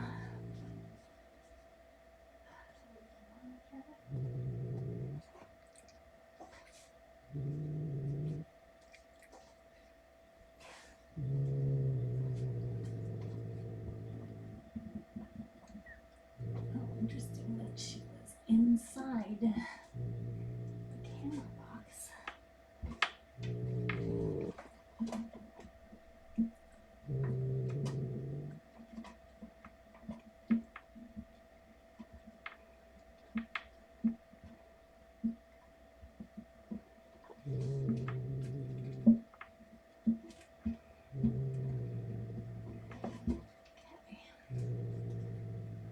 Okay, perfect. That's better than nothing. Okay, water, fresh food, weights, pallets, genders. You can have your step back.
Kitty.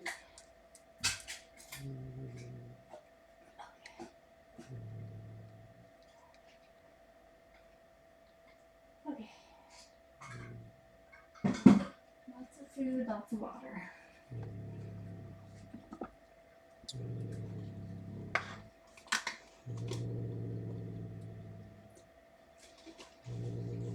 What a good mama.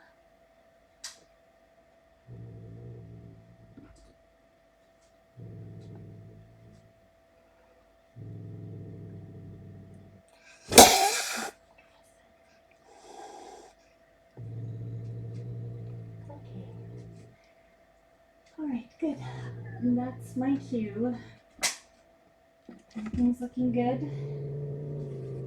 And that's all I have. Bye, Mama. I'm proud of you. Last time you ever have to do it.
Okay, so I'm back. All 4 kittens, excellent weights. We like them to be over 100 grams at birth. They were substantially over, which is great. They've all been at the milk bar, except I haven't specifically seen number 4 latched yet.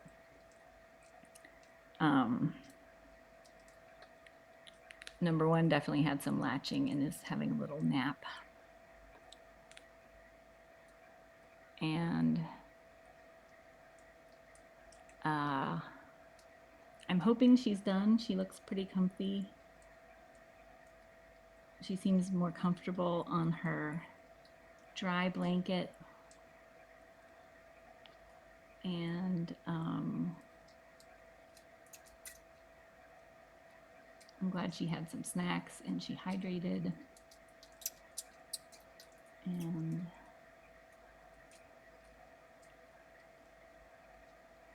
everything's looking pretty good. Now, I am not 100% sure that she's done yet. It's possible there's a 5th kitten in there. We'll see. But I thought since she left the nest and was looking pretty good that it would be okay to go in and check the first 4. All the pallets are perfect. And so that is very good. Now hopefully she can have a nice long rest. And we'll make sure that everybody's getting latched. And I will weigh them tonight. So I won't go in again until tonight unless there's a reason. But she did handle that pretty well. And that was the most invasive of a visit, as I'll have to do, because I had to fully take her out of the nest in order to get all the wet blankets out since she had used all of them. And I wanted to make sure she had dry blankets. So in the future, I won't have to do all of that. I can just use the Orinda technique, which is what I did at the end there with the blanket through the nest hole, and then just sort of reach and grab kittens as Berkeley is punching the blanket. That seems to work pretty well, and it keeps the kittens shielded.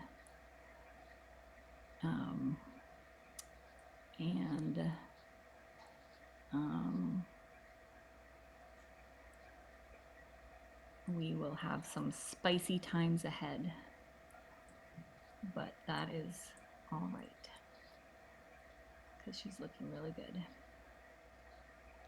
So hopefully she'll have a nice long nap.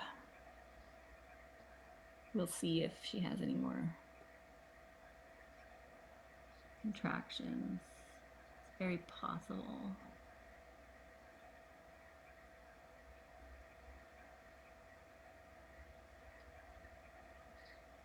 Especially as the kittens start to do more nursing.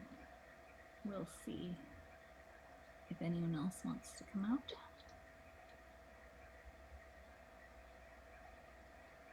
But everything's looking great. So thank you guys all for tuning in.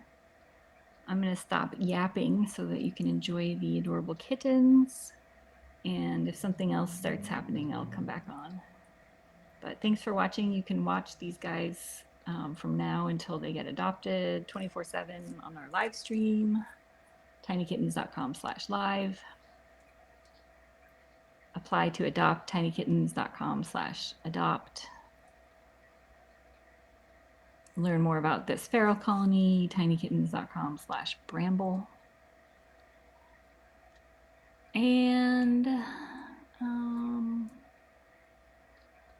I think that's it. So thank you, mods, for another excellent birth modding.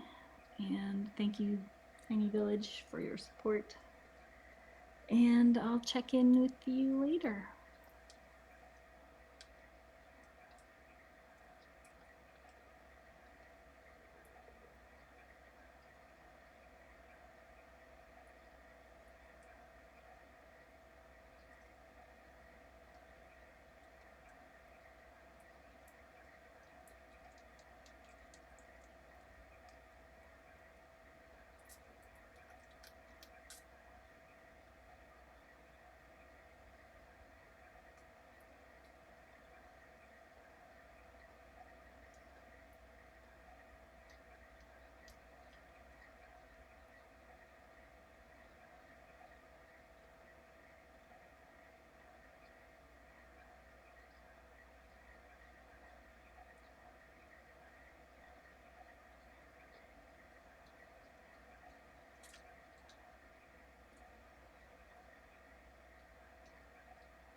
We have Latch, all three gingers latched.